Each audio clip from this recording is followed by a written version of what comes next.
mattress in March of last year. It was in the sale. He spent just under £250 on it.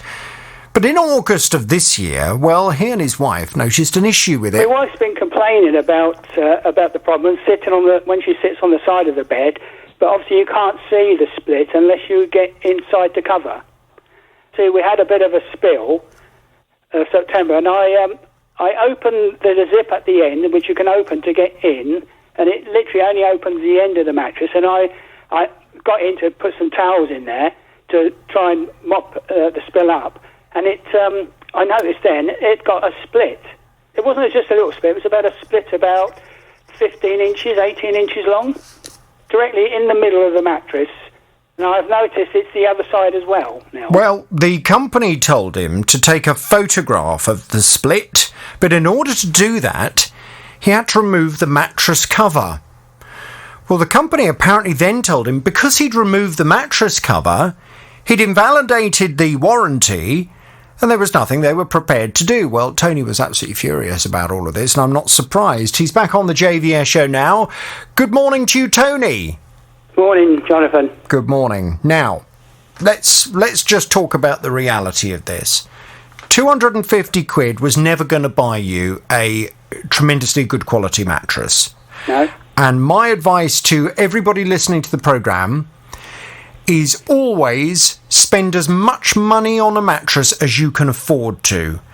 You spend a third of your life in bed, and it's really important that you get a good night's sleep and you're comfortable, you're well supported. It can make so much difference to you. If you sleep on a mattress that isn't supporting your body properly, it can give you muscle pain, joint pain, bad night's sleep, the whole shebang really. So just always make sure, wherever possible, you buy the best quality mattress you could.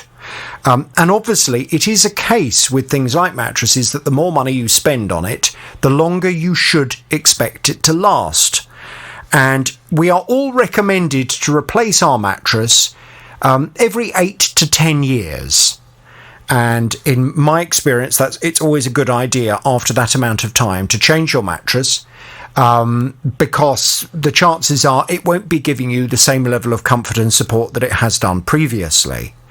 Now, 250 quid, okay, you were never going to have a very good quality mattress, but the mattress should still have lasted for longer than it did. I mean, it only lasted for about a year and a half before it started to fall apart.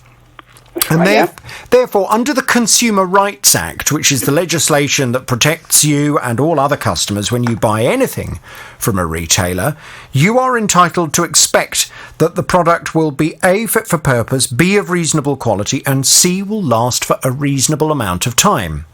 Now, what is reasonable? Obviously, it does depend a little bit on how much you've spent. But I don't think very many companies could argue that a year and a half was an acceptable amount of time for a mattress to last before it starts falling apart. And therefore, I went straight back to the retailer on your behalf and said, look, this is ridiculous. This mattress has not lasted for a reasonable amount of time. What are you going to do to get it sorted out? They've come back and have said this. We have been in touch with Tony directly, and we have resolved the issue. A full refund for the faulty mattress has been processed, so they should show up in his account within the next 3 to 5 working days. They go on to say, we are always looking at ways to improve our processes and customer communication, which will be an ongoing project for the company. And I really hope Tony will allow us another opportunity to restore his faith in our company in the future. Now, okay, which is good. And I presume they've communicated that to you, Tony? I have, yes. Good. Now, the refund they've given you, it's a cash refund, yeah? Yes. Okay. Well, transfer the money back into my account. Good. Okay. Now, I don't think, to be honest with you, and it's entirely up to you, but I don't think you should buy another mattress from this company. No, I shan't buy anything else from this company. Well, I'm not going to tell you that you shouldn't buy anything else from the company, but what I do always advise, and this is just my advice for people listening to the programme, if you're going to buy something that's very it's very important, a mattress. It's not a frivolous purchase. It's a very important purchase. As I said earlier, you spend a third of your life in bed. Mm-hmm. And therefore, the mattress that you sleep on is really important. Now, the company that you'd purchased this from, and I'm not going to at this stage go into details, but the company that you'd purchased this mattress from is a company that would never have given you an opportunity to try the mattress out. They don't have a shop, there isn't a showroom, and therefore there would have been no opportunity for you to actually try the mattress before you bought it. My advice to you going forward with replacing this mattress, and I presume you are now going to replace it. Yes, I am, yeah.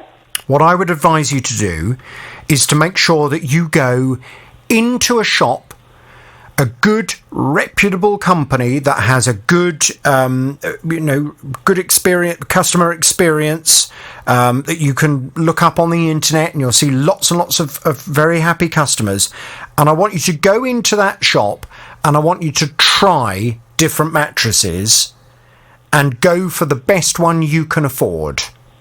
Okay? Yeah. Don't buy... my advice is do not buy mattresses over the internet.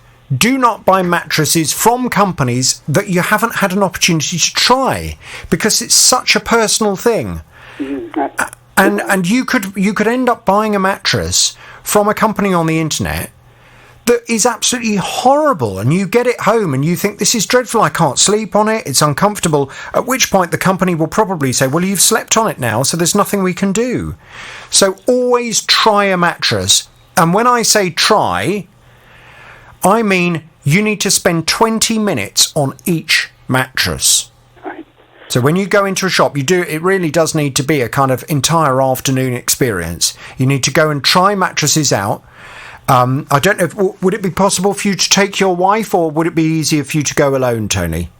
Well, I'd have to take my wife, because it's my wife that's got a problem, because she's disabled. Right. Well, I would certainly advise the two of you to go along and to spend a great deal of time choosing one, and to make sure that both of you are really happy and comfortable on that mattress. And even though it's going to take you some time choosing it, it is well worth it in the grand scheme of things.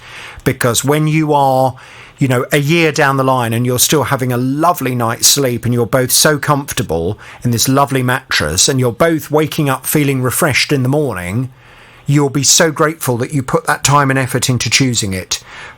Please do spend some time and effort and money where you can on a mattress. It's really, really important. Regarding this particular company, I'm very grateful to them for having given you the money back. Mm-hmm. I will thank them very much indeed. And can you please let me know when you've got your new mattress, Tony? Yeah, I will do. Good. Okay. And let's hope the next one is really, really comfortable, and you'll have a lovely time, and it won't start falling apart. That's the most important thing. That's right. Yeah. Yeah.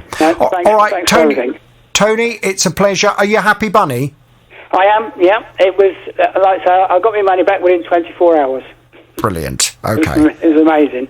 Good. Well, that's a good result. I'm going to thank them. I will give them the horn. Any other problems, you know where I am. And his family were going on holiday to Cornwall in their motorhome, but it broke down. It turned out to be a loose battery terminal. Well, Neil and his family, they called the breakdown company. They had to wait for 6 hours for somebody to turn up. When the person did turn up, the person they'd sent was not a mechanic, had no mechanical training whatsoever. Well, Neil was a bit frustrated by all of this. So they agreed that the children would go on with friends, and Neil and his wife would be transported back by the breakdown company back to their home. But it was hugely frustrating. We had argued about our type of cover, which should have took us anywhere in the UK. They argued, no, we can only go up to 10 miles. We got recovered home eventually. Because it was a weekend, we could only get our own mobile mechanic out on Sunday. He said if a mechanic had come out from the recovery company, it would have been sorted out in 10 minutes. I then rang back the company the next day to ask if they'd cover us on our journey we was going to set off again. They said there was no problem with covering us. If we did have a breakdown, we was covered to go anywhere in the UK. I told the lady I argued this case a couple of days ago when we broke down and was assured we could only be recovered up to 10 miles. Had our holiday and stuff. And I filed a complaint when I got back. And we got an email back saying they'd offer us 3 months, which I think was about £20 or £30, which obviously didn't cover 2 days loss of holiday and all the stress we'd incurred for it. Yes, well, Neil doesn't believe he's being appropriately reimbursed for his loss, and to be honest, the whole experience sounds less than ideal. I mean, to have to wait 6 hours, that's ridiculous. And then to send someone out who has absolutely no mechanical training whatsoever, so they can't even have a look and see if it's something simple to fix, seems a bit bonkers, really. Has this breakdown company changed their entire policy? Do they no longer try and fix your car at the roadside? Well, Neil's back on the JVS show now. Hello, Neil. Hello, Jonathan. Lots of questions we went off to ask this breakdown company. I gather we have a response, Tara. What are they saying? That's true. So the 3 I wanted to know about were the 6 hours, the fact that a mechanic didn't turn up, and also that because Neil wanted to be taken on to Cornwall because he had onward travel, and that was part of his policy, and that was the argument that they had that we just heard about in the clip, that they said he didn't have onward travel. So it was all very frustrating, and I did get a response from them, and it's the RAC, and a spokesperson for them said, we've apologised to Neil and resolved the matter to his satisfaction by refunding his expenses and extending his policy with us. He remains a valued customer. So what's happened then, Neil? Yeah, well, basically, I was emailed firstly, which I'd missed, and the lady rang me the next day, very apologetic, agreed that I was treated very unfairly, made me an offer of reimbursing the money that I'd spent on the mobile electronics mechanic, which amounted to £180, which I was very pleased of, and also offered me 2 years free cover, which I gladly accepted. Well, that sounds great, and I'm pleased that they've made that offer to you. Have they said anything to us in the response, Tara, about whether this company has now changed its policy? Because the RAC, as far as I'm concerned, and I'm not an RAC customer now, but I have been in the past, and I always believed that their policy was that if you broke down, they would send someone out, they would have a look and see if they could fix your car at the roadside. If they could, fantastic, they'd get your car fixed and on you'd go. If they couldn't, then they would either tow you home or tow you to the nearest garage so you could get the car fixed. Have they stopped the whole idea of trying to fix your car now? Do they not even attempt to do that? Well, they haven't addressed that in the statement, but just looking on their website at the moment, they say that they fix 4 out of 5 cars at the roadside. And obviously they did tow Neil's motorhome back to his house. Well, you can't do that if you send someone out who's not a mechanic. I can only assume that Neil is the 1 out of 5. Okay, but I mean, if I was taking out a policy with a breakdown company, I would want them to at least send someone out who has the basic knowledge of being a mechanic so that they could at least try and fix it. If they then turn up and say, oh, sorry, this is a really big job, or, this definitely needs to go into a garage to fix this, fine. But, I mean, forgive me, I think, Neil, the problem with your motorhome, actually, it was a very simple job that a mechanic would have been able to fix very quickly. Yeah, as I was told, it was just a negative on the battery had come loose. It needed a new terminal. The chap who come out sorted it out in no time at all. Obviously charged me his call-out fee and his first hour, which is expected. But he did say, if a qualified mechanic had come out to the roadside, he should have, or he would have generally diagnosed and repaired or made a temporary repair in, within an hour, basically. Well, I tell you what we can do. I mean, firstly, thank you to the RAC for resolving the issue with Neil and for making Neil... I presume you are a happy bunny? Definitely. Okay, yeah. Good. Well, it sounds as if they've certainly financially remunerated you to an extent that you're now satisfied.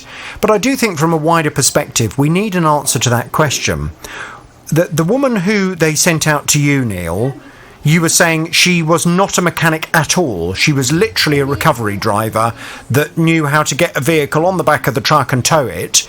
But if you asked her to lift please correct me if I'm saying anything that's not right. If you asked her to lift the bonnet and to fix a problem, she wouldn't have a clue. That's exactly right. And she was very apologetic. Obviously, it wasn't her fault. She was sent out for the job, but she was very apologetic, explained she wasn't a mechanic, and as you say, she was only recovery. Right. I'd just like to know if they've changed their policy. Judging from the website, I would say not. So when you go on there, they're anytime, anywhere, and they rescue at home and roadside as standard. They fix 4 out of 5 on the spot.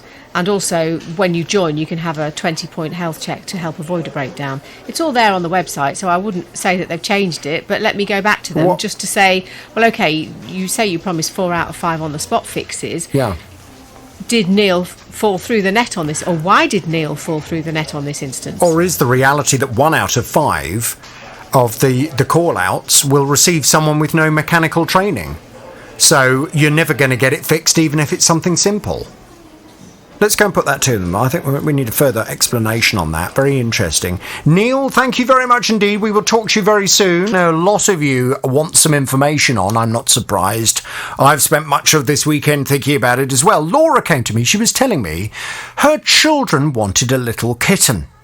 And finally she gave in. Well, they decided to look for a little tabby. Laura was telling me that when she was a child, she had a little tabby cat, so she thought it'd be nice to have a tabby now. Well, she went online after failing to find any at rescue centres, but she found a seller through a pet website who had a female tabby kitten available. It was 10 weeks old. Well, Laura went along to pick the kitten up. She took £350 in cash with her, just in case she wanted to go ahead with the purchase. Well, she did, of course. It was love at first sight, but she made it very clear to the seller that what she was going to do is take that kitten to the vet and have the kitten checked over. And she made it very clear to the woman selling the cat that if there were any issues, she reserved the right to take the cat back. The vet came out after the examination looking quite glum, and he said, "I'm afraid your kitten is very malnourished, very underweight, is full of fleas." This is after the lady had said she had wormed and flea'd her. I went home, I messaged the lady, and I said, "I'm very sorry to say that this is what the vet has just told me.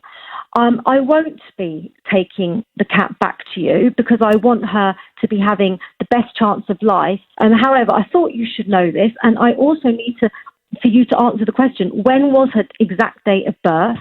And compared with the other kittens in the litter, was she on the small side? Were there any other problems you're aware of?" That message never got through. I got one tick. I was blocked. I tried to phone her.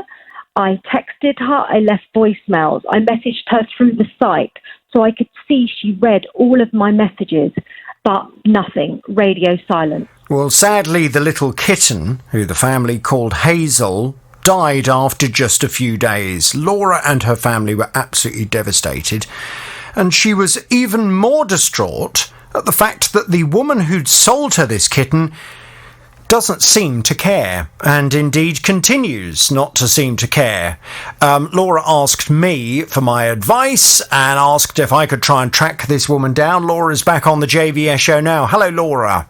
Morning, Jonathan. Hi. Hello, Laura. Right, so we will get to this weekend in just a second because I know that's what lots of us want to know about. But let me just recap for any new listeners what's gone on so far. So when you gave me the details for this woman, I started to try and track her down. Now, you'd been given the name Samantha. That's what she told you her name was. Yes. As I suggested to you at the very beginning, I was somewhat doubtful as to whether that would in fact be her real name. And indeed, I do not believe it is her real name. I think her real name is Chloe. I was able, having done a bit of searching around on the internet, I was able to make a connection with her mobile number and indeed her correct name. And I've been trying to make contact with her ever since you first appeared on the programme. I've made numerous phone calls to her. I've left numerous answer phone messages urging her to give me a call back to discuss the matter. She's not made any attempt to return my calls. I presume she's not made any attempt to contact you. Absolutely not. No, nothing. Which is not acceptable, because even if she didn't want to talk to me, she could still pick up the phone and have a conversation with you and resolve the matter with you. But she doesn't seem remotely interested. To cut a very long story short, I don't like being ignored. And to be honest, when I'm ignored, it just tends to make me even more determined to speak to someone. So what I've then started doing is I've started to make contact with people that she knows, in a hope that someone can put me in touch with this woman, or persuade her that in fact the right thing to do is to pick up the phone and to have a conversation with me. It would appear those messages have got back to her, but rather than her doing what she should have done, and that's to return my calls and have a conversation, what she instead did was to make contact with my agent. She contacted him at his office in London and suggested that I was harassing her, and asked for him to please tell me to leave her alone. Well, as you can imagine, that hasn't worked either. And what I have now got is, as a result of that call, I've now got an email address for her, and I've sent her a number of emails as well. You can probably guess what's happened next. She hasn't responded to my emails, but she has indeed been in touch with my agent again and said how angry she is that I'm now emailing her. None of this is normal. None of this is a normal response whatsoever. And if in fact she was nothing to do with this, then she would call me and have a conversation. It would appear she's just desperately trying to get me to stop investigating her. Absolutely. I'm not going to do that, and one way or another I will get to speak to that woman. In the meantime, I've also been in touch with the company that you found this seller advertising on, a website called Pets for Homes. Mm-hmm. They say that they have loads of happy customers and most people don't have any problems. They say that, in fact, issues were reported in just 0.1% of the processes on their website. They go on to say that when it comes to animal welfare, one case is too many, and on the rare occasion that something goes wrong, they are happy to advise the customer, in this case you, as to how you can pursue a seller through the relevant authorities. Now, okay, that's fine. However, I think based on one particular kitten and one particular case, it's very unlikely that either Trading Standards or the RSPCA will have the resources to be able to investigate this in the way that we all need them to. I know that you have tried to make contact with Trading Standards and the RSPCA. Yeah. Have you had any luck?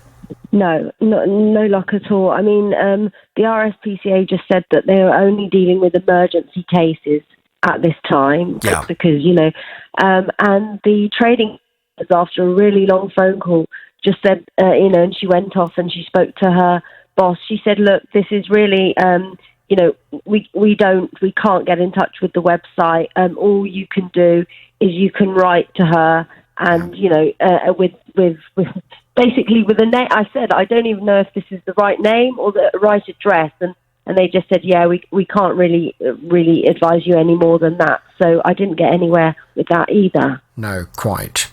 Well, all I can say to you is I will continue to try and track this woman down. Her name is firmly imprinted in my brain now.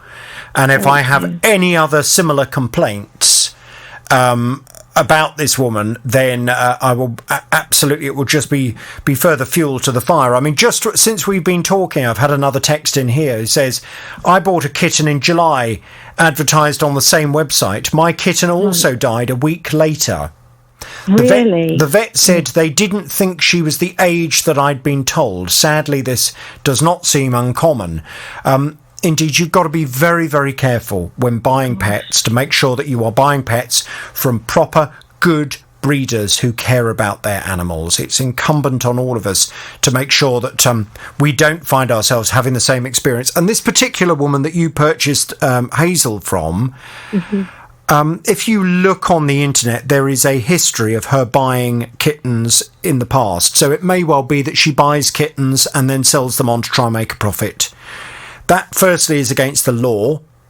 It is against the law to sell an animal that you do not own and that you have not bred yourself. So to kind of buy and sell animals is illegal. And it would appear she's certainly got a history of having bought kittens in the past. So she's on my radar, and at some point I will get to speak to that woman. Thank you, John. Because Jonathan, the only thing that I'd say is that, like I've said to you before, if this was an innocent person, it was a case of mistaken identities, whatever, any normal person would phone you back and say, I have no idea what this is about. This is not me. I have nothing to do with that. Leave me alone. And she never did. And the fact that she blocked me just the day that I said that I was taking her to the vet, the following day, is just, it's just awful. This woman is not an innocent person. She, as far as I'm concerned, has left a trail of evidence behind her that I'm sure she regrets very much now. But it doesn't, to be honest, it doesn't take Poirot to link this woman with the sale of the kitten that you then purchased. So, she can try all she likes, and she can try every single tactic in the book to stop me investigating her. It's not going to work. I've been doing this a very long time, and I've dealt with many women like Chloe and many men like Chloe who, to be honest, they realise they've messed up and they've messed with the wrong person. And I will at some point get to speak to her. In the meantime, there is some good news and a happy ending. Well, I hope there is, because when you appeared on my programme and you were so upset telling the story of Hazel and what had happened to your family, I have a very nice listener called John in Luton, and he texted in to say, look, I'm listening to this lady on the radio and I feel so sorry for her. I've got a little kitten that is available. My cat has had kittens. We're having one of them. A friend of ours is having the other one. And then there is a third female tabby that is free. And I want her to go to a good home. I would be happy if Laura would like to come and meet her. I would be very happy for Laura to have this kitten. Now, that was obviously wonderful. You met the kitten. It was, again, love at first sight. Mm-hmm. Yeah. And this weekend, you were due to go to Luton, to John's house, to collect your new kitten, otherwise known as Stella. How did it go, Laura?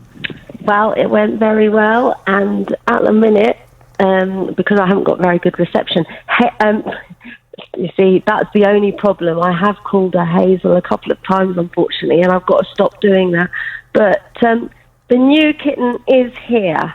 And so we went on Saturday and we got her, we took her home, and she's settled in really well, and she's gorgeous, and we've called her Stella.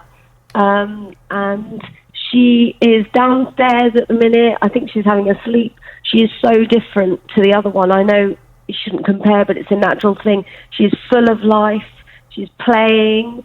She's doing what kittens should. And now I look back and think, how unwell Hazel was. But like you say, what's happened has happened. I don't want it. I came on your show because I don't want anyone else to make this kind of same mistake that we did, like trusting something and doing what we did and what happened. But thanks to lovely John and his partner Bev, they gave Stella to us as well. And she's gorgeous. So, yes, that is fingers crossed and all being well. She's already been to the vet twice. John had taken her to the vet for 2 checkups for weighing and flea treatments with his cats anyway and his other kittens. So, yeah, Stella's here, and I'll have to send your team some videos of her too. Well, you've sent us a photo, and I hope you're okay with it, because I've just shared the photo, so listeners to the programme can have a little look at Stella, fast asleep in her bed, with a little leg hanging out and a little pink nose. Yes, she looks like a tiger. And she's absolutely gorgeous, but she looks about twice the size of Hazel. She the weight, the frame, and the weight, she is such more of a solid cat. And she's just, I think she's 8.5 weeks. But Hazel was 9 when we got her, supposedly. But no, very, very sad when I think back. But yeah, she seems great and, like you say, heavy and just behaving as a kitten should. I think you will find, and I said this to you previously, and I hope that you take it as a comment that means you did your very best. I think Hazel was very ill when you got her. I think Hazel, because she was very ill, would have died regardless. But as I said to you previously, at least the short life that Hazel did have was with a nice family. And at least you were all able to kind of show her some love in that little bit of life that she had. But onwards and upwards. Thank you. And little Stella looks adorable. If anybody wants to have a look at the photo, I have just tweeted the picture. If you go to the official JVS on Twitter, and you can have a look at her lying in her bed. And how are your daughters with her? Are they made up? Oh, they loved her. They weren't so keen on going to school this morning, particularly. They love her. They're sitting in there because she's in the little utility room while she settles in, and she's just she's so sweet, and they're very, very, very happy. So thank you so much, on this part to your team and to John, because, I hope me coming on has helped that someone doesn't do what I did, and is more careful, but also John wouldn't have come forward and we wouldn't be in this situation now with having had Stella. So no, I'm very grateful for that. Absolutely. And John, I hope John is listening, but thank you very much indeed to you and to Bev for letting Laura and the family have the kitten. And I'm sure that kitten will grow up to have a very loving family around it for the rest of its life. And I'm sure, Laura, you'll never forget Hazel, but I'm sure that Stella will be a wonderful addition to your family, and I'm absolutely delighted. I'm going to give, if it's all right with you, I'm going to give John the horn today for this happy ending. I'm going to give John and Bev the horn, and I will continue to try and get hold of this woman who sold you the original cat. And I will continue. It will be one of those missions that I have in life, that at some point I will come across her, and at some point I will have a conversation with her, and I'm not going to be deterred. And it doesn't matter who she calls, doesn't matter who she complains to, I will speak to her eventually. And if she had nothing to hide, she would have called me straight away to have a conversation. Laura, all the very best to you and your family, and do enjoy little Stella. Thank you, Jonathan. Appreciate it. All the best. Hello, Jonathan. Good afternoon. Hello, Brian. I gather you have a consumer problem. Tell me all about it without naming any company names, please. Certainly. My wife bought a desktop tablet back in September 2018, and it stopped working on the 22nd of August this year. So, sorry, December 18? September. September 18, okay. And it stopped working when? The 22nd of August this year. August 20. Okay, how much was the tablet? It was £299. Okay, and what's the problem with it? It just stopped working. There were black lines right across the screen. Okay, you haven't dropped it? You haven't dropped anything on it? Nothing damaged at all. So I took it back to the retailer. Yeah. The retailer looked at I still had the bill, obviously. The retailer looked at that, and he said, I'm sorry, it's out of the 12 months, and we can't deal with it within the store. Right. Do you listen to my programme on a regular basis, Brian? Absolutely. So I did say, are you aware of the Consumer Rights Act of 2015? Well done! Yeah. Gold star for Brian. So because I said that, they fetched a manager over to deal with it, who didn't deal with it. He said that all complaints have to go to their head office customer services. I would need to get a report from an independent technician confirming the fault, and they might help. Okay, well, I mean, part of that may well be correct. So let me just explain the way the law works with the Consumer Rights Act. Yeah. So first of all, the Consumer Rights Act, the most important thing for all of us consumers is that any product you purchase from a retailer must be A, fit for purpose, B, of reasonable quality, and C, must last for a reasonable amount of time. Now, you're not going to pay £300 for a tablet that you know is not going to even give you 2 years worth of life before it breaks. So therefore, it's unreasonable, as long as you've used the product in a totally normal way, then it is unreasonable that it is broken within 2 years. So therefore, you absolutely have the right to go back to the retailer, as indeed you've tried to, and argue that the product has not lasted for a reasonable amount of time. It's clearly got some kind of manufacturing problem with it, and therefore you want that company to resolve the problem for you. Right. They, however, after the first 6 months from the date of purchase, if they want to, what they can do is they can put the onus on you to prove that the product has a manufacturing defect. Okay? Yeah. So they can, if they don't believe you. So, for example, if I was a retailer and you brought that tablet into me, and it's got stains all over it and chips all over it where you've obviously, I don't mean chips as in chips you eat, I mean chips where you've dropped stuff on it and taken chunks out of it, then I might look at you and look at that and say, well, do you know what? This customer doesn't seem to have looked after the product very well.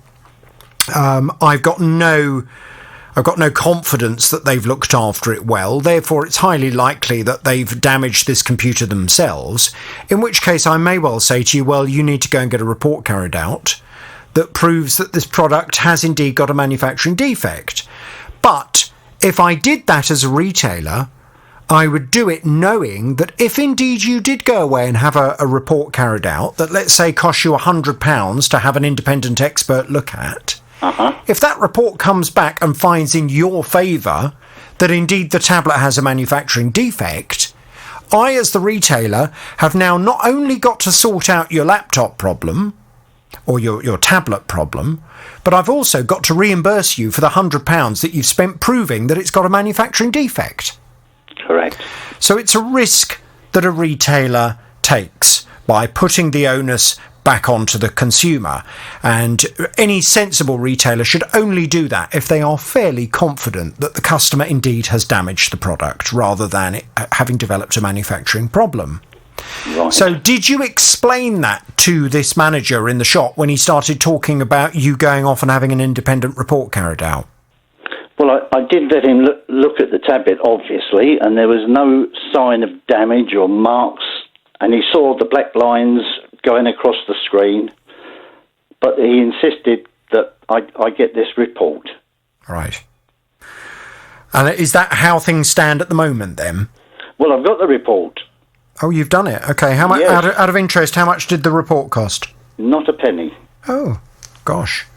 The report, how come? The report, I found an outlet from the manufacturer of the tablet. Mm-hmm. They took the tablet, had a look at it, and said it was definitely a hardware issue. And they didn't charge you a penny? Not a penny. And they've also gave me a letter to send back to the retailer. Wow. Confirming what they've done. Right. Well, I mean, that's fantastic. And as far as I'm concerned, job done. So I presume the retailer's now either replaced it or repaired it for you. Absolutely not. I sent them a letter explaining everything with a copy of the letter from the manufacturer, and gave them 14 days to answer, saying that they were in breach of contract because it wasn't of satisfactory quality and not fit for purpose. Mm-hmm. And they've absolutely ignored it. Right. I sent it by recorded delivery, which I've got a copy of, obviously, the tracking. And I've tried to send them emails, and that's failed. Everything that I've done, they've ignored. Right. Okay. Just one other question. How did you pay for it in the first place? Please tell me credit card. Yes, credit card, of course. Okay, great. Okay, well, if all else fails, then you still have protection under Section 75 of the Consumer Credit Act. And if the retailer, for whatever reason, will still not solve the problem, or if they indeed will, they've gone out of business and they're unable to solve the problem, then of course you can go back to your credit card company at that stage. But let's see if we can bypass all of that. Tara, it sounds as if Brian has done everything perfectly. No, you gave him a gold star earlier on. Maybe you need absolutely, two. You do. Gold stars all around, because, I mean, in terms of doing what you need to do as a consumer, Brian, you've done everything absolutely perfectly. And it would appear... Hello? You're not paid a bill, Jonathan? They're trying to track you down. It would appear... I don't know quite why the Les line is going during my... Shall I see who it is? Hang on, Brian. Yeah, sure. Hello? Hello?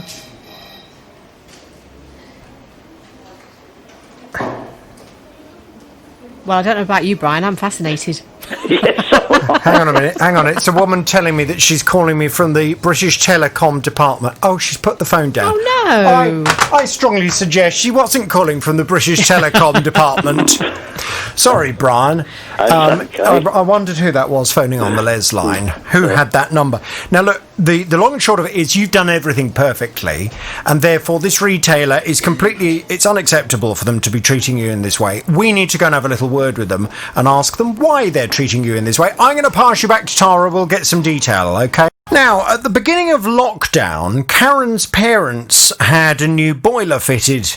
It was a combi boiler, but Karen says that they've been left with a few issues with it. They gave my parents like a little gadget to ask them to go onto the internet to program what time the heating comes on, and it's just not happening.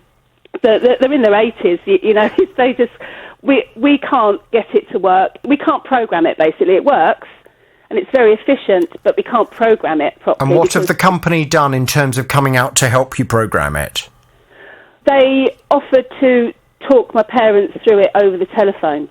And then it's transpired that the chaps that fitted the new boiler hadn't tightened the joints and that up tight enough, so there has been a constant drip over the weeks, and that had started to seep and stain all of the new paintwork in my mum's new kitchen. Well, Karen obviously was very unhappy about all of this. She wanted the original company to pay for the redecoration that's necessary in the property, and also, very importantly, to show Karen and her parents how the boiler works, how this programming system works.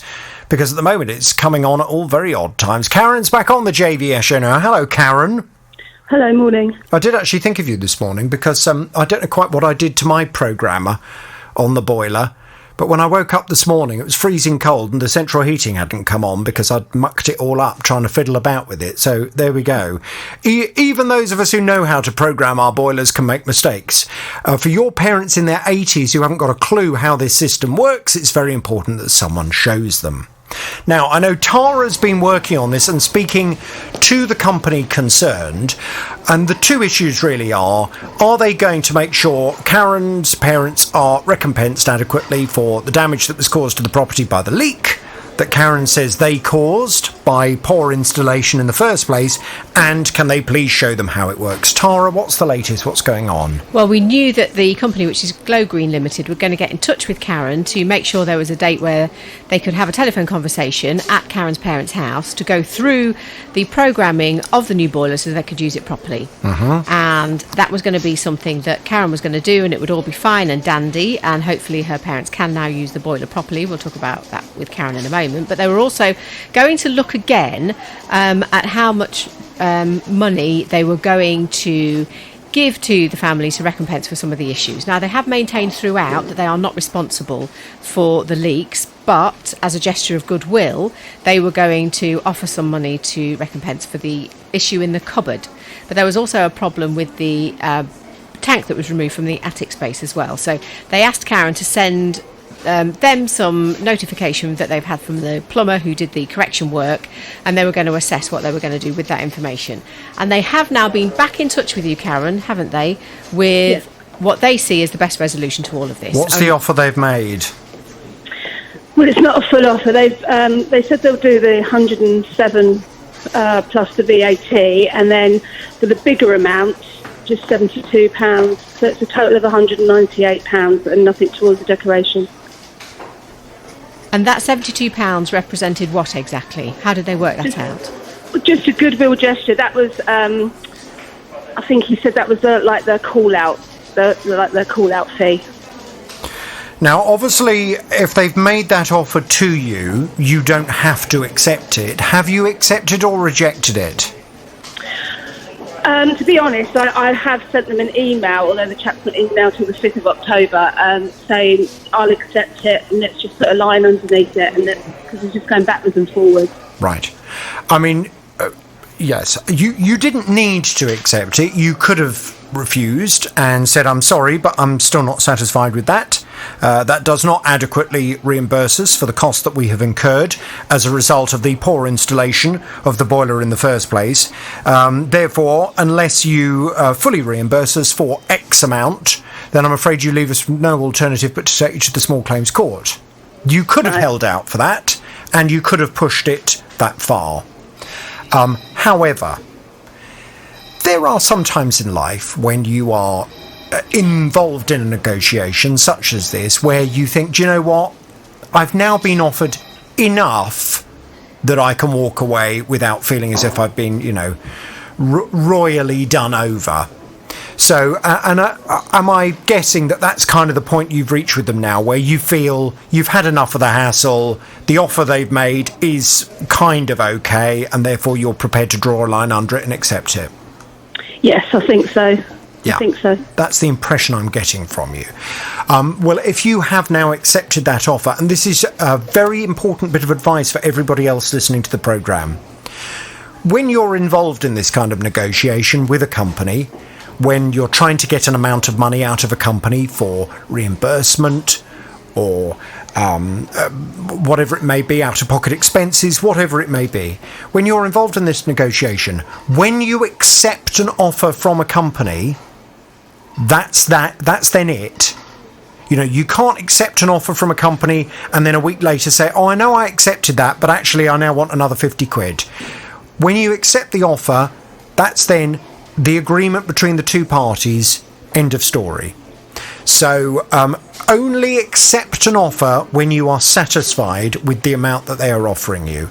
In this case, Karen, they are now prepared to pay you then £198. Is that plus VAT or including VAT? I think that's fully inclusive of the VAT. Fully inclusive. So let's say 200 odd quid. Regarding the programming of the boiler, please tell me that you now know how to do that. We do, yes. The chap from the company, I spoke to him last week, and he was really good, and he talked me through all the processes. And now my parents have full heating, and they said it's absolutely lovely. They're nice and cosy all day. Okay, brilliant. Well, look, I think we call that a result. Yes, you could have held out and tried to get the full amount of money out of the company. However, they may well have refused, and you may then have ended up in a situation where you're having to take them to the small claims court. That's a lot of stress, a lot of hassle. If you are now satisfied with the amount that they're offering you, and they have shown you how to use the boiler properly and it's all working perfectly, I think we say thank you to them and move on, yeah? Yes. Brilliant. Okay, well, thank you very much indeed to Glow Green for getting it sorted. Thank you, Tara, for your work on that. And right, tell me all about your consumer problem without naming any company names, please. Okay, all right then, Jonathan. So in January, myself and my partner booked a holiday. We wanted to go to Budapest. We thought, that'd be nice. Just a weekend break, Friday to Monday. We booked it for June the 12th. So everything was paid up. In May, the company contacted us and told us that obviously we won't be able to go because of the pandemic. We thought, okay, fair enough. They gave us the option, like all the other companies, have your money back, transfer to another date, or transfer to another holiday. We thought, okay, let's transfer to another date. So we transferred it to the 11th of September. We thought, okay, things might have panned out by then, 11th of September. So the 11th of September came. We went on holiday. We got on the flights, went to Budapest. When we landed, they checked our temperature when we came off the flight. We went down some steps, And the police officer stopped us and said no. If he didn't stop, he goes, hello. We go, hello. He goes, why have you come here? We said, we've come here for a weekend break. We're here till Monday. Then he said, we're not allowed to come in. I said, what? He said, you're not allowed to come in. The borders are closed. We looked at each other, and I was like, so, and he goes, you can come, but you have to stay in your quarantine in your hotel for 14 days, and you have to go over, there's some tables set out, you have to fill out some forms, and they will check. I said, no, we're only here till Monday, we're only here for the weekend. He said, speak to that lady over there. We went over to this lady, and we explained our situation. I said to her, well, put us back on the flight we just came off, because we knew the flight was doing a turnaround, going back in the next hour. So she took us to some computers it was still at the Budapest airport, and she checked, and she goes, that flight is full. So I said, well, what am I supposed to do now? So she checked again, some more flights. We landed at 10 to 11 on the 11th of September on the Friday morning, and by 11:45, we were booked on new flights back to the UK. And so I said to her, how long has this been? First of all, I said to her, are we the first people this has happened to? She said to us, no. They've been turning the borders have been shut since the 1st of September. She's been turning people back from the airport because the borders have been closed. And I said to her, but the holiday company didn't notify us, like how they notified us in May to say we wouldn't be able to go. She said, it's happening to everybody. She said, all we can do, the police will escort us to the airport compound where we can stay. If we go outside those exit doors, we have to stay in the country for 14 days. The police escorted us and said, there's restaurants there, there's shops there, we can stay there. We were back on the flight, 6 o'clock the next morning. We stayed in the airport the whole night, and we landed back in the UK Saturday morning. I landed back in the UK on the Saturday morning, and I started calling the company. Sometimes you're on hold for half an hour, sometimes you get straight through, sometimes 45 minutes. Called about 3 or 4 times, got through to them. The guy gave me 2 email addresses for a complaints procedure and complaints form. So I tried to fill it out the Saturday. I couldn't fill it out because when you fill out to put in the dates of your return, obviously I hadn't returned yet because I wasn't due back until the Monday. So I had to wait till the Tuesday to fill it out. So I thought, fair enough. So we started filling it out, and several times we tried to fill out this form, JVS, and it just goes into a loop. And it doesn't accept it, and it won't accept it and send. It won't accept it and send. I thought, oh my gosh. Tried to get back on the phone to contact them. No response. Ringing. When I got through to somebody and I started to explain the situation, the phone went dead. And since then, I've had no contact from the company. I've had no apology. I've had nothing from them. Right, okay. We had to pay for new flights to come back. That was £350 for the new flights to come back home. So when you went on this trip to Budapest, did you didn't look up to see what the restrictions were in terms of whether Budapest was you'd need to quarantine when you came back to the UK? I knew because the morning we were going, that's when the government said we'd have to quarantine for 14 days when we come back. I thought, okay, fair enough. We were prepared to do that. I thought, okay, let's do this. So that happened on, I think, the 10th. So hang on a second, so you were going to go for a weekend break and then have to go into quarantine for 2 weeks afterwards? Yeah, well, I thought, let's just do this. Yeah, I thought, okay, let's do this. So I thought, let's do that. Well, don't you have work commitments and stuff like that? I only work part-time, so I thought, okay, that's fair enough. So we were prepared to do that, JVS, so that wasn't a problem. But was your employer prepared for you to suddenly have an extra 2 weeks off? They knew that was potential because that's been happening all year, so to everybody. So that wasn't even the issue. Right. Yeah, my issue was the fact that, so I checked everything, and as far as I was concerned, everything was because the holiday company sent us the transfer vouchers, the holiday vouchers, they sent us all the information. We got all the information from them. I thought, okay, so it's still going ahead. Because unlike when it was in June, in May, about 2 weeks before we went, they sent us the information to say that we couldn't go. So obviously you expect the same courtesy if that was the case. Nothing. Nothing. Yes, I mean absolutely. I understand it would have been preferable for the airline, for the holiday company to advise you of the restrictions, but you didn't look up to see what restrictions there were. I did. I looked and I checked and I looked and I checked, and then the Boris made the announcement about what country was adding to the list again on the Thursday night, and I thought, okay, fair enough. But then I thought, okay, fair enough. But if you go, I've just gone on to the government Foreign Office advice for Hungary. And it says here, travel, in a box, it says, travel is subject to entry restrictions from the 1st of September. Most UK nationals are not allowed to enter Hungary. Residents may enter if they hold a permanent residence permit or a permit allowing them to stay in Hungary for at least 90 days. UK nationals may enter Hungary to attend sporting or cultural events, carry out business activity or for the purposes of transit. Otherwise, entry is limited to narrow circumstances, such as operating cargo transport or travelling or diplomat. So it does kind of say on there.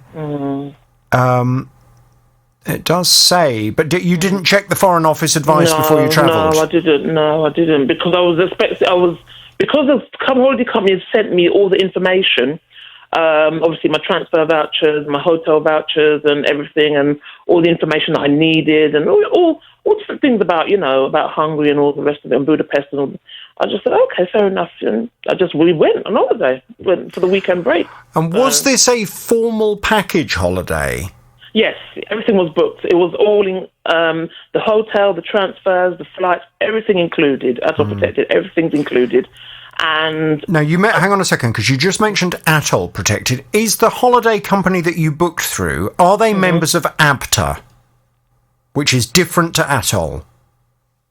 Yes, yes they are, because on their website, it has the ABTA logo, does it? Okay, fine. Yeah. Okay, well, I mean, I'm interested to hear what people listening to the programme think in terms of whether this company were right or wrong to let you get on the plane. I mean, I guess the argument is that they have a duty of care to you, they have a duty of care to tell you. But then I just think back to myself. I remember when I went to Florida. I went to Florida just as Hurricane Irma was hitting, and I remember listening in the taxi on the way to the airport in the UK, and they were talking about the governor of Florida has declared an emergency because Hurricane Irma is about to strike, and I thought, well, that doesn't sound very good. And I remember getting to the airport and not a single person from the airline saying, you should be aware you're about to fly into a hurricane zone. And it wasn't until I landed in the United States when the guy actually on the passport control said to me, what are you doing here? Why have you come here? We've got a major hurricane on the way. Why have you been allowed to fly here? This is ridiculous. And I suddenly gulped and thought, oh, God. Yeah. Well, that's what I thought as well. Didn't realise it was that bad. But then, it was probably incumbent on me to have said, well, maybe looking at the path that hurricane is on, maybe I shouldn't be flying to Florida. Yeah, understandable. I understand exactly what you're saying, Jonathan. But at least I expect the company to be able to respond, or for us to be able to even respond. They've sent us a form to fill out, and we can't even send it off. Because apparently they said this company is not taking any complaints. Hang on a minute. By the way, my team have looked up the company, and it's not a member of ABTA. Let's see what we can find out. And I think the argument we need to put to them, Tara, is, look, we absolutely accept that Jean should have checked herself. For jetting off in the middle of a global pandemic, it would have been advisable to check herself what the restrictions were on landing in Budapest or landing in Hungary. However, don't they have a duty of care to her as well as the company taking her away to actually have advised her? You are aware when you arrive in Hungary, you will have to quarantine for 14 days. They're not letting anybody in unless you quarantine. And in fact, looking at the Foreign Office advice, I mean, it sounds as if they even go one step further. It seems to suggest that UK nationals simply aren't allowed into Hungary. Whether you're quarantining or not, it says most UK nationals are not allowed to enter Hungary. So I mean, weren't they really putting Jean in a bit of a predicament, taking her there in the first place? Yeah, and Jean, I do understand your point that you feel that because they told you previously about the necessity to postpone this, you would expect them to do something again in terms of giving you advice. Because we would have moved it. We would have been happy to move it again. We would have said, oh, okay, let's move it again for next year, whatever, September or something like that. Yeah. Well, it is well worth everybody who's listening to this programme just bearing this in mind. If you do have any more trips booked for the rest of this year, whether or not you think that you can go or not, whether or not the company tells you can go or not, it is still well worth you just doing your own research and checking out on the British government's travel advice on the Foreign Office website to see whether or not there are any restrictions going to that country, whether you are going to have to go into quarantine when you get there, whether you'll be allowed in at all, and very importantly, of course, whether you're going to have to quarantine when you come back to the UK. Let's go and have a little word, Jean. We'll see what we can find out for you, and we'll speak to you very soon. Okay. Texts coming in, not necessarily very supportive of Jeannie, and text to say, I don't think she looked. Sometimes we do have to take some responsibility, JVS. Well, I made that point to Jean. But then I guess the argument is if you're flying away as a package with a company, don't they have a duty of care to give you the advice as well? They're the ones taking you away. Dave in Chesham says, it's annoying, but we all have to look after ourselves and check details before travelling. The same thing happened to me in a snowstorm in Denver. Ian texts to say, just a thought, there is a pandemic spreading across the world. Perhaps don't have a mini break. Other countries enforce their rules, and their people do as they're told, unlike us, says he. Fiona's sister had a new drive built in December 2018. This year, a council officer came around to have a look at something separate at the property, and while the council official was there having a look at this other issue, they pointed out a problem with the drive.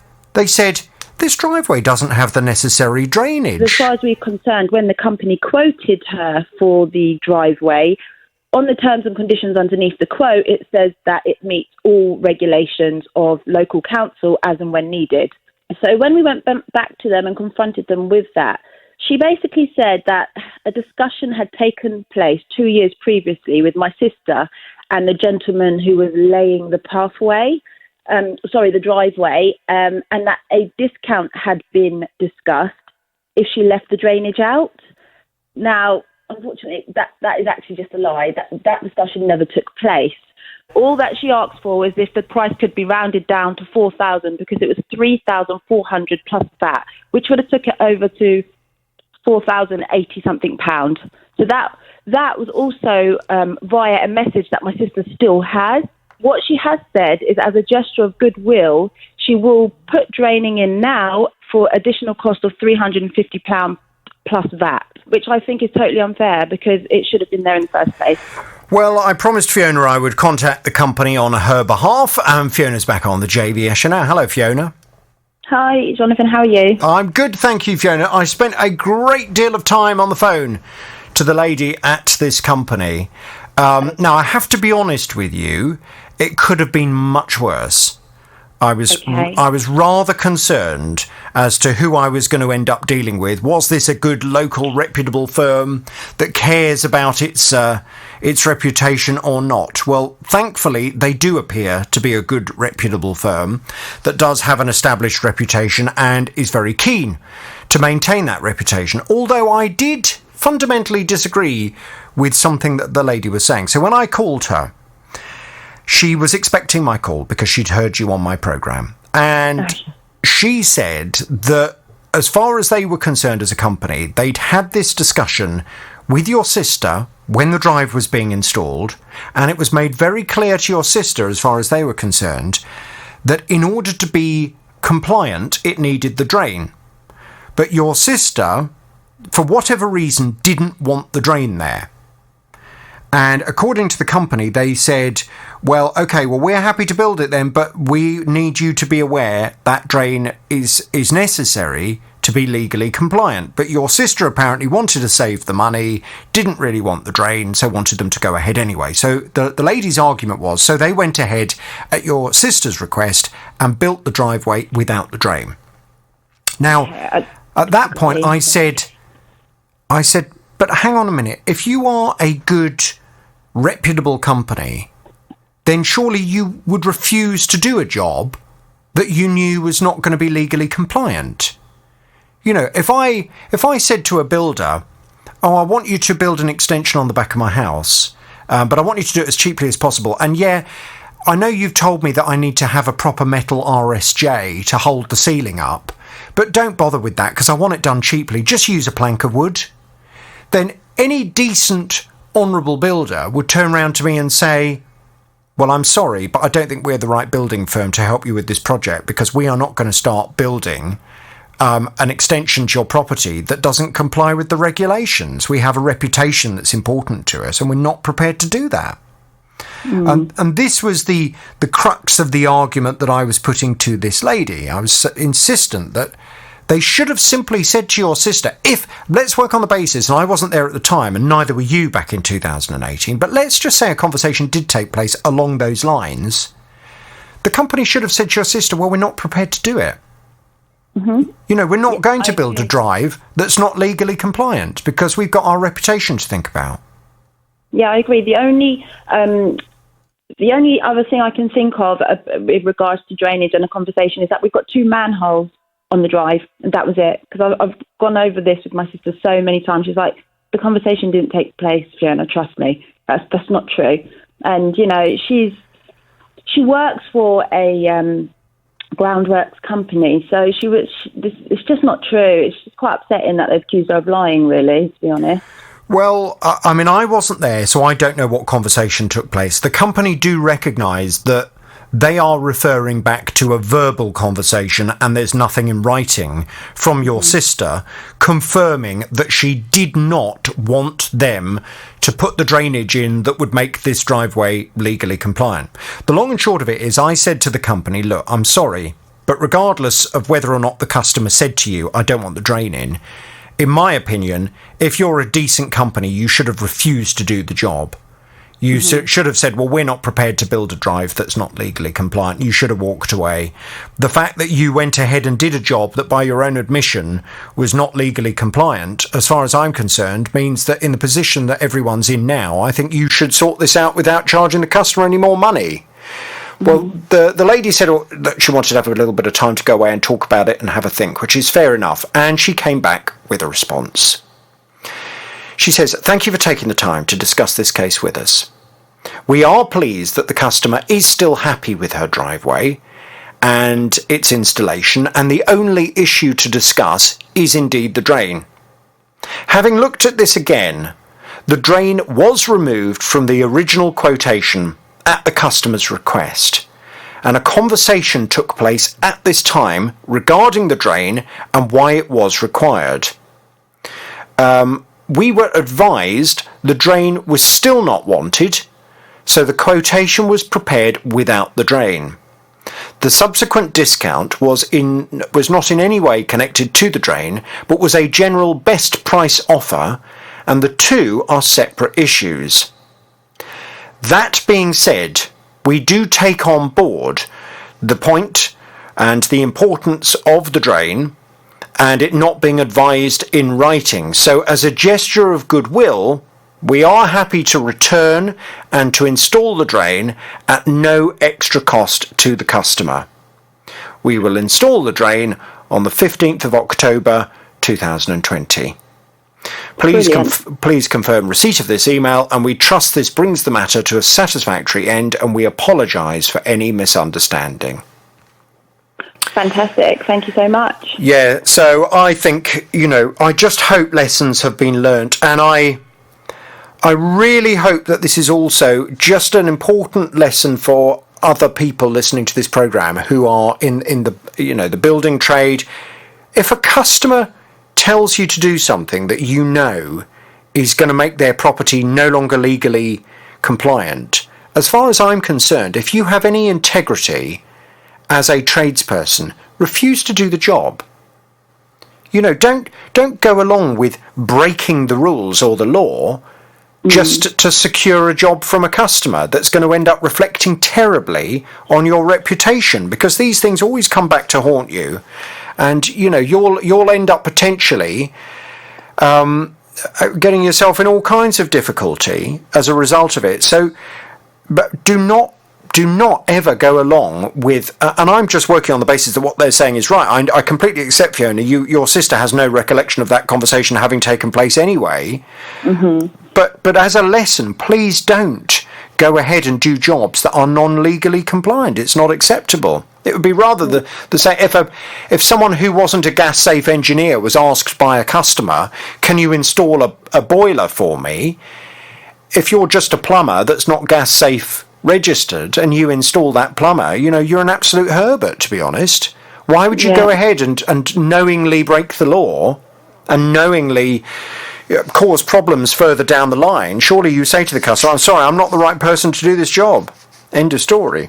Anyway, listen, they say they're going to get it sorted. I'm going to give them this. A bit of the horn. They'll get the rest as soon as the driveway is sorted out at no cost, your sister. Can you please keep me in the loop, Fiona? I definitely will, and thank you so much. Speaking of which, do you remember Dee? This was an interesting one. Dee was telling me her neighbour had a conservatory built in September of last year. Well, Dee employed the services of a surveyor to come and look at her property and where this conservatory was actually going to sit before signing a party wall agreement. 3 months after the conservatory was built, Dee said a large crack has appeared on her side of the wall. A surveyor has been out to have a look and has established that it is just cosmetic, but it's right where the conservatory is built on the other side. So Dee asked the neighbours' builders to put it right. The crack goes from the skirting board all the way to the ceiling. You couldn't miss it. So they said, OK, it could have been caused by the vibrations of the drilling because they were close to the foundations. So they opened up the crack, attempted to fill it. It's still, I mean, you can still see the crack, and they have repainted it the wrong colour, and they have just painted the crack. So my wall is almond, and there is a streak of magnolia running up following this crack. I've contacted the company who said, no, we've done everything that we were meant to do. We painted it as a goodwill gesture, and you're on your own. Well, Dee's really not very happy about all of this. Now, as I mentioned to Dee, I mean, really, it's down to her neighbour to be resolving. But Dee gets on very well with her neighbour.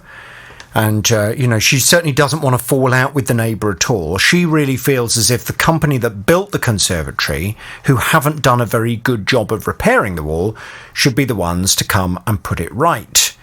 Well, I've been off to have a word with them. How have I got on? Let's find out, because Dee's back on the JVS show. Hello, Dee. Hello, Jonathan. Good morning. Dee, my blood pressure rose rather significantly. I'm not surprised. After I got involved. Now, I have spoken to this company over the years regarding a variety of customer complaints. However, I've never had a response quite as dreadful as the response I received from them initially.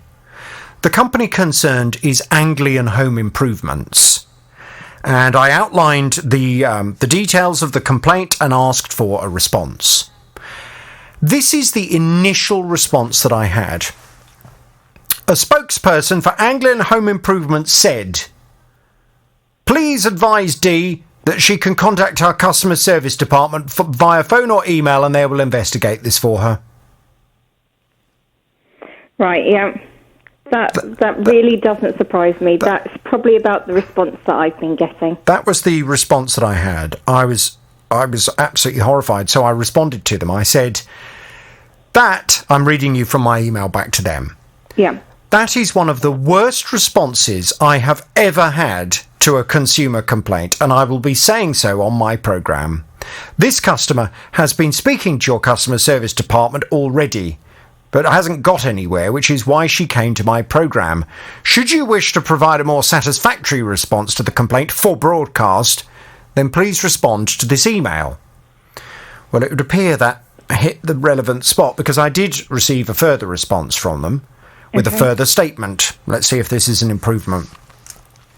A spokesperson from Anglian Home Improvement said, "The property in question is a neighbouring property to one of our customers, whose installation was completed earlier this year. The installation by Anglian was subject to building regulations and was approved by a building regulation inspector at the time. Our customer service team will contact D to investigate the complaint." Right. Have they made any attempt to contact you since I received that response? No, nothing at all. So Radio silence. since last week, you haven't had any kind of response from Anglian Home Improvements? Nothing at all. Not even an email.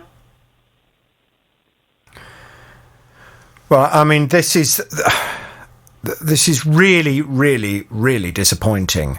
Anglian Home Improvements they're not a small company. No. And I think the fact that they, in their response, it sounds as if they're still not recognising the detail of the complaint. You know, no one's suggesting that it wasn't to do with the next door neighbour, and we are aware that Anglian Home Improvements didn't build the conservatory for you; they built it for your next door neighbour. Yes. But the point is, having built the conservatory right on the other side of the wall, you've now got this great big crack appearing on your side of the wall. They've come out and tried to repair it, and I've seen the photos. It looks like a rubbish repair. Yeah, it is. It just stands out, and every morning, every evening, I have to go to bed looking at that, waking up in the morning. It's the first thing you see. Well, I mean, the most important thing, as I said to you last time, is that at least it's cosmetic, because if it was more serious, if it was more than a cosmetic crack, then that would be very concerning. No one is suggesting that your property is about to fall down, or that you've now got some kind of subsidence caused by the building of the conservatory. That is really important. This is a cosmetic issue.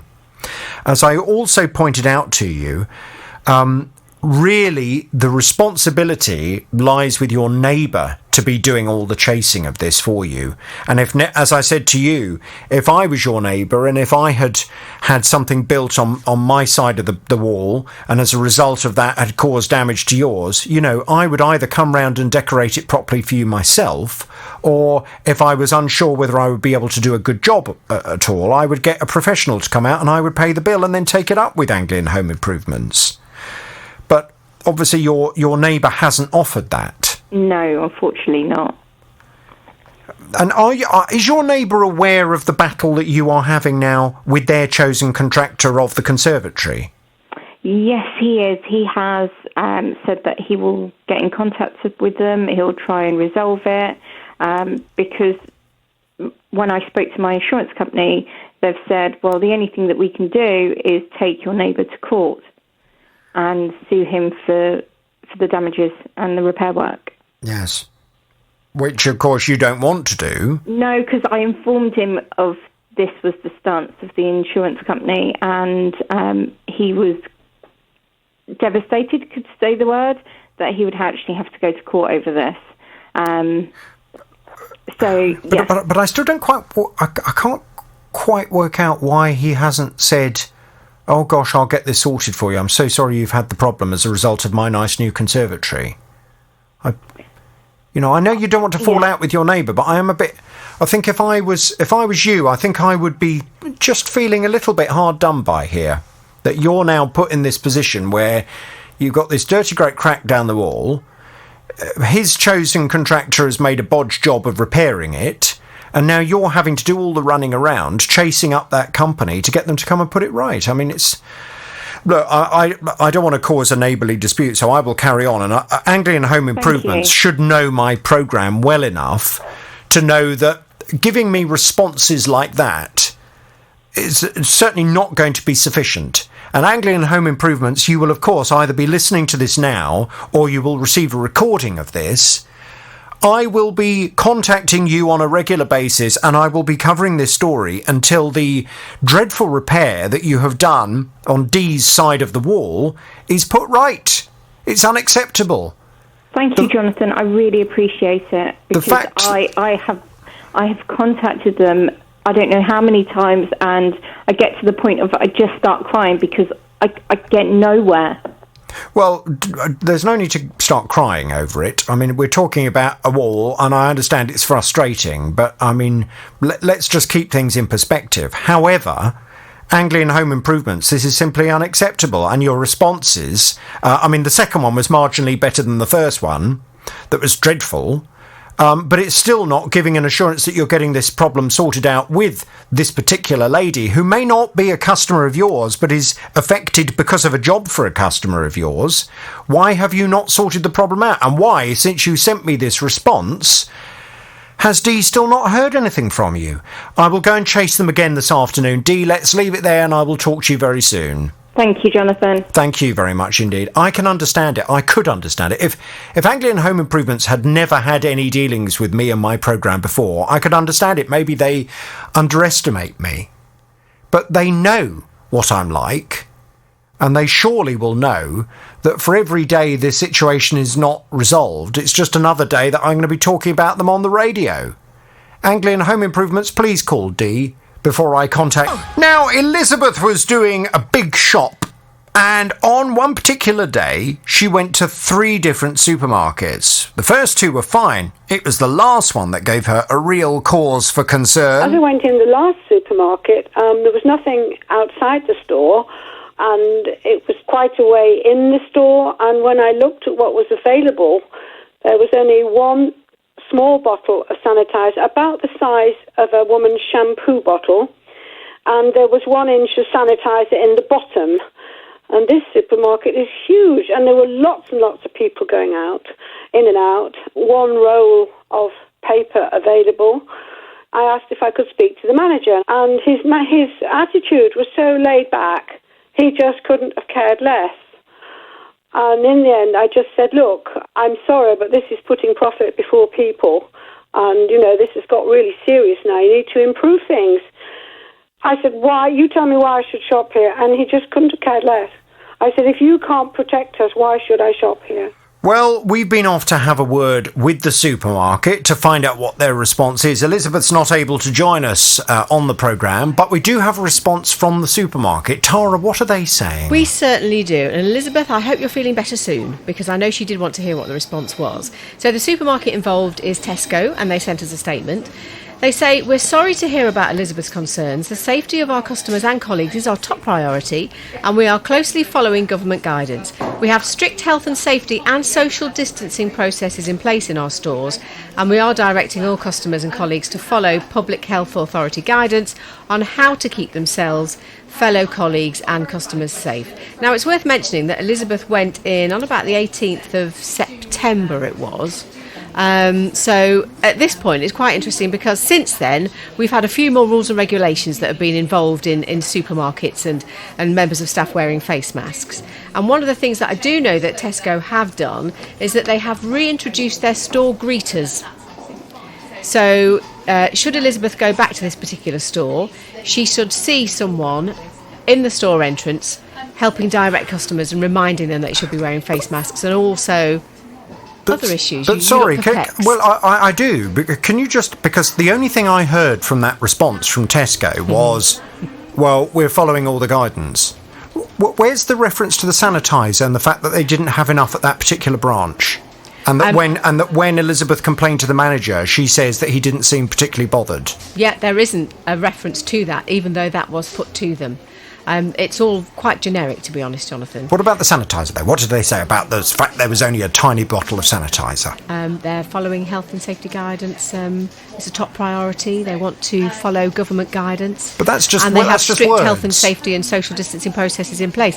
Well, it certainly wouldn't, and it's unfortunate that Elizabeth isn't on with us today, because I'm not entirely sure she would be happy with that response. Never mind, Elizabeth, I'm not happy with it. I mean, social distancing is a separate issue to sanitizer. The issue was two things. Firstly, the fact that they didn't have sufficient sanitizer there for customers to be able to properly sanitize their hands and the trolleys. Secondly, when she pointed it out to the manager didn't seem particularly concerned. Their response seems to be, oh, well, we're following all of the guidelines regarding social distancing. I could have honestly asked them a different question to receive the same response. Can we go back to Tesco again? And can we just explain that that response doesn't seem to actually address Elizabeth's particular concerns? That at that particular branch, they didn't have very much sanitizer. Certainly compared to the other supermarkets, there didn't appear to be very much sanitizer. What is their policy on sanitizer? How much sanitizer should customers expect outside their stores? What should customers do if they turn up at a Tesco store and there isn't sufficient sanitizer? If they complain to the manager and the manager doesn't seem particularly concerned, what should they do at that point? And can we just also make it quite clear that what we don't want back from Tesco is them suggesting that they're following government guidance on social distancing? But to be honest... We should expect that they all are. Of course. Of course. I mean, everybody has to follow the government's guidance on social distancing, end of story. But we expect companies, particularly big companies like Tesco, to go a step further. We expect them to make sure that they have sanitizer available for their customers. We expect them to be taking this very seriously and making sure that their customers, who are being good enough to go into their stores and spend their hard-earned money in a Tesco store rather than another supermarket, we expect them to go over and above and to take this virus very seriously and to make sure that their customers will have a safe experience. And Elizabeth did say when she was on the programme, I want to know why I should spend my money here. How you are keeping me safe. Quite. No more generic responses, Tesco. It won't wash. We need something specific, and I want to hear the word sanitizer in your response on numerous occasions, because this is an issue regarding sanitizer and lack of it. Thank you very much indeed. Hopefully Elizabeth will be able to join us next time we have a response from Tesco. And if you also have had an experience of a Tesco supermarket compared to the others, I mean, is this just a one-off in this particular branch that the issue of sanitizer has cropped up? Or have you also been to a Tesco store and felt as if they are relaxing far too much regarding corona? A little earlier, we were talking about Elizabeth's complaint. Elizabeth came to me. She was telling me that she went off to do a big shop. Now, for Elizabeth, a big shop really is a big shop. It involves her going to 3 different supermarkets to get all the stuff that she wants. Everything was fine with the first 2 supermarkets, but the last one gave her real cause for concern. As I went in the last supermarket, there was nothing outside the store, and it was quite a way in the store, and when I looked at what was available, there was only one small bottle of sanitizer, about the size of a woman's shampoo bottle, and there was 1 inch of sanitizer in the bottom. And this supermarket is huge, and there were lots and lots of people going out, in and out, 1 roll of paper available. I asked if I could speak to the manager, and his attitude was so laid back, he just couldn't have cared less. And in the end, I just said, look, I'm sorry, but this is putting profit before people, and, this has got really serious now. You need to improve things. I said, why? You tell me why I should shop here. And he just couldn't have cared less.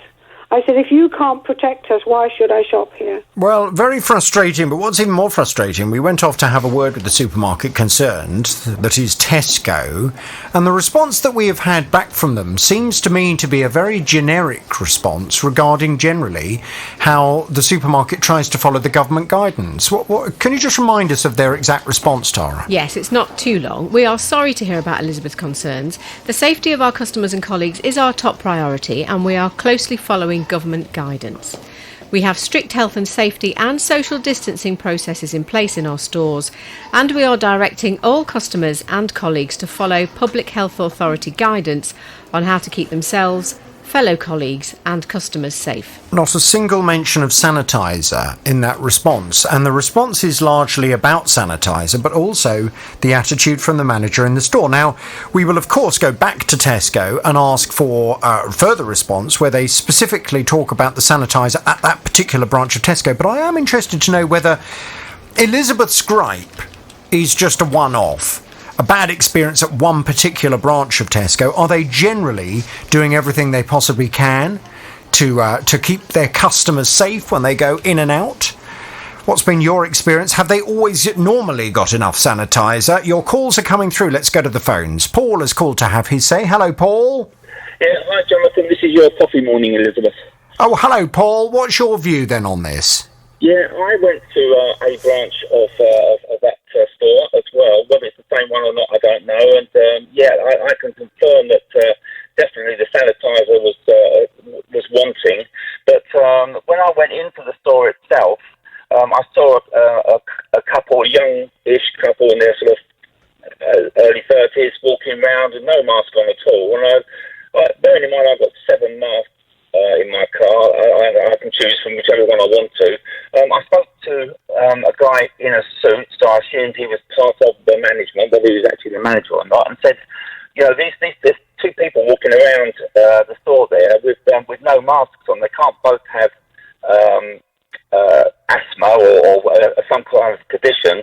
Can you speak to them? And he said, unfortunately, sir, we can't do that. And the answer was almost verbatim, as in he'd answered this question several times. OK, well, I know... Listen, apologies, Paul, we'll leave it there because your phone line's terrible, but we got the gist of it. And I don't think that the face mask issue is something that's specific to Tesco, because we have had complaints in regarding people not wearing face masks and staff not necessarily enforcing that in most of the supermarkets. Although, unfortunately, Paul's line has gone wayward. Yes. But he would have been able to say to you that he went to a different supermarket and there was someone at the reception area of the store who was turning people away who weren't wearing face masks. The only person he let in who was wearing a face mask was someone who had one of the lanyards on. Good. OK, well, that's how it should be in all supermarkets. They shouldn't be letting people in who are not wearing face coverings. If I was on the front door as well and someone came in and said, I can't wear a face covering for medical reasons, I think I would be advising them that maybe going into a supermarket with lots of members of the public wasn't necessarily advisable. Thank you, Paul. Apologies, your line wasn't great, but we'll move on. Yvonne wants to have her say on this. Hello, Yvonne. Yvonne's over here. Hello, Yvonne. Hello, Jonathan. Hi, Yvonne. What are your thoughts? Well, I was listening to your conversation with Elizabeth, is it? Yes. Yeah. And I've had the same experience, actually, a few days ago. I went into my supermarket, a large supermarket. Is it Tesco? Yes. Right. I didn't want to say that. I thought I'd let you say Well, the reason for this discussion, I just want to know from Tesco shoppers, because I don't shop in Tesco, so I don't know. Right, but I want to know from Tesco shoppers whether this hand sanitizer issue is something that is universal across all of their branches or just very specific to the one that Elizabeth went to. Right. Well, obviously I don't know which one she went to, but from my own supermarket, Tesco, I was there a few days ago, and they have like a vestibule where you go in the first lot of doors and then there's another set of doors. And between those 2 sets of doors is a trolley with some sanitizers that you put on your trolley handle and tissue to wipe it off. And then there's another bottle, which is your hand sanitizer. But this one, again, as Elizabeth said, was very small for all the amount of people that go in there. And it was empty. I thought, I went to use it, not realising it was empty, and nothing came out. So I went into and just inside the second set of doors is the information desk. So I went there, and there's a lady there, and I said to her, I'm sorry, I said, but there's no hand sanitizer on that trolley out there. And she went, people nick it. And I said, well, what now? So she said, I'll collect some more out there. And she was just so laid back about it. I couldn't believe it. Now, there was a boy on the door that I've not seen happen before, who was obviously checking people had face masks on. Good. And yet he wasn't aware of what was going on a few feet away from him with the hand sanitizer. Well, maybe he had his hands full trying to make sure that everyone had their face covering on. Yeah, and he looked very, very young, and I thought maybe it was all hard work for him anyway. But more to the point was there was no hand sanitizer. Well, that's not good enough. Thank you very much indeed, Yvonne, for your call. Anne in Dunstable. Hello, Anne. Hello, Jonathan. How are you? I'm good, thanks, Anne. What's been your experience of Tesco and hand sanitizer? Well, I'm ringing you in because I think we're talking about the same Tesco. Not a shop I deal with, it's out of my way. And I called in yesterday with my husband. I had a hospital appointment, and we called in because it was very handy for a few bits of shopping. It's got a large vestibule. We all know the one we think we're talking about. I'm being told by my team that all of the callers we are having on, including you, are talking about different branches of Tesco. Okay, right. This is a very large one.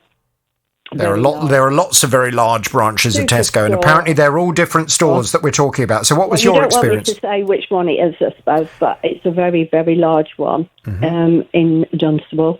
And there's a vestibule. We picked our basket up. We're only getting a few things. There was a young chap, and he seemed to be looking at people. We had our masks on. So I stepped in, as you usually do. As you go in, there's huge sanitizer. These huge pumps are in all the other stores where they hold gallons of it. And we couldn't see any. And my husband thinks there was a table he spotted. I couldn't see a thing. And I would be the kind of person that does complain. But we were in such a hurry. I took my sanitizer out. I did my own hands, the handles of the basket my husband did. We only bought a few things, and out we came. Now, when you talk about, sorry to interrupt you, but when you talk about the great big, containers of hand sanitizer in the other stores, are you talking about in different types of supermarket? Yes. I go in quite a few supermarkets. So which other supermarkets have you found they've got lots of sanitizer available? Sainsbury's, Marks and Spencer's have huge stands where it's almost like a wash basin. There's a tap where it comes out, so it would last for a long time. Right. Okay. Long time, But in this particular, and if you're talking about the Tesco in Dunstable, it is a huge store. But you're saying there was no official great big dispenser of. Not a huge. It is a big 24-hour store. I couldn't. You wouldn't miss a big sanitising station. Other supermarkets, Aldi, they have stations where you can wipe all your basket. If you've got a trolley, wipe it down. And they always seem to be refilled. We could not see a thing because we commented on it. Couldn't see any staff around. And I think I should have complained with hindsight. That's why I'm ringing you in this morning, because you're getting so many people ringing in about Tesco that I thought, well, I'll add to the mix. Well, there we go, Anne. Thank you very much indeed. I mean, I would really hope this isn't something that is company-wide, because as regular listeners to this programme will know, I have avoided going into supermarkets throughout all of this, largely because I suspect at the very beginning of all of this, back in March, I suspect I caught coronavirus in a supermarket, which is why I'm not particularly anxious to be mixing with lots of other people in supermarkets. But I had presumed that the supermarkets would have it all absolutely down to a fine art by now, that they would have lots of sanitizer available, they would have plenty of things for you to wipe your trolley down and your basket available. Is this just something, some very bad experiences, one-offs, or is this a larger company-wide problem that Tesco are simply not providing enough sanitizer for customers? Text coming in here, Colin texts to say, my local Tesco has plenty of sanitizer available on entry, plus one way in, one way out. Someone on the door checking people on entry, and all customers appeared to be wearing face masks. I have no issue visiting the store, says Colin. Thank you. That's the store in Wellingborough, I gather. So congratulations to Tesco of Wellingborough for doing a sterling job. Shirley texts to say, I went to Tesco in Wolverton last Thursday. There was a large bottle of sanitizer to spray the trolley with, plenty of sanitizer for your hands, and someone at the front door asking people to make sure they use their face coverings. Again, fantastic. Well done, Tesco in Wolverton. Here's an anonymous text. I have no problem with sanitizer at Tesco stores. They've been brilliant. Danny texts to say, my local Tesco have moved the sanitizer from near the door to further in. I had to look for it. They have stopped putting sanitizer outside as you leave as well. Howard texts to say, most big supermarkets have security like Tesco. So why aren't they stopping people at the entrance? And also, Tesco had no sanitizer at the entrance. Come on, Tesco, sort this out, says Howard. Thank you. Well, we're definitely going to take this issue up again with Tesco and ask them specifically to address the issue of sanitizer or lack of it in some of their stores. And if you go into any of the supermarkets here in Beds, Herts and Bucks and you find that the supermarket are not putting out sanitizer, they're not making sure people are wearing face coverings, you call in and let me know which ones. We'll get straight on to them. This has got to stop. As we head into the winter, this has got to stop. If supermarkets are lucky enough that people want to go in and spend their money and shop with them, the least they can do is to make sure that when you are shopping in their store, they're looking after you and they are doing the absolute essentials for you. And I would argue hand sanitizer, face covering, two of the basics they should. Now to Aisha. Aisha ordered a washing machine on September the 13th, but when it arrived, it was damaged. So she returned it. It had a large dent on the side and on the back. And I've been having a nightmare ever since trying to arrange a replacement, even though the item's in stock and there's delivery slots available. So on Saturday, I phoned them up because I thought it'd be easy. They'll just send me a replacement. They said that a new one would arrive on Monday. Sunday came and there was no email. So I called back. I was told that the silver one model was out of stock now. But I could have the white one if I wanted. So I said, okay, that's fine. I needed a washing machine. I'm drowning under laundry. Yes, well, I feel, Aisha, you need a washing machine, don't you? And the length of time Aisha had been left without one was starting to get ridiculous. She must have washing up piled in every single room in her house. Aisha's back on the JVS show now. Hello, Aisha. Hi. Hello, Aisha. Right, now Tara's been off to have a word with the retailer that you purchased this washing machine from, and Aisha really was being very kind. She was saying, silver one, white one, she doesn't really mind. She just wants one that isn't damaged, please, and can they please hurry up and deliver it? What have the company had to say for themselves? Exactly, Jonathan. Who does want to drown under laundry? Well, I got in touch with the company straight away, and they were very quick to get back to me, and this is Curry's PC World. Right. And this is the statement. We are sorry for the delay that Aisha experienced when receiving her replacement washing machine. We can now confirm that the replacement product will be delivered on, and check your calendars everybody, the 29th of September. Today? Yep. The delay was caused due to the originally purchased washing machine being no longer available in their preferred colour. To apologise for the delay and inconvenience, we have offered them a 10% discount off the cost of the product in the form of a gift voucher, which they have accepted.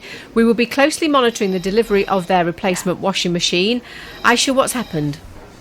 Yeah, it arrived this morning bright and early, 8:30. I finally have a washing machine, no dents, and it's fitted in, and 2 loads are on already. 2 loads. I was going to say, have you had it on already? I must be the only person who gets excited about washing. Well, no, I can understand after all that length of time. I think I'd be very excited about it as well. Lovely. Yeah. Okay, so everything is sorted out. It is, yeah. I just want to say a big thank you to you and your team. You managed to sort it out in literally hours, whereas I was going round and round in circles for days. So a really big thank you to you, because I don't think it would have happened unless you didn't Fantastic. get involved. Well, we will thank Curry's PC World very much indeed. We will give them the horn. Aisha, any other problems? If you remember, Elizabeth came to me. She was telling me that she went to do a big shop, which involved her going to 3 separate supermarkets. The first 2, absolutely fine. When she went to the third one, it was a big supermarket, but she said there was the most tiny little bottle of hand sanitizer with about an inch of sanitizer left in the bottom of it, to provide sanitizer for everyone in the store.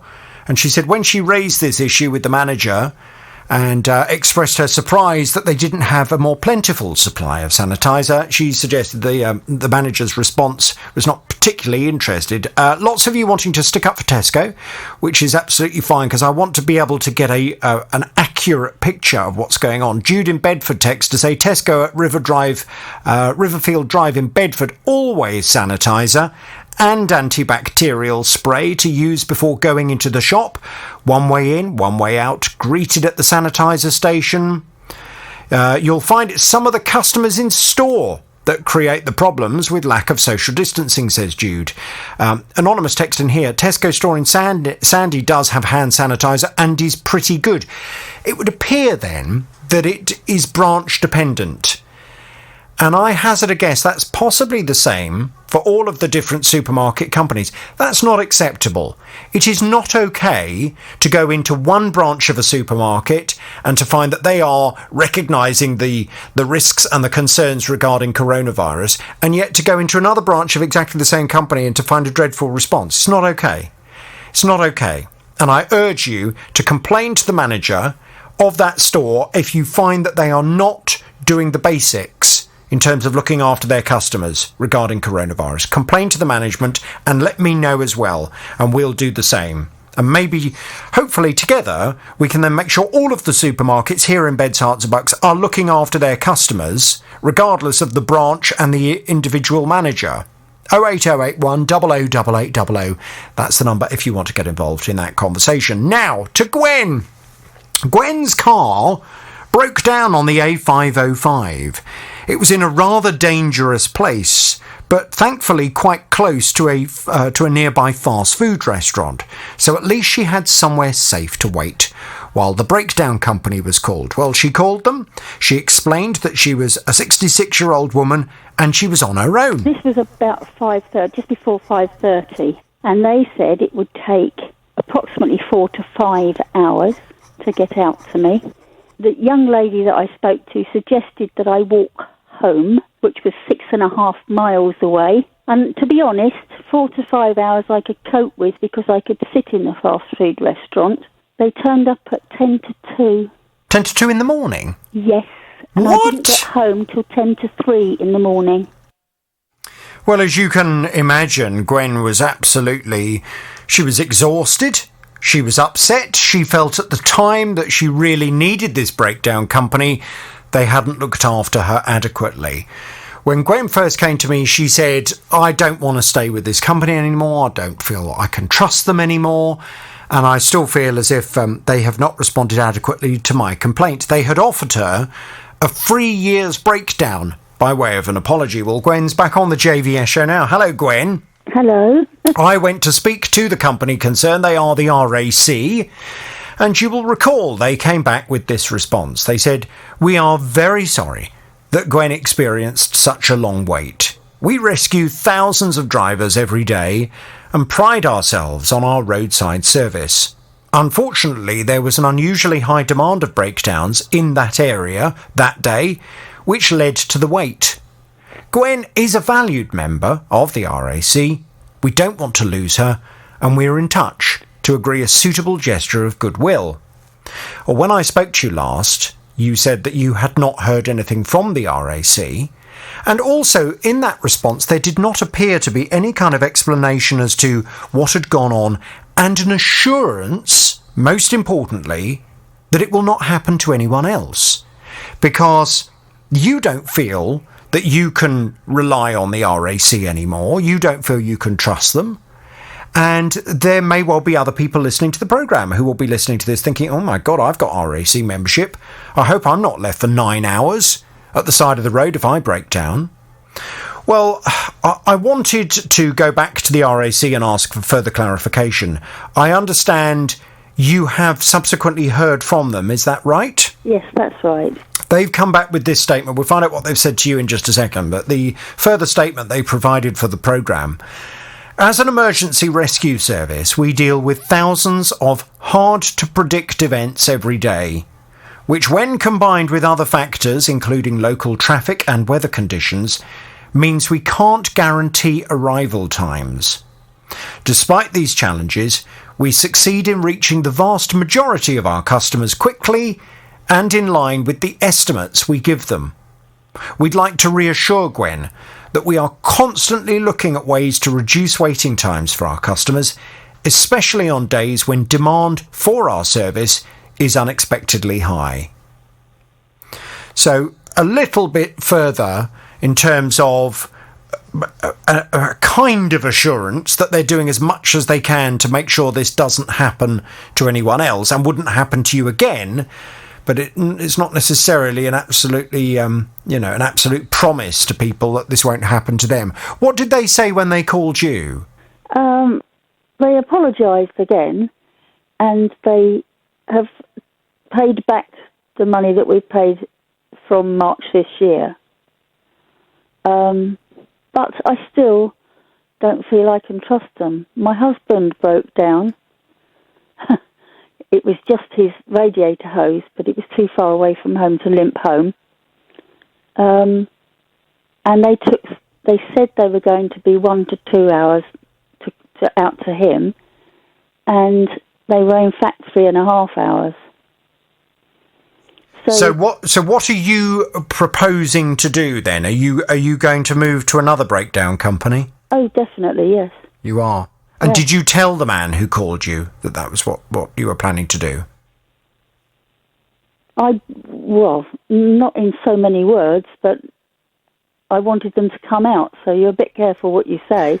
No, but in terms of when you had when they called you lady, recently. Yes, I said I'll be moving to somewhere else. Right. And what was the response? We're sorry. And that's all they can say, really, isn't it? So. Well, it is really. However, I just can't be left in that position again. No, you can't. And this is the thing, isn't it? We as we've discussed on the programme before, we take out these breakdown policies, hoping that throughout the year we will not need to use them. Yes. And I would imagine I'm just thinking, and I try and find something wood in the studio to touch when I say this. I've had breakdown cover for many years, and every year I pay my money. Yes. And every year I don't need to use it, thank goodness. No. Well, the last time I had to use them was 13 years ago. Right. So you've paid out all this money.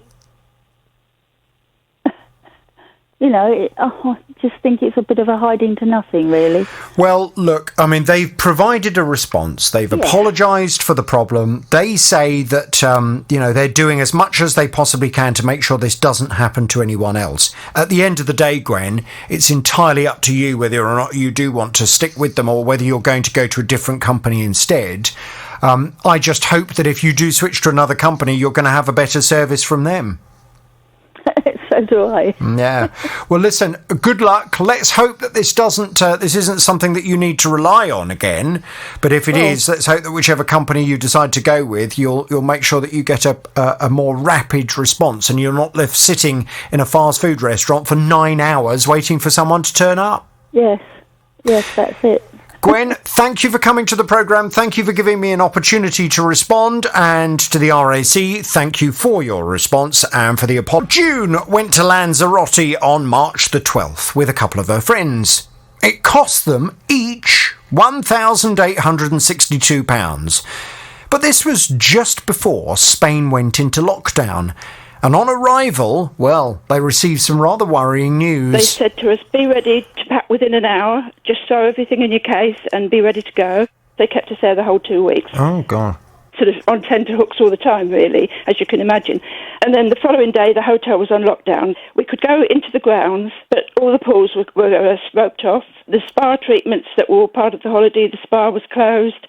There was no sports equipment available. All the entertainment stopped. We didn't even have pipe music. With the cost of the holiday, there should have been 4 trips. They were all cancelled. All we could do is sit around and read books, basically, for the whole fortnight. Our rep came up to us in the hotel about 2 days before we flew home, and she said, right, now I want you to pay £52, which will get you from the airport to your front doors. And when we arrived at the other airport, there was no taxi waiting for us. Well, June says she can't understand why other holiday companies seemed able to take their customers home much earlier than she and her friends, who were just left in this hotel, bored out of their brains for 2 hours, unable to do all of the things that they were hoping to do on the holiday. When she returned to the UK, she complained and asked for reimbursement, reasonable reimbursement, because she says the holiday she received was not the holiday she'd paid for.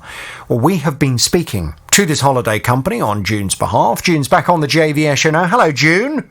Hello, Jonathan. Now, I know Tara went off to have a word with the company, and I can't help but smile when I think about this, because, in terms of negotiation, June,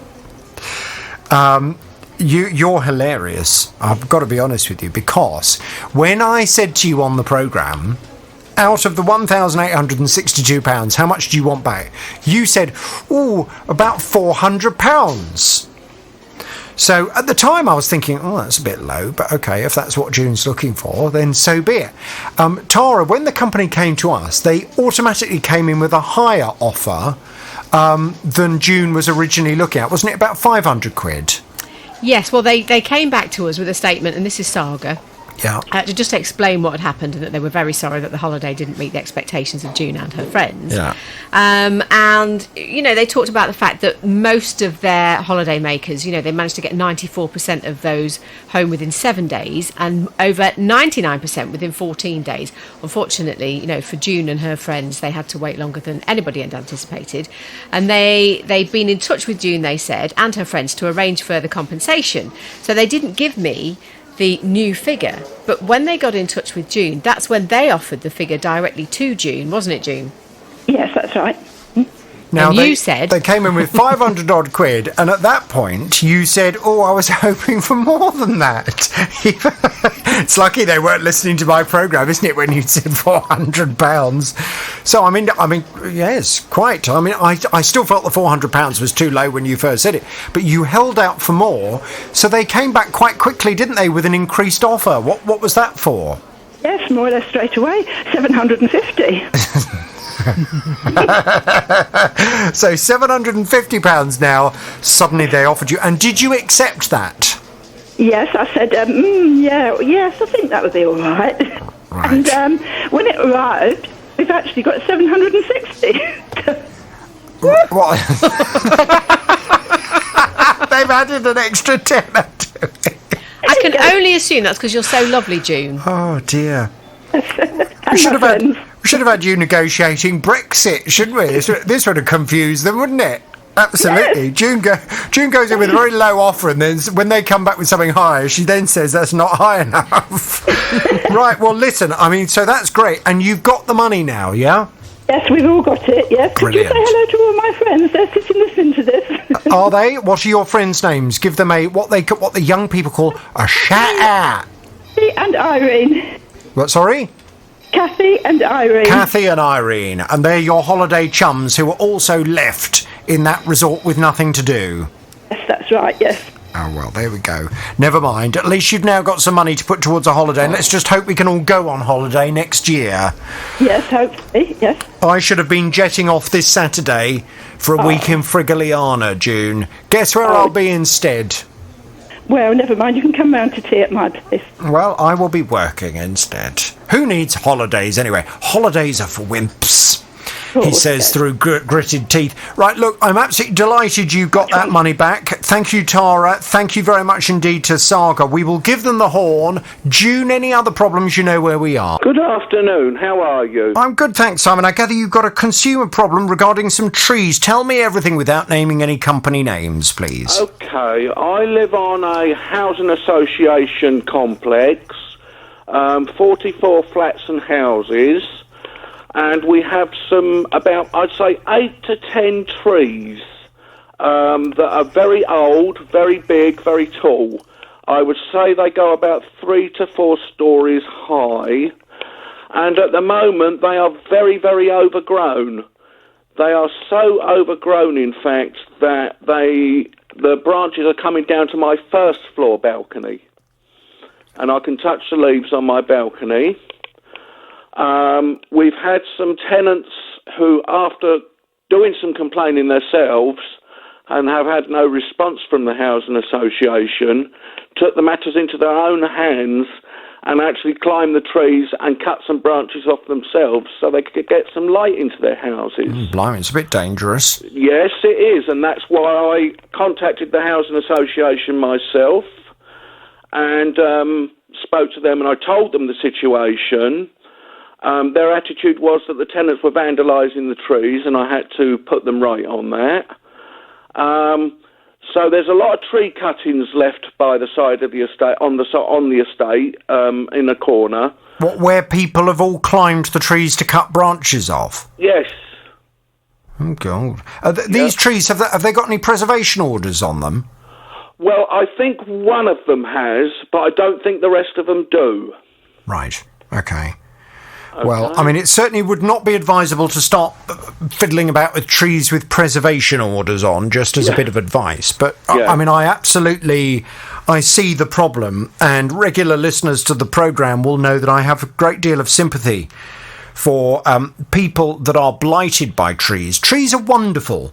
They're beautiful in woods and in places where they don't cause damage to your property. Yeah. But if a tree is very close to your house or your flat or wherever it may be, trees can cause a huge amount of damage and loss of enjoyment of property unless the tree is properly managed.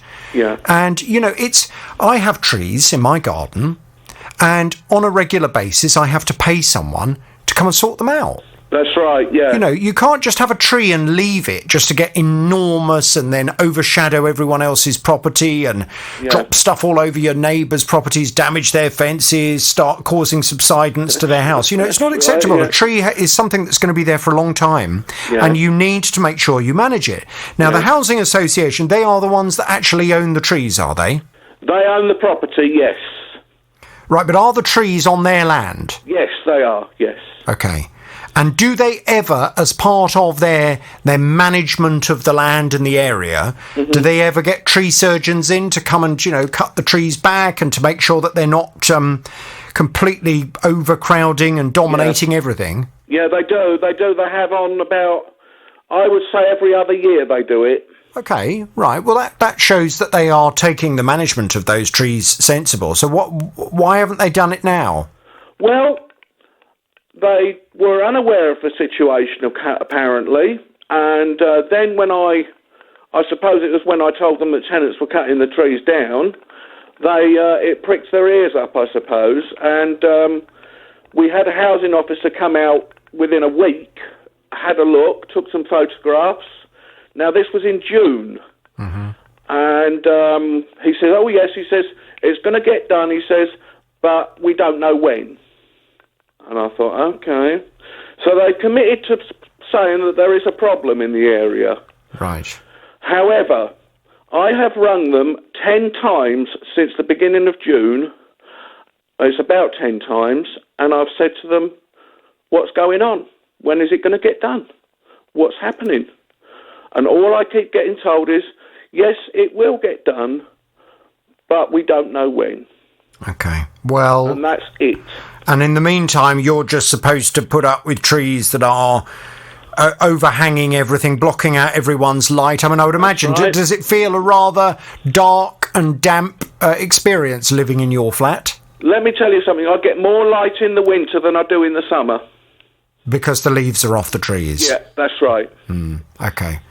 Well, let's see what we can do. Tara, can I please pass Simon back? Can we get a call into this housing association and just ask them what they're planning to do? Because it sounds as if the trees are ruining the enjoyment of everyone's property in that block, and they do need, cutting back some of the branches, taking out. Thinning out, I think, is what they call it. And people do have a right to light. Yeah. Well, yes and no. Yes and no. It depends. Not according to the Housing Association. I was going to say, it depends. The right to light is something that's rather contentious. However, certainly regarding this particular issue, I think if the Housing Association, who you also rent your property from, if they own those trees, then surely they should do something to sort. Good morning. Morning, Justin. I gather you have a consumer problem regarding conveyancing, property conveyancing. Tell me everything without naming any company names, please. Sure, absolutely. So essentially, my partner and I separated earlier this year, and of course you've got the thorny subject of what will happen with things like the house, etc. We decided that mutually agreed that she would buy me out, which obviously involves some complicated stuff involving conveyances, etc. So I went away and contacted a company to represent my interests. Part of the process that would normally be involved with the conveyances is meeting them in person to check your identity, for money laundering issues, etc. My particular company that I chose have said that they're not actually doing that at present because of the COVID restrictions, but they said that if I sent in all the documents and then we did a video conference call, that would suffice. And as far as they were concerned, that would be perfectly acceptable going forwards to check that I am who I say I am, etc. So we did the video call, and everything seemed okay at first. Then after a little while, I got calls back saying that unfortunately, Louise's conveyancers weren't satisfied with that. She'd gone in to see her conveyancer and they'd gone through the steps face-to-face, and they're demanding that I do the same. It's out of my control because, unfortunately, my conveyancers, up until, say, yesterday when I spoke to one of your researchers, they basically said that they now may be able to have me come in, but that's still not definite. My conveyancer has put a proposal to her company, but as of yet, that hasn't been decided, and unfortunately the time is ticking away. We're now down to maybe just over a fortnight left before her mortgage offer could potentially run out, and then we maybe have to start the process all over again, which is extremely frustrating. The thing is, I don't know which side is being difficult. I kind of see both sides' arguments. Her conveyancers seem happy to have her come in, mine aren't, so, they're reticent because of the COVID restrictions. I'm trying to be pragmatic about it, but I don't really have an answer as to which side is necessarily, right out of all of this. So yes, it's very frustrating, and we're in uncharted territory, really, aren't we? Yes. So, I mean, this is not normal, and normally, of course, you would go in and you would meet with. I mean, it's interesting. You keep talking about a conveyancing company. You haven't used a solicitor then to do this for you? Well, it is. Yes, the conveyancer stroke solicitors. I would go into their office, and I believe the conveyancer is qualified to do this certificate. Yeah. Say yes, I am who I say I am. Yeah. Well, but surely, if this is now a sticking point, and I can understand from the other company's perspective, I can understand why they may feel, to be honest, it sounds as if they're squabbling over something that's unnecessary anyway, because I'm quite sure your partner, who is their client, is absolutely comfortable that you are who you say you are, and this is not a case of, money laundering. But if ultimately they want to know that your conveyancer has seen you face to face and you are who you say you are, then surely it is perfectly possible for you to find a way of your solicitor meeting with you, even if it is outside their office. Why can't they come downstairs and meet you outside and just, make sure that you are who you say you are outside the building? Well, I have sort of made when I was informed by Louise that we've got down to about a month left, I sent them an email saying, look, this is how close we're getting now. Is there no way around it? I mean, I work in a factory myself, and we've found sort of smart ways around all the issues that are facing everybody. Yeah. And we seem to have progressed. They see, like I say, I don't really wish to point the finger, because I do understand that as a company they have their own concerns about meeting people. I do get that, but surely, as you've just said, there must be a way around this. And if it's the sticking point, ultimately for their client, if it becomes the absolute sticking point, then surely it's incumbent on them to try and find a solution. I would agree. Yeah, definitely. It's. This has been going on for several months, and it was someone who works actually at your radio station, who is a parent of a child in the same school as my daughter, who suggested I call you.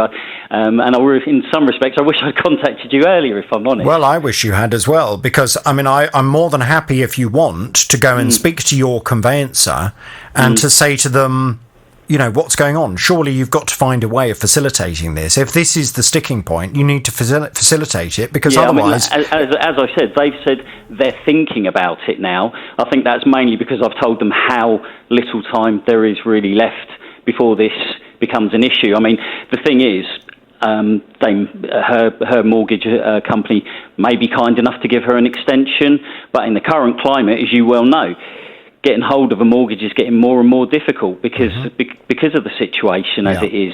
And, so, just so I'm clear of exactly what I'm asking them to do, so they just need to have some kind of socially distanced, in the flesh, face-to-face meeting with you.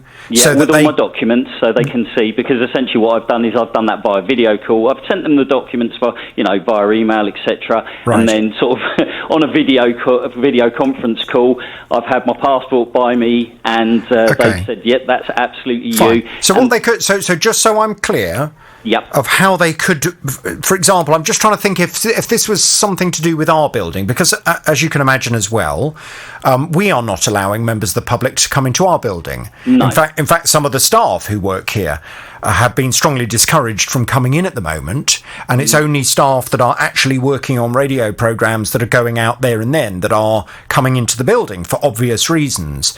So, but I'm trying to think, if I was in your position, or if I was in the position of the company that is working for you, surely what you could do is send the conveyancer to meet you outside the front door, socially distanced. They get to see you in the flesh. You hand over the paperwork. They then take that into their reception area. They go through it and make sure they're happy with it. They then come back out, give that paperwork back to you, having checked everything they needed to check physically, and then they say to the other company, yeah, that's fine, we've now met this client face to face and we're happy that he is who he says he is, and this is not a case the certificate exactly. That they're asking for. I, as I said all along, I've not tried to apportion any blame to either side on this. I totally understand both sides of the argument, but equally, there is, all of us are finding new ways of getting around these issues that we're facing, and I really think that perhaps they need to think a little bit outside the box, so to speak. Would you like me to go and have a word with them? Or at this particular point, did you just want to run this past me so that you can now go back to them and kind of forcefully suggest that? No, I'm more than happy for you to contact them. Okay, fine, lovely. That's what I was hoping you'd say, because I'd quite like to go and have a little conversation with them. Tara, can I please pass Justin back to you? Can we get a bit of detail? And I'd like to call this company and see if we can have a common sense conversation. Yeah, that would make sense, because, this is an issue that a lot of people will have come across because so many people are doing things online. So I was just having a quick look to find out the services that are out there. I mean, the government has had to look at this head on as well, because obviously they need to verify identification for people who are doing things like universal credit or state pension, that kind of thing. And the government set up something called gov.uk Verify so that they could put things in place so that they could minimise the possibility of money laundering or people doing things fraudulently, that kind of thing. Yeah. And obviously the legal service has to do this on a huge basis, and they will be getting new clients in all the time, and they have obligations under money laundering laws to make sure, obviously, that people are who they say they are. And there are services that have been set up as a result of coronavirus to help the legal service just, identify who is who and give them the identity that's required. So it seems odd that different organisations aren't set up in that way to make it as easy as possible. Just get, if worst comes to worst, get you to come and wave through the window. Yeah, I mean, that would be the sensible solution. It really feels as if they're making this far more complicated than they really need to. Although I have to say, money launderers can be very, very crafty. Yes, I'm sure they can, but if ultimately we're talking about a couple who are going their separate ways, I'm sure it's perfectly possible for the other company, the conveyancers for your ex, Justin, to show her a photo and say, is this actually your partner? Because this is who the company's saying that. And she says, yeah, that's him. And then, it just feels as if this is a lot of fuss is being made when it doesn't really need to be made in this particular instance. And surely there must be a common sense of way around it. But listen, let's go and have a little word. I'll pass you back to Tara. We'll get some detail and I'll get a call into them this afternoon for you. Jodie has bleached hair. After lockdown, she saw a product that she thought would really help with the look, without going for an expensive appointment at the hairdresser before her holiday. But unfortunately, when she used this product, well, things went horribly wrong. I used the shampoo, and then I used a conditioner, and I'm washing out the conditioner, and I felt a knot in my hair. I thought, well, that's a bit weird. So I tried to kind of brush it out with my fingers, couldn't get it out. I got out the bath and stood in front of the mirror, and it was a huge clump of hair had completely lumped together, and it was solid. It wasn't what I would call a knot, because if you felt the I'll call it a knot for now, but felt the lump or the knot, it feels like there's actually something solid inside it. So essentially, my hair's fused itself together in this section of my hair. I tried everything to brush it out. My mum, in the end, had to come over and cut the section of my hair to get it out. the rest of my hair is in such bad condition, it just looks absolutely fried. Well, Jodie says she will now have to have most of her hair cut off in order to sort this problem out. She's very, very unhappy about it. She feels the company that manufactures this shampoo and conditioner are responsible for the problems that she now faces, and she wants them to take responsibility for the problem. Well, we've been communicating with them, and Jodie's back on the JVS now. Hello, Jodie. Hello. Hi. Hello, Jodie. Now, I know Tara's been speaking to the company, and last time we spoke, Tara, they wanted to get the product that Jodie's used back to them so they could analyse it and see exactly what's gone on, to see if they can try and find a reason as to why it had this reaction with her hair. Yes, so we were hoping that Jodie was going to be able to send it off to them, and it was going to take a while to get this thing analysed, the shampoo and conditioner. Jodie, has it now been sent? Yes, I sent it straight off. I literally walked to the post. Well, I made the video of me decanting it, as recommended. This is because I asked you just to keep a sample for yourself, just for future reference, if you need to have your own testing done on it. Yes, and I recorded myself filling up the bottles. I recorded sealing it, put the date and such forth on it, everything I could think of to make sure it's all covered, and let them know that I've done all of that. Popped it straight in the post. It's gone over to them, and then I chased it up. I think it was the end of last week. It could have been the beginning of this week, and they've replied saying it's going to take a few weeks because it has to be sent to Germany, apparently. Oh, okay. Now, how long is a few weeks, Jodie? That was what I've got. I don't think it specifically said how many weeks it was. And I presume they're going to put it through whatever lab machines they have to put it through, just to make sure that it is, first and foremost, the product that they manufactured and put in those bottles, because, you know, a company, it's perfectly reasonable for them just to make sure that it is indeed their product you're complaining about. Yeah, or if there's like a manufacturing issue, I guess, if one of the ingredients had too much put into it. Yeah. I don't know. Yeah, exactly, which I guess from time to time could happen. It shouldn't happen, but I guess it could happen. And it's all those kinds of things you would like to think they're going to be testing before they come back to you. So it sounds then as if we may have to wait another week or so before they come back with some kind of response. I feel as if it might be a bit premature for us to go and chase this up at the moment, if they've already told you it's going to take 3 weeks. Yeah, especially if they're sending it off, I suppose, because, you know, it's going to take time to send off, and especially with coronavirus, let's face it, nothing's moving particularly fast. Yes. I have had all my hair cut off now. I was going to say, I mean, Tara mentioned to me that you've now had a haircut. I have. And how short have you had to go? It's just below ear length at the front, and then it's cropped all the way into my neck at the back. Right. So I've kept the ponytail again to show the damage. There's a little bit of damage still left at the front, because anything that had bleach on it was affected by the shampoo and conditioner. Right. Luckily, I suppose, in some ways, that during lockdown it grew out quite a lot, so I've managed to salvage what was the regrowth almost. I'm sure you look lovely. I mean, I haven't seen a photo of your hair, but I'm sure you look lovely. Well, I have seen a photo of the back of your head, Jodie, and it looks like a lovely cut. So when you say that there was some damage at the front still, was that taken out so it's slightly shorter at the front? No, it's because the hairdresser, it wasn't my normal hairdresser, unfortunately she was sick, but he didn't want to take too much more off, because he said it's such a drastic cut, and I've never had short hair before. He said, I don't want you to leave feeling really self-conscious, so we're going to leave that a little bit, and next time it will come off, so I'll have to go short again next time. And have you had lots of nice compliments from people saying, oh, your hair looks nice? I have, and I had someone say I look younger. There you go. And my daughter said to me, I still look beautiful even though I have short hair, which I'm not sure how to take, but she's 6. So. Oh, I'd say, well, 6-year-olds can be very harsh, so that you've got a win-win situation there, Jodie. Absolutely. I'm sure it looks lovely. And, silver linings and all that. So let's onwards and upwards. I don't have to look at it anymore. No, quite. Well, let's wait and see what the company comes back with in terms of the product that you say caused the damage in the first place. Oh, I did actually. I had someone else contact me when I said, I'd had my hair cut, and I give updates to everyone. And someone said that they had spoken to their friend and the same thing had happened to her, same product. Right. Same thing. I asked her if she wanted to contact me and go further, but she said she didn't want to. So I see. Well, that's not necessarily very helpful. But okay. Yeah. Well, listen. Let's wait and see what the company comes back with, and if we need to go and give them a nudge, we certainly will do. But thank you, Paul. I gather you have a consumer problem. Tell me all about it without naming any company names, please. No, of course not. Jonathan, I bought a dash cam, and at the end of May, on the 28th of May, 2018. I paid £210 for it.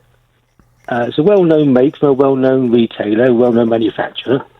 Sadly, after about 18 or 20 months, it just stopped recording. It wasn't, the power was going on to it. The little power light was on, but it wasn't recording anything. Right, so sorry to ask you this. Your line's a little bit muffled. How much did you pay for it? £210. £210, and this is for a dash cam? Yes. And when did you purchase it? What's the date? It's the 28th of May, 2018. Okay, fine. And when did it break? It's about 18, 19 months afterwards. So it's just over a year and a half. Okay, and when you say it broke, what actually went wrong with it? Well, it just stopped recording. There's nothing, there's no image going onto the memory card at all. So it was just sitting there doing nothing at all, basically. So, and in the world of dash cams, I mean, it's always appealed to me to buy one, but I haven't ever got round to it because I always have thought of it as being very expensive. £210, is that, what kind of level of dash cam does that buy you? A budget one or a good quality one? No. At the time, it was the highest spec model that this manufacturer made. Okay. So it's very near the top end of the price bracket. Right. Okay. So this was a good quality dash cam system. The reason why that's important is that in consumer law, in theory, the more you spend on something, the better quality you are entitled to expect. Yeah. You know, if you buy cheap, then you get cheap quality. If you spend a lot of money, then the reality is you are buying something that should, in the eyes of the law, last for a very reasonable amount of time. And I don't think very many people would think 19 months was acceptable for it to last before it breaks. So I presume you went back to the retailer and complained. Yes, but unfortunately, this is just as the lockdown kicked in. So no, they didn't want to know. They gave a little note saying it's out of warranty. Speak to the manufacturer. I said, well, my deal's with you, not the manufacturer. But they don't want to know. The manufacturer's been as good as gold. They're helping out as much as they possibly can. But the retailer just completely washed their hands of it. Don't know. Don't want to. Just don't care really. Well, that's not acceptable. It's not acceptable. And for any new listeners today, let me just explain the way it works. When you purchase a product from a retailer, a UK-based retailer, you are covered by what is known as the Consumer Rights Act. It used to be called the Sale of Goods Act. The Consumer Rights Act came in to replace the Sale of Goods Act in October of 2015. And what it means is that any product you purchase must be fit for purpose. So it must do what it's supposed to do, what it's described as doing. It must be of reasonable quality and it must last for a reasonable amount of time.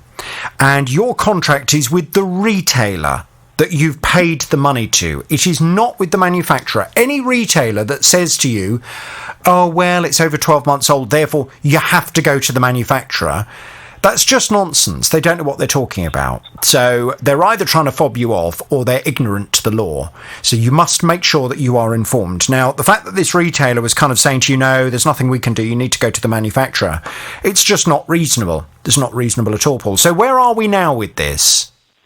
Well, that's as far as I've got. I'm getting nowhere at all with a retailer. I don't know whether to go to the credit card manager. Oh dear. I don't know what. Paul, hang on. Your line is terrible. I don't know where you are, but your line is not good. It may well. Sorry.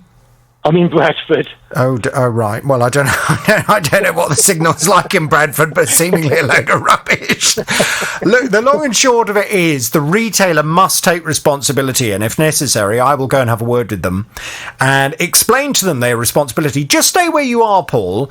Dean in Leighton Buzzard has called in, wants to have his say on this issue. Hello, Dean.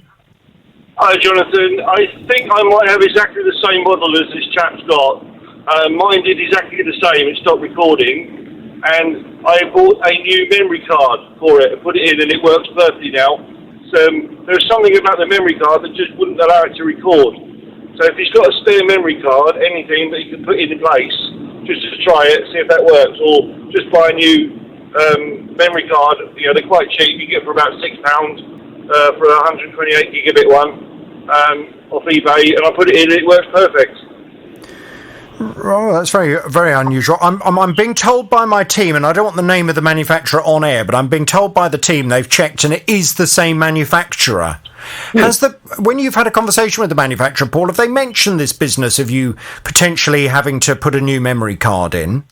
I don't remember offhand. I got an email from them. They suggested there's a reset button on the bottom of it. They told me to switch it off, completely drain the battery, press the reset button. I've tried all the tests they tried, and nothing's happened. I've tried different cards. I've tried all sorts. And the cards I've been putting in are very expensive cards. Well, hang on a second. This is very crucial. So you've tried replacing the memory card yourself? Yes, but my memory card's about 30 quid each. They're not cheap ones. They're expensive. Right, and that hasn't solved the problem? No. Right. No. Okay. Well, Dean, it was a nice try, but it sounds as if this particular dash cam has got a more significant problem with it.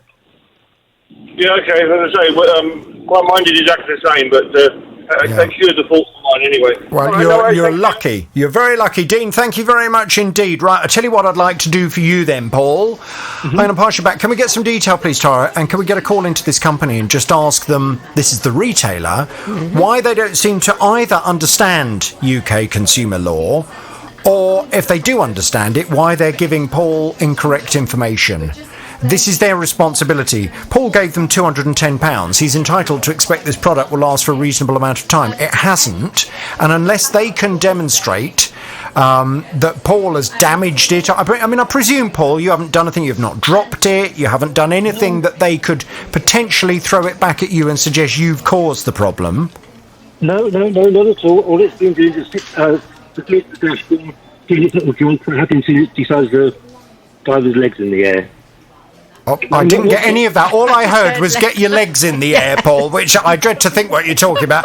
This terrible mobile phone signal is causing all kinds of problems. Listen, I'll pass you back to Tara. I hope he wasn't talking about you, Tara. Well, I'm just going to find out what he uses his dash cam for. There we go. I'm going to pass you back to Tara. We'll get some detail. We'll go and have a word, okay? Thank you, Jonathan. Thank you. Hang on there, please. Apologies. Now, Pat went for a seaside break at a hotel in the UK with her friends Rosemary and John. But the totally unexpected happened when they went down for breakfast. They were sitting at the table, and all of a sudden, the hotel exploded. The wall came right in on me and my friend that I was with, John. And then the ceiling came down, hit John. He's damaged both his arms. And the hotel staff were brilliant, and they got everybody out without there being any casualties. So that's something to be very pleased for. If I'm honest, I cannot recall getting out. The last thing I can remember is seeing the ceiling come down and then being on the pier. What happened between, I can't remember. Rosemary, who I was with, she had a phone call from the hotel to say that they would refund our money for the holiday, but all our possessions, unless we'd taken out travel insurance, we could not claim for them. Rosemary had a brand new mobility scooter in her room, costing $2,400. And what happened to the rooms then? Did the whole building kind of catch fire? The whole building collapsed. Yeah, it caught fire and then it all collapsed. There's just the outside wall standing now. And John's car is in the car park. We don't know what sort of state that's in. And the keys to the car are in the hotel, so he's got no keys for it. Well, as regular listeners will know, I've been dealing with this for, well, to be honest, approaching a year, trying to get this holiday company to take responsibility for the possessions that were destroyed in the room when Pat and Rosemary and John had to flee, thank goodness, relatively unharmed.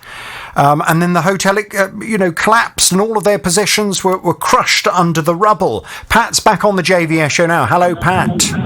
Hello, Jonathan. Hello, Pat. So, as you are aware, and as my regular listeners will know, we've had some very good news on this recently. Dacia's Holidays, the holiday company that own the hotel, last time we spoke, their insurance company had ensured that you've been reimbursed for your possessions, and indeed your friends Rosemary and John have also received a cheque as well to cover their losses. That's right, yeah. Which is good news. Where are you, by the way? It sounds as if you're in a car. I am in a car. How are you? I'm on my way out for lunch. Oh, well, it's all right for some, isn't it? It certainly is. I thought you would be very interested to hear the latest development, Pat, because I, as you know, have also been in touch with East Sussex Fire and Rescue. They were the fire service that attended on that day in question. And they have kept me up to date with what's going on. And I received a response from them, a statement that kind of said that they'd finished the investigation, but it wasn't terribly conclusive, was it? It didn't tell us exactly whether they felt Dacia's Holidays, the owners of the hotel, were in any way responsible for the explosion. Yeah. So I said to you, leave it with me. I've put in a freedom of information request with East Sussex Fire and Rescue to ask for a full copy of the report. And I have here in my hands the full report. And I have gone through it. And I have to be honest, it makes for pretty sobering reading, to be honest, Pat. There are lots and lots of photographs that were taken at various stages just after the explosion, and you can see the hotel. There's a photo here taken inside the dining room where I presume you were sitting, because I can see here circular tables all laid out with breakfast stuff, teapots, cups and saucers, tablecloths on, etc. And then what looked like some Christmas decorations on the ceiling as well. But then a great big lump of the ceiling has come down, and indeed a whole section of the wall as well. That's where we were. Well, you must. I can see the table you were sitting at then, and I tell you what. I mean, it's absolutely remarkable, and the photos show as the fire took hold and engulfed the whole hotel. And then indeed the last photo here I've got is after the hotel had collapsed, where it looks like, to be honest, it looks like the kind of buildings you saw after the Second World War, after they'd been bombed to within an inch of their life. All that's standing is one wall of it. Yeah. It's incredible. And it says in this fire report, this is the other bit that's very sobering, it says in the fire report that had this happened at night time when everyone was in bed, then it could. You probably wouldn't have got out. No, we wouldn't have got out. It suggests that if this had happened in the middle of the night, the consequences would have been absolutely catastrophic. Yeah. So, small mercies and everything. Thank goodness it did happen when it did happen, and thank goodness you did all manage to get out. And by the sounds of it, heading out for lunch, you're now enjoying your life, and quite right too. Now, the reason why I wanted to just catch up with you, having gone through this, is we wanted to know what had caused the explosion. And as you had already guessed, the fire report, I'm not going to go through all of it because it's pages and pages long, but it does confirm that it was a gas explosion. It says here, regarding the kind of conclusion of it, due to the severity and scale of the fire, little physical evidence remained to assist in ascertaining the cause of the fire and the subsequent rapid spread. To conclude what was the most probable cause, one has to rely on the information provided by witnesses and circumstantial evidence. Accounts appear to suggest the ignition of a flammable vapour producing an overpressure which damaged a localised part of the basement restaurant wall and ceiling. As natural gas rises and the room from where the overpressure occurred appears to have been one of the basement maintenance rooms, one can conclude that the leak occurred at basement level. Referencing factors such as the layout of the basement rooms, where people were at the time of the ignition, where smoke or flame was noticed, one is able to determine the approximate area that ignition may have first initiated. It then talks about how the gas main ran horizontally across the ceiling of the basement and then went vertically up alongside the lift shaft. So it would appear the gas kind of went on this journey as it exploded. Now, the important bit as far as you're concerned is Daish's Holidays. Are Daish's Holidays in any way responsible for this? It says here, based on my observations made at the time of the scene, examination and the information available to me at this time, the most likely cause of this fire is accidental. Ignition of natural gas causing a localised overpressure within the basement area and also resulting in hidden and rapid fire spread within voids and ducting. They do not believe that this was as a result of any kind of negligence from Daish's Holidays. It was an accident, Pat. Okay, well, that's good to know. Well, I wondered how you would respond to that, because I presume there has been that question mark in your head in terms of, were you sitting in a building that was unsafe, that Daish's Holidays hadn't maintained, etc.? And from this report, it doesn't seem to suggest that that is the case. This was just a very unfortunate accident. And I'm sure that is a great relief to Daish's Holidays as well, because it is, you know, if the report had come back and suggested that they hadn't done something that they should have done, that would have been dreadful. So I think we can now move on from this. The report has been done. It was an accident. You've got your money back, but most importantly, you survived it. And thank goodness for that. Onwards and upwards, Pat. But thank you so much for allowing me. Thank you very much again, Jonathan. Well, it's a pleasure, and thank you very much. Good morning, Jonathan. Hello, Tony. I gather you have a consumer problem. Tell me all about it without naming any company names, please. In March, my son, who lives 30 miles away, wanted to, because of the lockdown, wanted to organise our both computers to register with Skype. So he came and tried to sort mine out, but he couldn't do it because he was too old. So he said that he would try and find the second-hand one that he could work with, which he did. I believe he paid around £700 for it, and he worked on both computers and got them to click together with Skype so that we could see. I'm 79 years of age now, registered disabled, and I have a wife who's 80 years of age suffering with Alzheimer's disease. And he thought because of the lockdown, it would be nice for us to be able to see and speak to our grandchildren. He sounds like a very nice son who's trying to do his best for you at that particular moment in time and didn't want you to feel as if you were cut off. That's right. Yeah, okay. That's right. So anyway, he got this other one working, but he had to get it to me. And he called in a courier company on the 25th of March, and they picked it up in the afternoon and told him that it would be delivered to me on the 30th, on the Monday.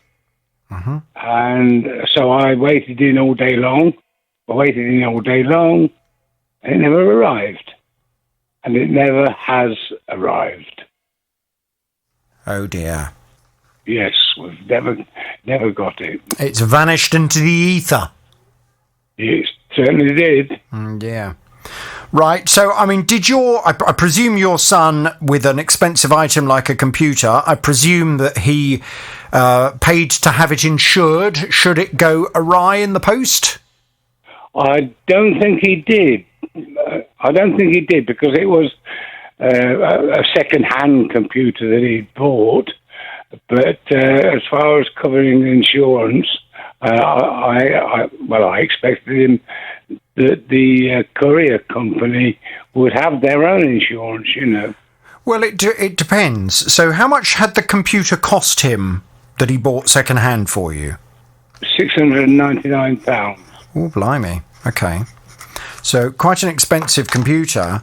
Surely he wouldn't have sent that without insuring it. The courier company, when sending, would have given him the option of insuring it. Surely he would never have dreamt of sending 700 quid's worth of computer without insurance. Well, I don't think he did. Oh dear. Right, so it's gone missing and he's not insured. That's right. So what's the courier company had to say about it? Christian, my son, was in touch with the company, and they said yes, they had got it in their depot, and it was on its way to me, and it never has arrived. And they said because it's gone missing, they offered him £300. Well, I mean, if he hadn't paid for the insurance, to get an offer of £300 is pretty impressive. So, I mean, he must have had some kind of insurance on it. Why only £300? Why not the full amount? Because I believe that is the company's insurance. That's their limit, is it?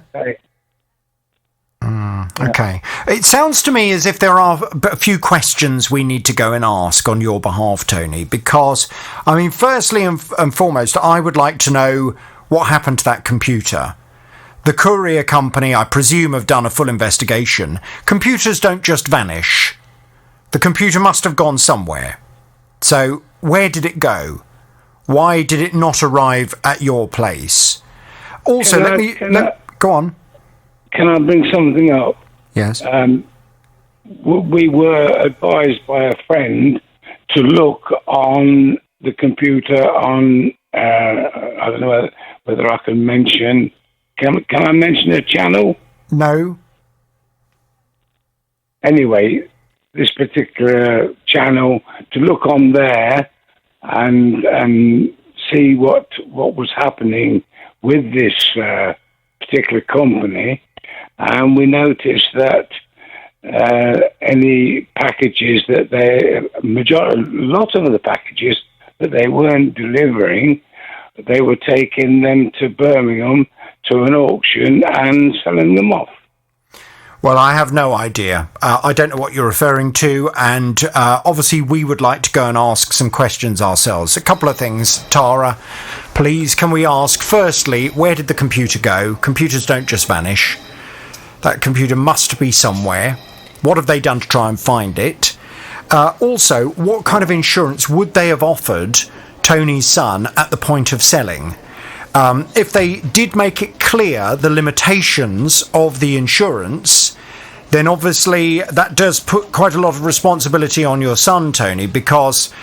But this is the thing, I mean, your son sounds like a really nice guy and he sounds pretty smart. The fact that he was able to get this computer, yeah, he sounds like a super lad. So what I don't understand is why he would have sent something that cost £700 through a courier company without having any insurance associated with it. It just doesn't make sense to me. This is what I'd like us just to try and find out the basics from the courier company in terms of what was offered in terms of insurance. But most importantly, where is the computer? It must be somewhere. I am expecting a delivery at some point today. I can tell you when it's arriving, actually, between 1 and 5. I won't be home for most of that, so I don't know where it'll end up. But, it's telling me that they have it, the courier has it, and they also tell me that it's part of its journey has already started. Yes. So I can see the progress of that parcel, and there are 4 stages to it, the end one being it's been delivered, and at that point I will get an email to tell me that it's been delivered, and most courier companies do that. They allow you to track your parcel, so there must be a point exactly when if it went missing at a certain point, you kind of, as a company, you'd know who to ask the question to. Once it's left the depot and it's with the driver, if between that point and the customer the computer goes missing, you'd say to the driver, "Oi, what happened to that 700 quid computer we were supposed to drop off?" And you would want some pretty convincing answers, wouldn't you? Absolutely. I mean, this is all documented for every parcel, and most courier companies do the same thing. So, yes, you're right. There is a weak point that you should be able to identify. Right. OK, Tony, listen, we will go and do some digging around for you. We'll see what we can find out, and we'll talk to you very soon, OK? Now, Tom got in touch with the programme annoyed about a letter that's been sent to local undertakers. I'm a minister of religion in the broadest sense, a vicar in the church, and I have been working like many other ministers and celebrants quite hard, very sadly at the moment, doing an awful lot of funerals. And one of the things I've become aware of is that a local council has written to all the undertakers in the area, threatening them with a £10,000 fine if they do not adhere to the rules, the new rules that are coming in of a maximum of 30 people.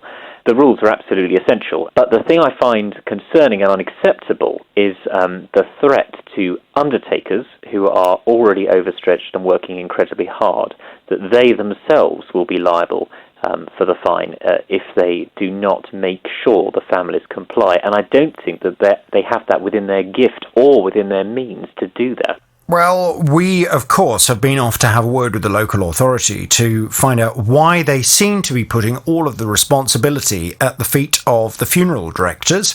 Vicar Tom is back on the JVS show now. Hello, Tom. Hello. Hi, right. Now, I know Tara's been speaking to the local authority. Let's see what they've had to say, and I think we may want to put this out to the listeners and see what their reaction is to this. So, Tara, just run through what this local authority has had to say in response. OK, so this is the response we've had from Luton Borough Council. We understand this is a sensitive matter and have been working closely with funeral directors and wider public to ensure that they are aware of the changes in the law as they affect attendance at funerals during the COVID-19 pandemic. The limit of 30 at such gatherings is a clear indication of just how dangerous the virus is, and compliance is crucial. We regret that there have to be such restrictions, but everyone has to take responsibility in helping to stop the spread of the virus and preventing even more heartache. We will continue to monitor compliance at the Vale and will reconsider the use of controls at the gate if required, but also have to balance this with the ability of people to access the site to visit graves. There is also a limit of 20 people at the Vale Chapel, otherwise it becomes too crowded for social distancing to be possible. That's the full statement. So there's part of it that I suppose is promising, but then maybe not as much as Tom might like. First of all, what's your reaction to that, Tom? I mean, the first few paragraphs are all things that I, agree with, as most people do. It's totally necessary to have a limit. The virus is vicious, it's spreading, it's taking people's lives, it's causing, as indeed the statement noted, a lot of heartache. I have absolutely no issue with the 30-person limit, or indeed the 20-person limit in the Vale. That is just what we're having to do at the moment. It's the same in church, it's the same everywhere. And people are very understanding about that, families are very understanding about that, undertakers are very understanding about that. The problem that needs to be addressed is that when it goes wrong, if more people turn up than should, and that's out of the control of the undertakers, and indeed out of control of the minister or celebrant, when it goes wrong, the fine, the responsibility, should not be laid upon either the person conducting the funeral or on the funeral directors themselves. All other crematoriums seem to have a system in place for this. And it would be good to see, for the safety of everyone, if safety is that important to Luton Borough Council, if they're willing to talk about how important safety is, then they must be willing to invest in it and make an appropriate investment in terms of people on the ground doing the job. It's not fair to rely on the existing crematorium staff who are already working too hard to make sure that it's a safe building. If during a pandemic, they need to have more people on hand to assist and to make sure it's safe for people. Yes, I mean they do seem to leave the door open to the prospect of that when they say we will reconsider the use of controls at the gate if required. And then they go on to say, but we have to balance this with the ability of people to access the site to visit graves. Well, okay, we understand that. However, surely what they need to accept is that there are certain times, and I don't know whether this would be something that they need to have all the time, or whether it would be down to a conversation with the funeral directors in terms of concerns that certain funeral directors may have, because I would imagine, I mean, let's just talk on completely, freely, Tom, if we may. Sure. Are there certain times when a funeral director will get an impression from a family that they're going to have fun and games in terms of that family being prepared to follow the rules? Oh yeah, I mean, there are always times when you can say to a family, this is going to be the situation. These are the parameters we're all working with, and you could even say to them, look, if you guys don't behave, we're going to be liable for the fine. But some families will not be interested in that. They're grieving. They're in a difficult place themselves, and sometimes word just gets out. If it's a young person or a particularly tragic death. Word just gets out. You know what it's like on social media, and people turn up en masse, and even the family might not have control over that themselves. So to make it safe, to put a safeguard in place, I think it's important that the council invest in someone on the ground to deal with that should it arise, if it does. And I do welcome that they leave that open as an option. That's a very good notion to have in there.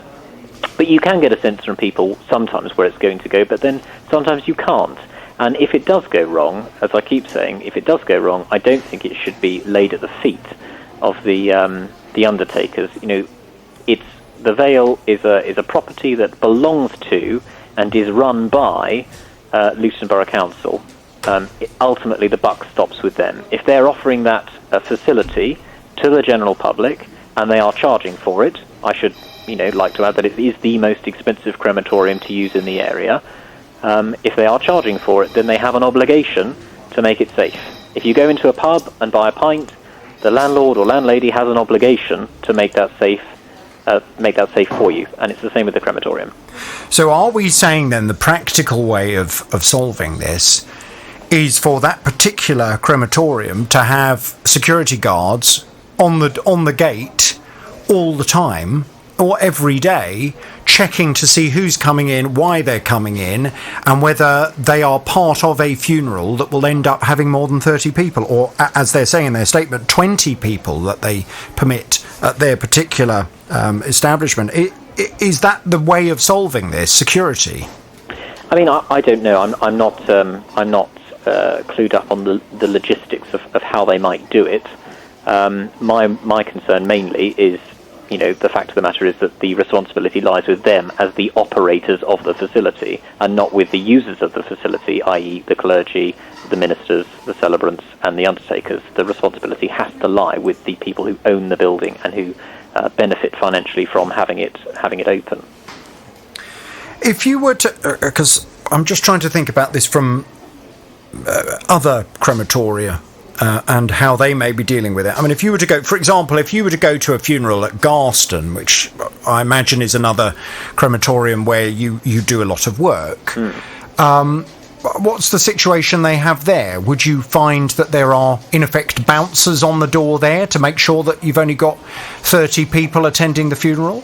Well, I have to say that actually for the past couple of months, almost all of my work has been at Luton. But certainly from my memory, and this is only on my memory, the last time I went down to West Harts Crematorium at Garston, they were highly organised. They had cleaners on hand who were cleaning the chapels in between each service, dedicated cleaners. It all seemed to be run very, very well and very efficiently.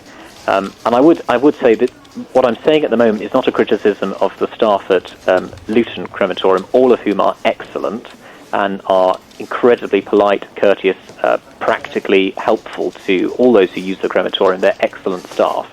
But they need more staff. They need to be more well-resourced if they're going to cope with the problems that the council are detecting. What they're doing at the moment, in my mind, is saying there is a potential problem, and rather than us dealing with it, as the people who own and run the facility, we're just going to blame the undertakers and lay it at their feet. That's not really acceptable. I guess there are several different people that need to be taking some responsibility. It needs to be the crematorium. They need to make sure that they are only allowing a certain number of people in, and that they are, once that number has been reached, that they are turning people away. We all know the rules on how many people can turn up to a funeral. I guess the family as well, to be honest, surely the family need to take some responsibility as well. I remember when my mother died and we as a family organised her funeral, we were the ones in charge of who was invited to that funeral, who was going to be coming, what would happen to all of those people. And even though it's a time of grief and you've got so much else on your mind, I guess there is still a responsibility on the family to be saying to people, I'm sorry, but we're only allowed 30 people. So very much have our loved one in your thoughts that day, but I'm afraid we can't have you coming to the crematorium. Yeah, I mean, that's all. We all have a responsibility to try and do our best and to try and protect people as best we can. I feel that more than well, as the same as everyone else. But I think this isn't about the moral impediment of us all trying to keep our distance and be safe and everything. This is about what happens when it goes wrong. And who gets the fine? Go wrong, huh? And who gets the fine? Yeah, for me. That's it. That's the point.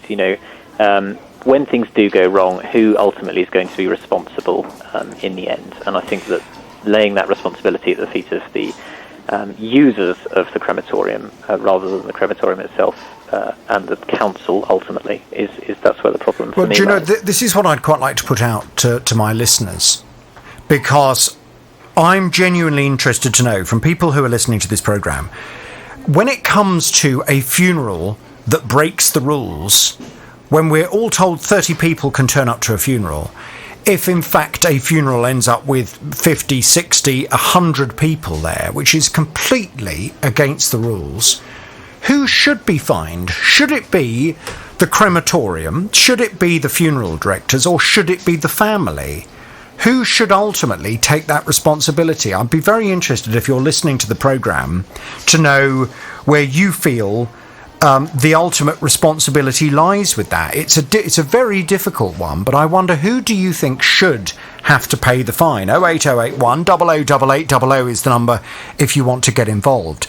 I think what I'd like to do, Tara, can we please go back to Luton Borough Council and can we just ask for a bit more clarification around this bit where they talk about they're going to reconsider use of controls at the gate? Does that mean they are now recognising the fact that it may well be necessary to have at least 1 or 2 people on the gate at the Vale checking to see why people are coming in, which funeral they are there for, to make sure that before things start to escalate, people are turned away rather than allowed into the crematorium when you've then got a problem on your hands?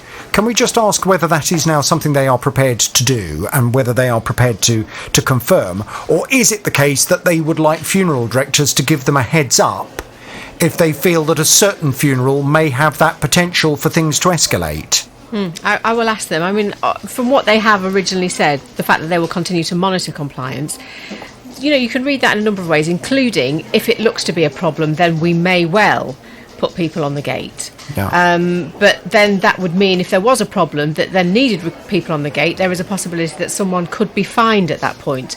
And obviously what Tom wants to be able to do is to make sure that people are able to hold their funeral as they want within the numbers, but it's not put on the door of the undertakers, that it's got to be their responsibility. But if that fine could be stopped by implementing a person to stand on the gate now, then why isn't that being done? Well, if you just think about it for a second, imagine it's JVS funeral directors, and I'm there trying to make sure this family can send off their loved one in the most dignified way possible, and we've transported the close family to the creme, and then all of a sudden all these other people start filing in, all dressed in black, and they're all barging past me and my staff and saying, well, we want to come in too, we want to, why is that my fault? Why should I then be fined £10,000 as a funeral director if I'm suddenly finding myself thrust into this position? And I may well turn to the staff at the creme and say, we need to get the police here, we haven't got enough, there's too many people,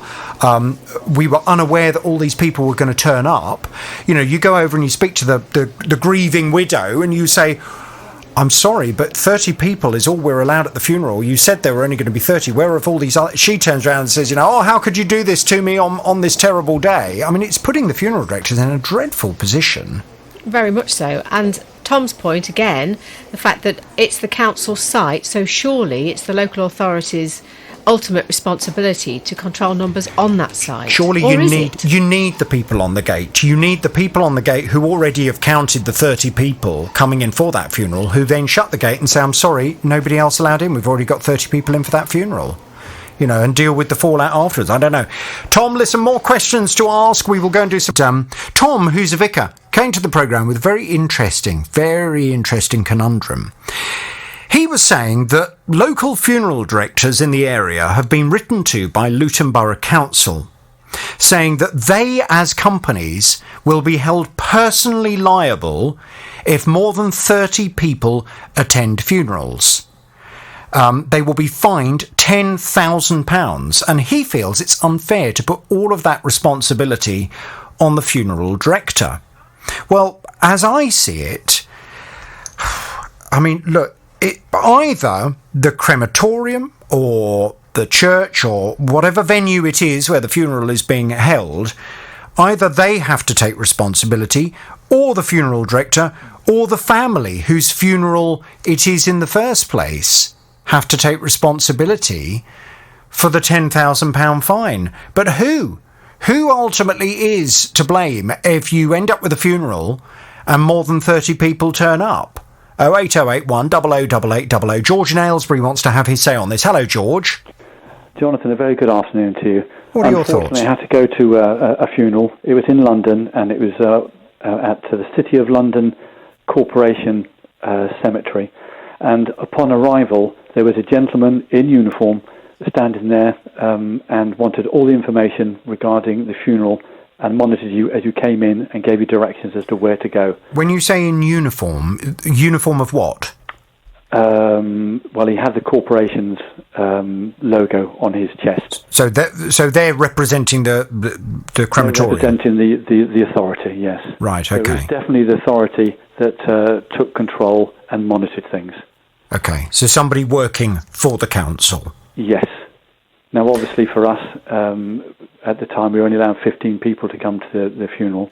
If more turned up, I don't know what would happen. But there was someone at the gate who monitored all of that, if that helps the argument or discussion. Well, I mean, it's useful. It's very useful. I mean, sadly, I have a couple of friends who have died during coronavirus, and one of my friends who died, and the funeral was last week, when I was speaking to his wife, and she did as you would imagine people would do. She said, you know, I'm really sorry, but we're only allowed 30 people at the funeral, so it's literally just close family that are going to be there.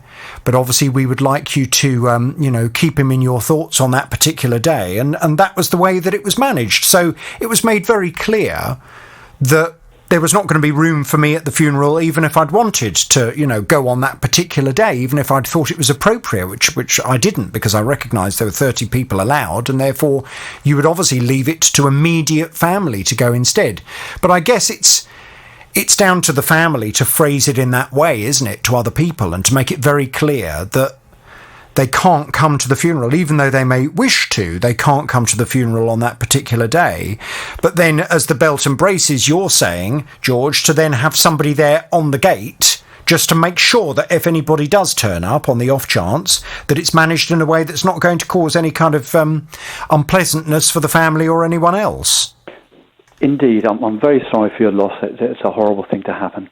With regard to the person on the gate, I do think it's, in this particular case, the duty of the authority to implement some form of monitoring. And I'm thinking of the case up in, I think it was Manchester, with a person who, from the criminal fraternity, who was buried, and 200 plus people turned up. What do you do with that? Well, it's a real problem, and I guess at that point, the person on the gate, the person who is there, needs to call the police and say, we've got a problem here that's starting to get out of control. We're going to need some police backup. Listen, George, thank you for your call. Mark in Bedford. Hello, Mark. Afternoon, JVS. Hi. What do you think then? Who should take responsibility if a funeral starts to get out of hand? I think it should be the people that attend it. I mean, first of all, it should be invite only. So if you get an invite, you go. And then if you turn up without an invite, you get fined. As simple as that. You can't, the trouble is, I think as a couple of funerals. One of my family members of my missus died of COVID, and they went to the funeral but were allowed to stand outside. So you've got these grey areas where it's not just about 30 people being inside. If there's people outside, then you can have more people outside as long as there's social distancing. So to have somebody on the gate, yes, that would keep your 30 limit, but then that wouldn't allow for the people outside.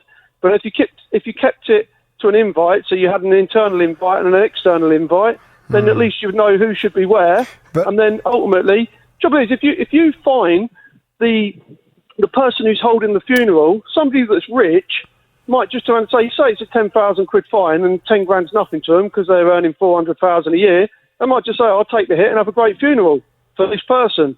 You know, whereas if it's an individual person, if you turn up without an invite, that's on your head then, isn't it?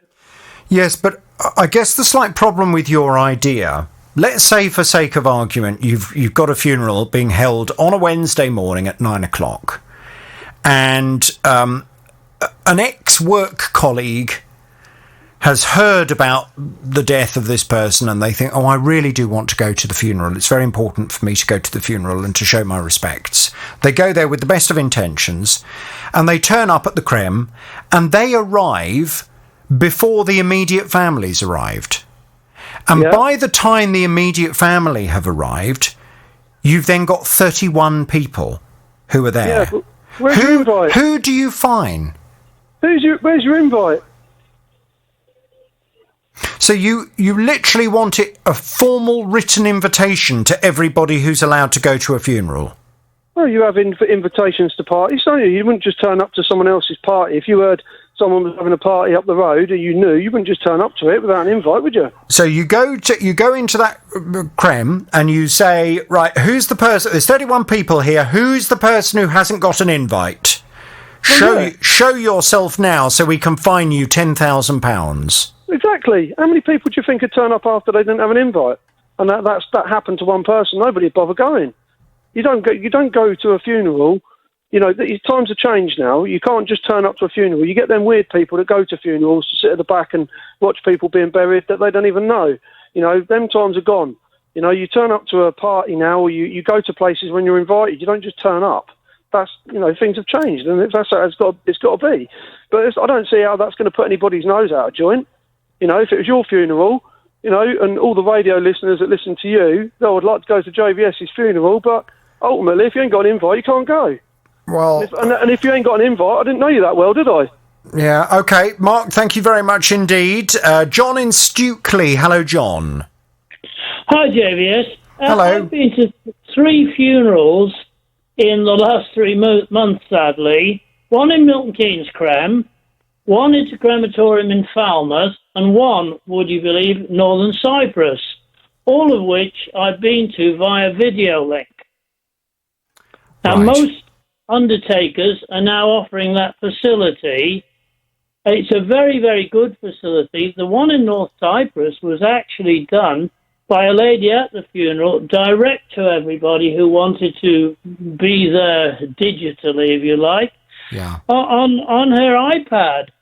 And then afterwards, these video links are kept on for about 28 days, so people who missed can still virtually attend the funeral. Believe me, it works very well. I'm sure it does, and the way you describe it, it all sounds, you know, it sounds like a very sensible way of being able to allow everybody who wants to show their respects to be able to do so in a way that still complies with the rules and regulations. But let me just ask you to use your imagination.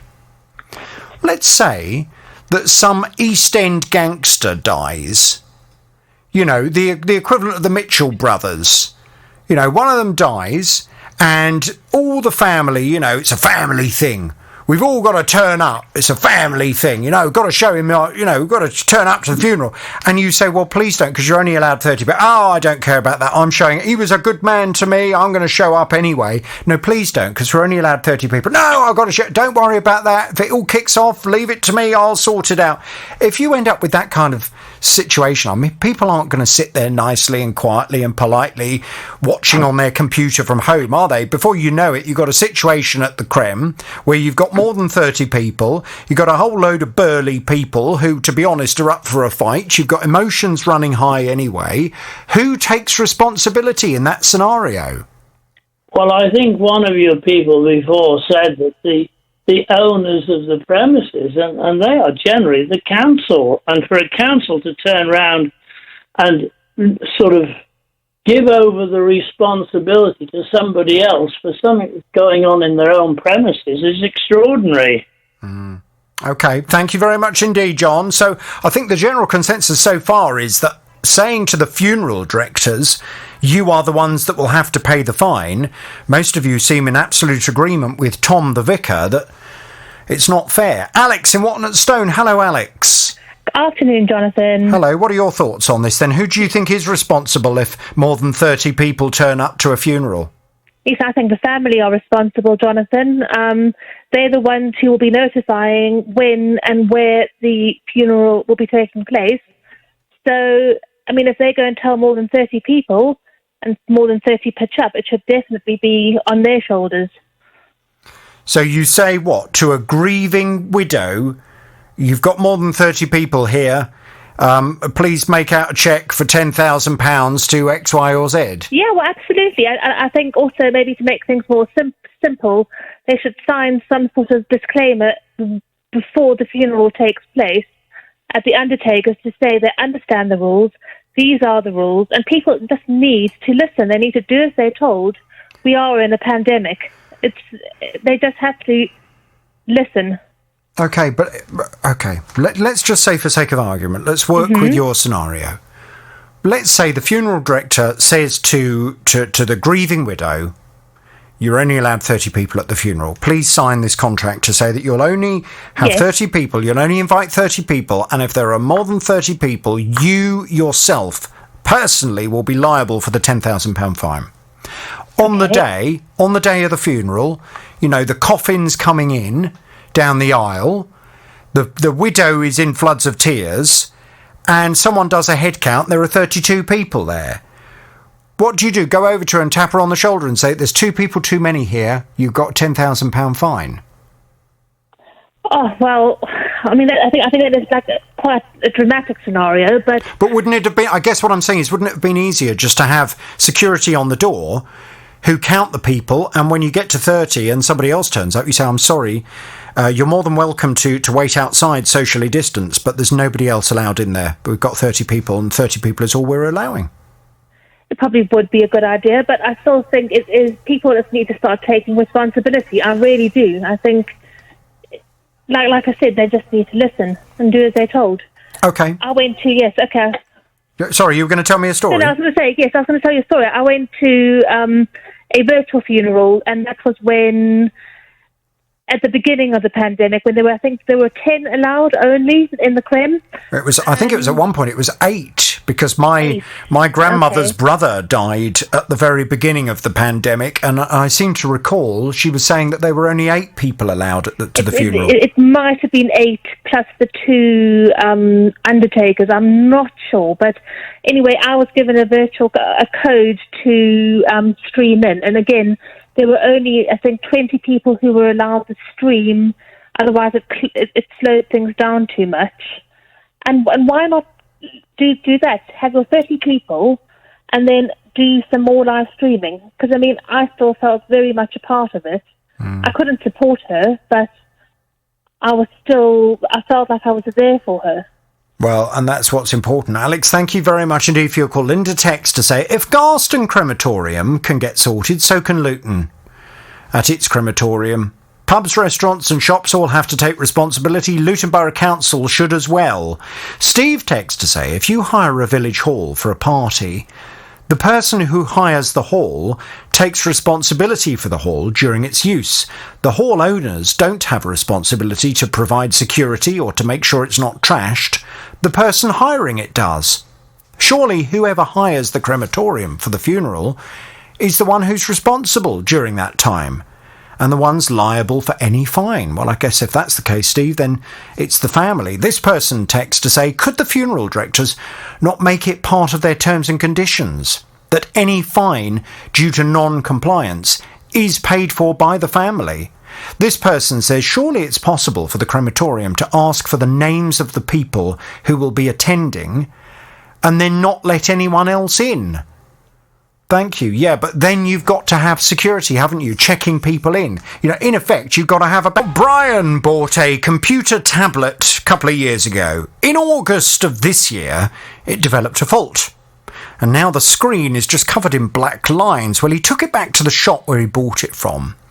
And they said, well, you need to go away and get a report carried out to identify what's gone wrong with it. Well, he did just that, and he sent the report to the manufacturer. They took the tablet, had a look at it, and said it was definitely a hardware issue. And they've also gave me a letter to send back to the retailer. I sent them a letter explaining everything with a copy of the letter from the manufacturer and gave them 14 days to answer, saying that they were in breach of contract because it wasn't of satisfactory quality and not fit for purpose, and they've absolutely ignored it. Well, as far as I'm concerned, this is a clear-cut case.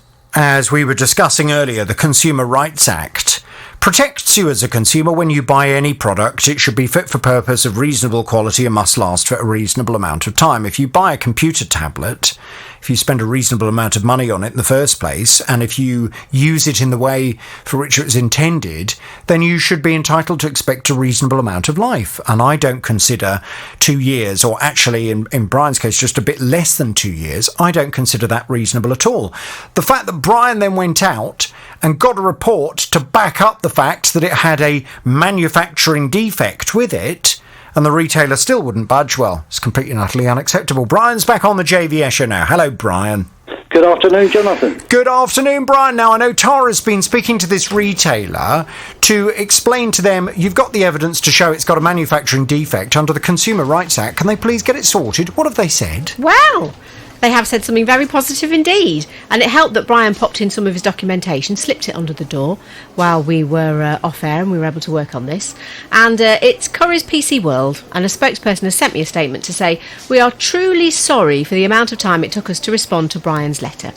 We have immediately contacted him to apologise for this delay and have offered him the £250 he will need to cover the cost of a replacement tablet, which he has accepted. Fantastic. They've communicated all of that to you, have they, Brian? Yes, absolutely over the moon, Jonathan. Thank you. Well, I don't know, but has the cost of this tablet come down at all in the last 2 years if you were to replace like for like? No, it hasn't. It's slightly dearer, but there you go. I had 2 years use out of the other one, so I must expect to have a little bit less than the full cost. Yes, and that's absolutely the case. When you buy a product, it would be perfectly reasonable for the retailer to, if they're looking at a cash settlement, it's perfectly reasonable for the retailer to say, well, look, you have had a certain amount of life from the product, so we're not going to give you a full refund. We will give you a full refund less a reasonable deduction for that use that you've had from the tablet. Just out of interest, from that report, did it suggest, you know, whether what the problem was with the actual product, the manufacturing defect? No, they just said that it was a hardware fault that had to be, it would have to be replaced. Well, let's just hope you don't have the same thing with whatever replacement you decide to go for. Well, listen, I'm delighted with that. We will thank Curry's PC World very much indeed. I presume you're a happy bunny? Well, you've succeeded in one day that I've been trying to do for 2 months. Great. Well, hi, Jeanette. I gather you have a consumer problem. Tell me all about it without naming any company names, please. Okay, thank you. So I've got a lovely dog. His name's T-Bone. He's 13. He's a Jack Russell French Bulldog cross. He's a very healthy boy, happy, loves his walks. He was in really good shape. And then on Good Friday, Bank Holiday Good Friday, about 10 o'clock in the evening, he started acting a bit weird, and throughout the night he had a terrible night he was obviously in pain, and by the morning he'd actually collapsed. I managed to get him into a routine appointment, in fact, at 9 o'clock at my vet. Okay, just a couple of things. How old is T-Bone? 13. 13. Okay. Right. And when you say he started getting ill on Good Friday and then he collapsed, what were the symptoms of his illness? Well, he's looking very stressed, very agitated. He had his head down into the wall. He couldn't move. If I tried to move him or make him more comfortable, he would squeal. And then by the morning, he was just on the floor and he couldn't stand up. Right. And he was, yeah. So you knew he was very unwell. Yeah. Yes. Okay. So Saturday, I presume you rushed him straight off to the vets. Yes, he had to be carried to the car. So luckily, my dear friend and neighbour helped me carry to the car. And we got into the vets, and immediately the vet said he was obviously in a lot of pain, and he gave an examination and found that he had probably a problem in his neck somewhere. So he gave me 3. He said maybe he's got a tumour, a big tumour growing in his neck. But he obviously didn't know at that point. So he gave me 3 options. Number 1 was to have him put to sleep immediately. And number 2 was to take him home over the bank holiday weekend, Easter weekend, with painkillers and see how he goes. And number 3 was to agree to pay for tests and blood tests and scans and a probable hospitalisation for over the weekend. So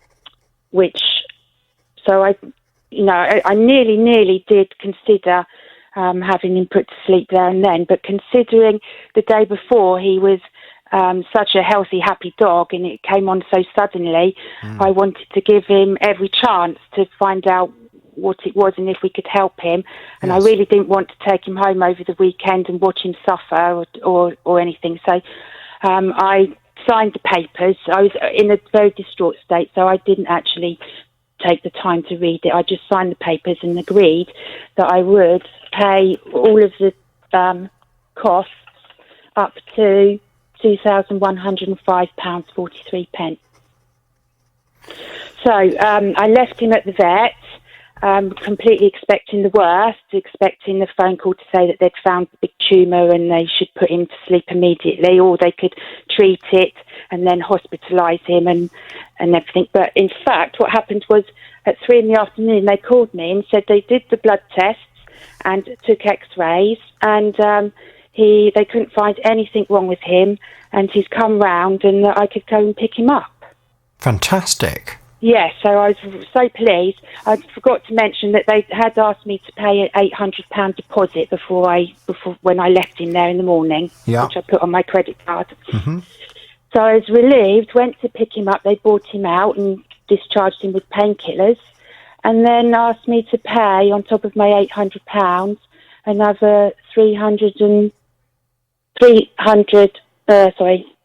Well, the total bill came to £1,144, and I'd paid the £800 deposit, so I had to pay the difference when I took him away. So I was very happy to just have my dog back, and took him home. And then I was looking at the invoice. I did think it was very expensive because he'd only been in there for 7 hours. It does seem quite a lot. If all it was, I mean, obviously vets are very expensive. Yeah. Anybody who's ever used a vet will know that you generally come out with quite a big bill. However, if all you're paying for is, I mean, the Saturday morning consultation, was that deemed an emergency kind of out of hours appointment, or was that part of the veterinary surgery's normal Saturday morning practice? Part of the normal practice. Right, so you're paying for a consultation, for blood tests. Had they done any other kind of tests on him? Yeah, so they'd taken, they'd put him on fluids, and they'd given him a mild sedation, which on the invoice I'm charged at £263. Right. And they did 2 x-rays, which I was charged £327.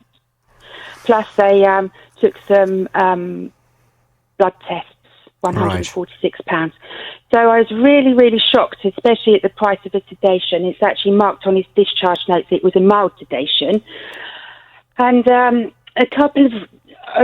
I did query it. I said, I sent an email giving an update and said, please could you check the bill over again because I find it very, very expensive.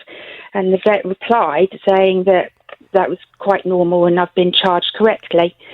So since then, T-Bone's had problem with his teeth. He broke his tooth chewing his bone. So I went to another local vet and had a quote for that, and their general anaesthetic cost was only £65, which is almost £200 cheaper.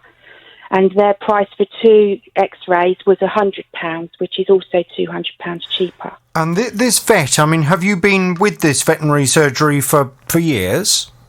About a year, I think. I've been there. And why only a year? Because, I mean, if he's a 13-year-old dog, I presume that every year you have to at least go and have his jabs. Yeah, because we moved from a vet that was closer to my mum's house, so the vet that they were originally registered at was a long way for us to go. And I'm asking you these questions only because I'm hoping that this will act as a bit of a warning for other people listening to the programme. When you first found this vet closer to you and you registered T-Bone with them, did you do any digging around just to make sure that they had very good reviews from people who use them, that they were considered to be reasonably priced? I mean, I don't think any vet is cheap, but you certainly get some vets that are more reasonably priced than others. Yeah, so I did look online and did see some reviews, and most of them were quite nice reviews. Nothing mentioned about how expensive they were. Right, okay. So is your issue really just that you feel as if you've been a bit ripped off and therefore you want me to just make sure that what you've paid is a fair and reasonable price? Yes, yeah, I do feel as if I feel a little bit taken advantage of, that because a treatment or a procedure like a sedation, it should kind of be standardised. A sedation is a sedation. The vet, he kind of justified his his expensive rates, saying that his level of qualifications was superior to other vets. And but at the end of the day, sedation is sedation, and you can only presume that if they can charge 4 times over the price for a sedation, then they're charging over for all the other treatments as well. And if I was, of course, I haven't got any insurance, so if I'd had insurance, then all of this would have been covered. But I think sometimes vets use these insurance policies as a license to print money. And did the vet know that you were uninsured, though?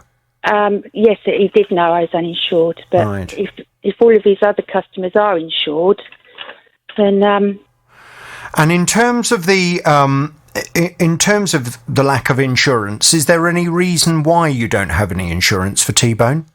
We used to live in France, and then when I came back from France, he was too old to insure. That nobody would insure him. Oh, really? Okay.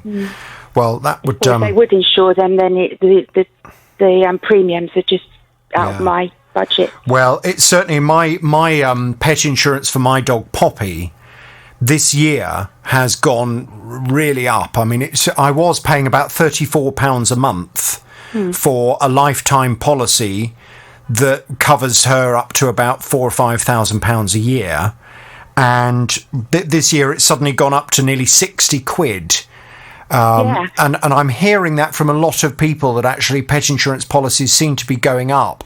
But you see, the way I look at it is there is no NHS for pets. You know, unlike you or I, if we get ill, we go into the local hospital and whatever medical care we need is all covered. With animals, there is no NHS. And therefore, if you take your pet in, and if your pet is very unwell and needs something quite complicated to be done, it's going to cost you hundreds and hundreds, if not thousands of pounds, and that's a lot of money to suddenly have to find in one go. So, yeah, but the vets, they kind of standardise bills to correspond with how much the insurance policy will cover. Yes, normally the insurance company will only pay a kind of set amount based on, general pricing for vets. Look, I think the best thing we can do, Jeanette, if you're happy for us to do so, firstly, are you going to stay with this vet? No, I've moved vets now. You've moved from there, yes. Okay, fine. Okay, that was a very important question, really, because what I don't want to do is to, if you really like the vet and you wanted to stay with the vet, I didn't want to make things really, really awkward for you going forward. But if you've already decided to move to a different vet, then I think we need to go and have a word with them and ask them how they came up with that bill of £1,144, which seems, based on the fact that they'd only had T-Bone in their surgery for a few hours on that Saturday morning, seems like a lot of money. How can they justify that? And I think from a duty of care to everyone else listening in the area who may well use that vet, I think it's very important that we make sure this vet has got a reasonable procedure when it comes to pricing for things that they do. Tara, can I please pass Jeanette back to you and let's go and have a little word? Yeah, it is expensive though, isn't it? Vets are expensive, Very. like you say, because whenever we go in with little Mabel, I can guarantee it won't charge us less than £80. Whatever it seems, it's just one of those things. Well, I took my cat and my dog in for their annual vaccinations with my vet earlier this week, and just for the vaccinations, not for anything else, no, worming tablets or flea treatment or anything, the bill was £131 for just their yearly jab. Now, when Poppy ate that rat poison recently, thankfully I was able to claim it back on insurance, but that bill came to over £400 for that particular experience of her being made, the vet making her sick. So it does, every time you go to a vet, it costs a lot of money. Yeah, can I just add something to that, please? Go on. Because, I was expecting it to be expensive, but it's just the fact that the sedation was £200 more than the other two. I understand. You feel that the sedation in particular, they just seem to have overcharged you. They're charging more than other vets would. I absolutely understand the point, and that's exactly what we're going to go and clarify with this veterinary surgery. How have they come up with the pricing that they've given to you? Jeanette, leave it with us. I'll pass you back to Tara. We'll get some detail now, okay? Thank you ever so much. Okay, all the best. Thank you very much indeed. We'll be in touch as soon as we have some news. And just a bit of advice for everybody listening to the programme.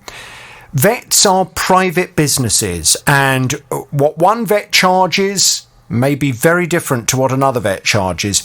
Make sure you do your homework. Make sure, what I would certainly do is work on recommendations from friends of yours that have got pets in the area. Have they used that veterinary surgery for years? What are the vets like? Are they brilliant?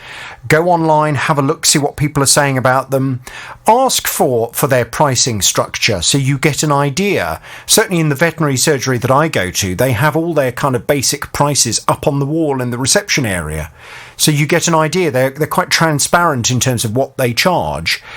And that way you make sure that what you're going to be paying is a fair and reasonable amount. You're not going to suddenly have a shock. And although I completely understand why, if you rush your animal in and your animal's very poorly, of course you're just very likely to say to the vet, oh, just do anything to make him or her better.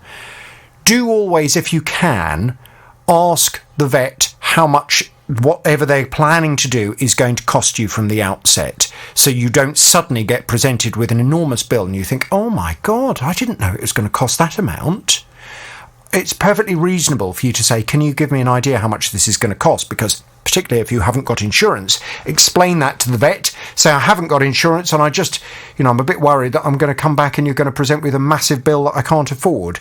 Be very open and honest with the vet, and hopefully they'll be open and honest with you too. Barry bought an extendable dining room table in May. It seats up to 8 people. It cost him £1,200 and it has a rather smart graphite top to it. But at the beginning of August, well, his wife spotted a problem. 4 weeks ago now, I come home from work and my wife approached and said, look, you seen this? I said, what's that? I said, well, come and have a look. In one of the sections of the dining room table, there's a split. And I said, well, how's that happen? She said, well, I don't know. Spoke to my daughters and they said, there's no idea how it's got there. We don't know how it's happened. Yeah, it's just a big split down one of the sections of the extendable part of the table. So I rung the branch and they said, do you mind if you come and have a look? I said, not a problem, of course not. So he come out, he inspected it. He couldn't work out what happened. I said, well, to be honest, we don't know how it's happened. Took some photographs. He said, I'll obviously get in touch with the supplier and I'll let you know. And he said to me, oh, it's not a manufacturing defect. The supplier agrees with me, and you have to go through your protection plans. Well, Barry says that the accidental damage policy that he was sold at the same time as purchasing the furniture had been cancelled. So he was left in a predicament where he couldn't make a claim on the accidental insurance policy, even though he didn't believe it was accidental anyway. And the company were refusing to sort the problem out because they said it's accidental. Well, he was left stuck in the middle. I promised Barry I would do what I could to help him. He's back on the JVS show now. Hello, Barry. Good morning, Jonathan. Good morning to you. So, you will recall the company that I've been dealing with on your behalf is Furniture Village. And they came back to say, firstly, we would like to apologise to Barry that an issue has arisen with his Guardsman insurance, and to reassure him that we will try to resolve the problem as quickly as possible. When the issue was first reported by the customer, we advised Barry that he could claim against his Guardsman policy. He notified us that the policy appeared to have been cancelled.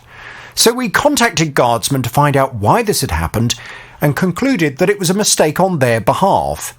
In addition to the dining set, Barry also ordered a sofa and an armchair, which were delivered approximately 10 days earlier. All 3 items had separate Guardsman policies, which started from the date that the sofa and the chair had been delivered. As the dining table arrived with the customer after this date, the original policy was cancelled, and a new one was set up to coincide with its delivery date to ensure the maximum policy duration. This is a standard practice on split deliveries. From what we can understand, a mistake was made by Guardsman, thinking that the policy had been completely cancelled.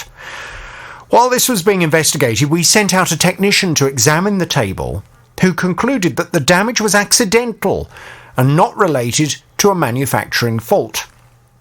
They went on to say in their response, the policy error has now been corrected by Guardsman, so Barry can now make a claim. However, to solve the problem as quickly as possible, we would be happy in this instance to replace the tabletop, and we will liaise directly with Guardsman to claim back the cost. The order will be placed, and we'll be in touch with Barry to confirm all of this and a new delivery date. Well, indeed, they did get in touch with you, did they not, Barry? Yes, Jonathan. Just to clarify, the Guardsman protection has now been reinstated, so that is now up and running as it should have been. Good. And now, hang on a second, Barry. Before we get ahead of ourselves, let's go through this chronologically. So they did get in touch with you, and they did indeed confirm that they were going to get this tabletop ordered. In the meantime, you said, well, we've actually now got another problem because one of the chairs has now started to break. Apparently the legs have gone all wonky on it. So you said, I'm not very happy about that either. So I went back to Furniture Village again and explained that you've now not only got the problem with the table, but you've now got a problem with the chair. They did come back and say, we've confirmed with the customer that we will replace the chair for the customer as well. And again, we will liaise with the customer to confirm delivery timings. Now, the one thing that you and I were still scratching our heads a little bit over regarding all of this is that they seem to be doing all of this under the accidental damage policy. Even though you do not believe this table was damaged accidentally, and you certainly don't think the chair was damaged accidentally, you believe that the products are just not of reasonable quality. But what you were also very concerned about was whether them making a claim on your behalf from the insurance policy, the accidental insurance policy, would that then mean that because you'd made a claim, the policy would then stop? And you couldn't make a claim, say, in 2 or 3 years' time when you do drop something on the table and break it? Well, they have now come back with a further response. Let's see what they say. Furniture Village say, we would like to reassure Barry that his accidental damage policy will not be affected, as Furniture Village are taking action to put the problem right. We can confirm that Barry has now been contacted by the general manager of the Milton Keynes store. He was unable to reach him via phone, so we've sent all of the details via email. So it sounds as if Furniture Village are going to get this resolved, and it sounds from that response as if it may be done separately to the insurance policy that they were originally talking about. What have you heard from them, Barry? Yeah, as I said, I got an email on Monday from the gentleman, and he basically clarified that the tabletop and the chair had both been ordered and would be in contact as soon as they're ready to do the exchange sort of thing. So, yeah, I'm happy as a bunny at the moment. Good. Okay, and it's all going to be done separately. It's not going to be done through the policy. Did they confirm that?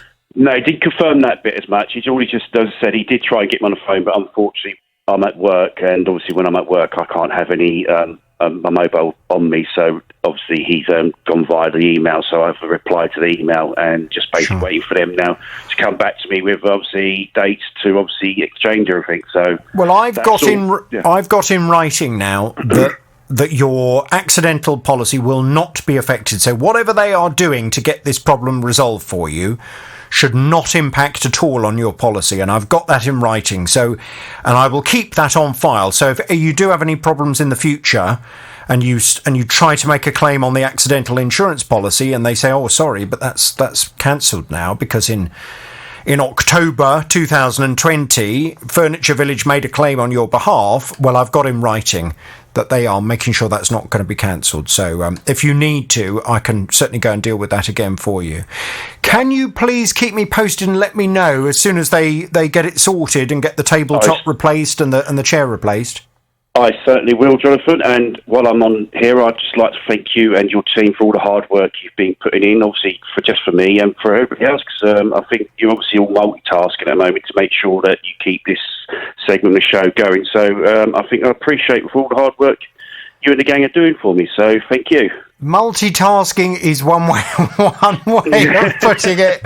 Yes, doing 500 things all at the same time at the moment, but there we go. Listen, for Furniture Village, just a bit of the horn. They'll get the rest as soon as you've got your new tabletop and your new chair. I'll wait to hear from you, Barry. I certainly will let you know when it's... I gather you have a consumer problem. Tell me all about it without naming any company names, please. Right. In 2017, we had a conversion done for an extension. So we had a very large lounge. And we wanted to get a large TV screen because it's more of a family room, the size of it. So we wanted a large TV screen that would go on the wall. And we purchased a 55-inch TV screen that it's 4K HD ready screen and the bracket that goes on the wall. Mm-hmm. How much was it? It was. We actually got it during the Easter sale, so we got it for £600, and it's a smart TV, etc. We assumed it was quite a good brand. £600 for a 55-inch TV in 2017 probably would not have bought you a high-end TV. No, but I mean, it was when we weren't looking for a high-end, but we were looking for one that we would assume would last a little while because it was going on the wall. Anyway, the few months went by, and before the Christmas, there was a small white patch is the best way I can describe it. It's like almost like there was a torch right behind the screen. Mm-hmm. And sorry, that was Christmas 2017? It was, yeah. And I just remember thinking, oh, that looks a bit odd. And to be honest, I didn't really think too much of it. I thought it was a reflection of the lights that were in the room or something like that. Now, a few more months went by and a few more of these dots appeared. My husband actually did a search on this, and this is a known fault with this particular TV.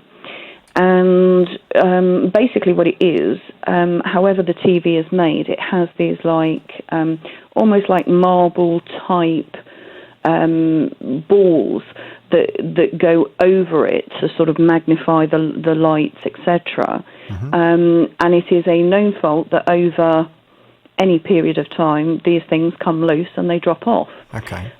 Which then leaves this sort of light anomaly sort of thing within the screen. So did you at that point go back to the retailer where you purchased it from and complain? I actually tried to go back to the manufacturer, not the retailer. Why? Because it was the reason being it was over a year. That doesn't matter. Yeah, I know. But, you have no contract. When you purchase something, you have no contract with the manufacturer. The only company you have a contract with is the company that you've paid the money to, which is the retailer. And just because 12 months may well have passed does not mean that the retailer does not have a responsibility to you. Right. Well, the retailer in this instance said it's over a year. You need to go to the manufacturer. They fobbed you off in that way, did they? Yeah. Very disappointing. I hear that from time to time, and it is not right. So this was... the only thing is, you said that this was Christmas time 2017. You bought it 2000. Yeah, it was that, and then that's when the first white dot appeared. But the problem is now, even sort of like Christmas last year, the beginning of this year, I've repeatedly tried contacting, and basically all they're saying is you either buy a new TV or you have to pay to have it repaired. No, but hang on a second. So if it started to go wrong in 2017 at Christmas, you'd only had it for 9 months by that point. I know, but by the time I'd got round to contacting them, it was probably the March, because I know they said to me, it must have been the March, because they said to me it was over a year since it had been purchased. Right. I need to go to my news. Can you hang on there? Because I haven't quite got to the bottom of all of this. Can you hang on? I'll talk to you after the news and we'll find out what's going on. And why the retailer, at that particular point, having just sold a TV, had not TV. Jules, you still there? I am indeed. Thanks for hanging on. So you were telling me in 2017, March 2017, you purchased a TV, 55-inch TV. It cost you 600 quid. By Christmas time, you'd noticed that it had started to go wrong. You went back to the retailer, you say, just over a year after you purchased it. Yeah. And the retailer said to you that because it was over a year, you would have to go to the manufacturer. Correct. Right. What did the manufacturer say? Because I presume if it only came with a 1 year guarantee, they would have said, well, there's nothing we can do. Well, the manufacturer was actually absolutely impossible to get hold of. I eventually spoke to someone there who said, no, you'll have to have pay to have it repaired. And I was like, but hang on, this is a known fault. You know, if you look on all the Trustpilot comments, if you look at the reviews, this is a known fault. So surely, if you're continuing to sell TVs with a known fault, you need to accept responsibility for this. At which point they just stopped taking my phone calls. To be honest, and it sounds as if you kind of know this already, the manufacturer, they don't have any obligation to you anyway. Because you don't have a contract with the manufacturer. Your contract is with the retailer. So I presume at that point you went back to the retailer. No, I didn't.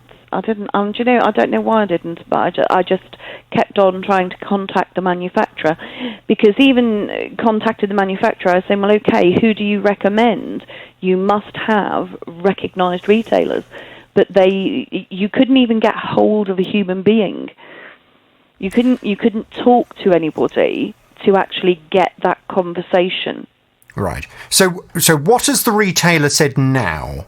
Well, I haven't been back to the retailer, and to be honest, it's sort of like it sort of went through last year, various other things happening in my life, and there's now about a dozen or so of these light anomalies on this thing, and if you move it, you can actually hear these marble things moving around.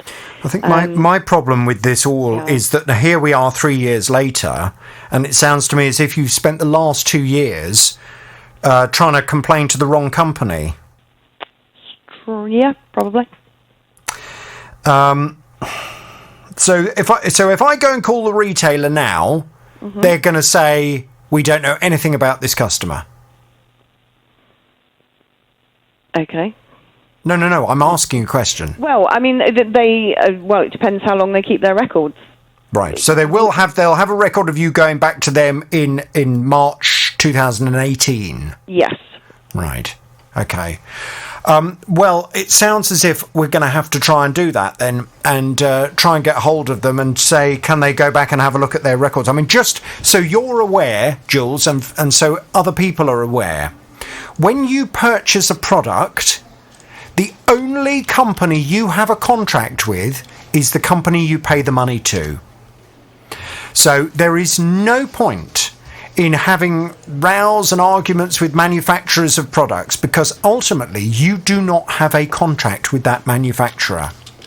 The manufacturer has a contract with the retailer, but you have a contract with the retailer, not the manufacturer. So if you buy a product, and you are entitled, as regular listeners to this programme know, under the Consumer Rights Act of 2015, to expect that the product will be fit for purpose, of reasonable quality, and will last for a reasonable amount of time. Mm-hmm. If the product develops a fault in an unreasonable amount of time, an unreasonably short amount of time, then it is the retailer that must sort the problem out. Now, of course, from time to time, retailers will have excellent relationships with manufacturers, and they'll say, well, look, what will be quickest for you, if you call the manufacturer, no problems. If you have any problems, please come back to us, but if you call this number, the manufacturer will get it repaired or whatever. That's fine, I don't have a problem with that.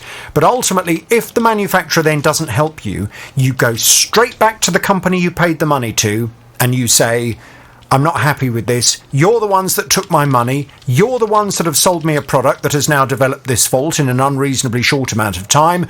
You are the ones that now need to sort it out. Okay? Mm-hmm.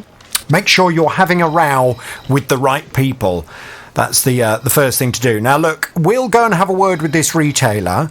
Yep. Obviously, we're not in a tremendously strong position, because had you come to me back in kind of March 2018 time, we would have been able to take this up with the retailer at that point. The fact that now there's another couple of years have gone by, and another couple of years of use of the TV, it makes the grey area even greyer. But let's see what we can do. Let's go and have a word and see if they can assist you, okay? Okay. All right, Jules, hang on there. I'm going to pass you back to Tara. We'll get some... Now, in February of this year, Courtney's mum booked a package trip to go to New York. Courtney was going with her parents, and a £550 deposit was paid. But of course, Foreign Office advice then came out to say, do not travel there. That advice still remains, so the travel company got in touch with them. On the 22nd of July, my mum got an email stating that her holiday could no longer go ahead, so she could either get a full refund or have a voucher for the deposit amount. After filling out the form, she then got an email a bit of time after to say that she was being charged an amendment fee plus a cancellation fee, so actually she was only getting £100 and something back. Well, why has this company said that Courtney's mum will not be getting back the full amount of money they paid? It's not her that's decided to change this. The company themselves have explained that they're not able to transport Courtney and her parents to go to New York, so why should they have to lose any money at all? And most importantly, where is the money? Where is it? Because we're months down the line now, and Courtney said her mum has not received a... Hello, Courtney. Hello. Hello, Courtney. Right, now I know Tara's been off to have a word with the holiday company to find out where the money is, how much longer your mum's going to have to wait for it, and will it be the full refund rather than this amount they're talking about, less an admin fee? I don't see why your mum should have to lose out on any admin fee. Tara, what are they saying? I do have a spokesperson who's sent me a response, Jonathan, and it's Virgin Holidays. But I've still got some questions about this, and I'll explain why in a minute, if that's okay. So they say they understand the difficulties that COVID-19 has posed to their customers with upcoming travel plans, and they are offering as much flexibility as possible for those whose trips have been affected, and obviously, sadly, Courtney and her parents are included in that. So to simplify the options and to provide immediate peace of mind for people whose holidays will no longer be going ahead, they automatically provided a voucher for the value of the trip, redeemable up to the 31st of March 2021, which they can use to rebook a holiday departing any time before the 31st of December 2021, which wasn't necessarily what I was asking for when I first got in touch with them. You didn't want a voucher, did you, Courtney? No. You wanted money back? Yeah, so we kind of lost the trust there, so we think maybe just the refund would have been better. Well, okay, well, they said they wanted to, and their focus remains on supporting all of their customers, whether it's to amend, rebook or cancel plans during the COVID-19 crisis. They have had a huge volume of refund requests, combined with the constraints on their teams and systems during the pandemic, and that's meant that refunds have been taking longer than usual to process, and they sincerely apologise for that. They say, thanks to the progress made, we are steadily reducing the maximum processing time for each new Virgin Holidays cash refund, which is obviously what you have asked for, Courtney. And they say for customers requesting a refund in August, we expect the maximum processing time to be 80 days from the date the refund is requested. For those requesting a refund in September, we expect to take a maximum of 60 days and then reduce to 30 days for refunds requested in October before returning to normal levels. We thank all our customers for their patience in these extraordinary circumstances.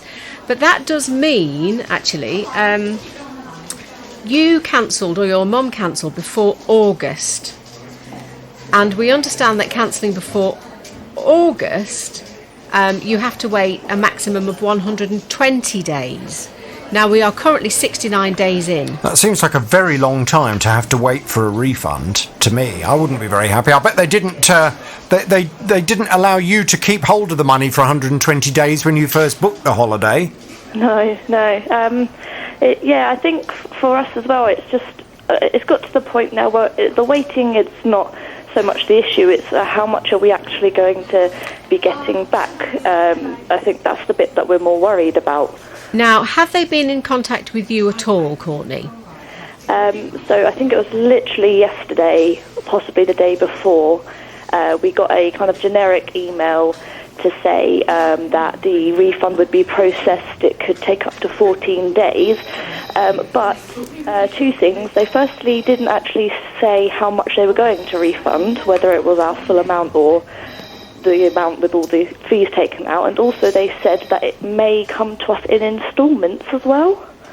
What? Yeah. I mean, look, as far as I'm concerned, and Virgin Holidays are members of ABTA, the Travel Association, and you're telling me this was a package holiday, this was a package trip, yes? Yep, ATOL protected and everything. Well, ATOL is something different. ATOL regards flights. ABTA are the Travel Association, and ABTA have very strict rules regarding package holidays.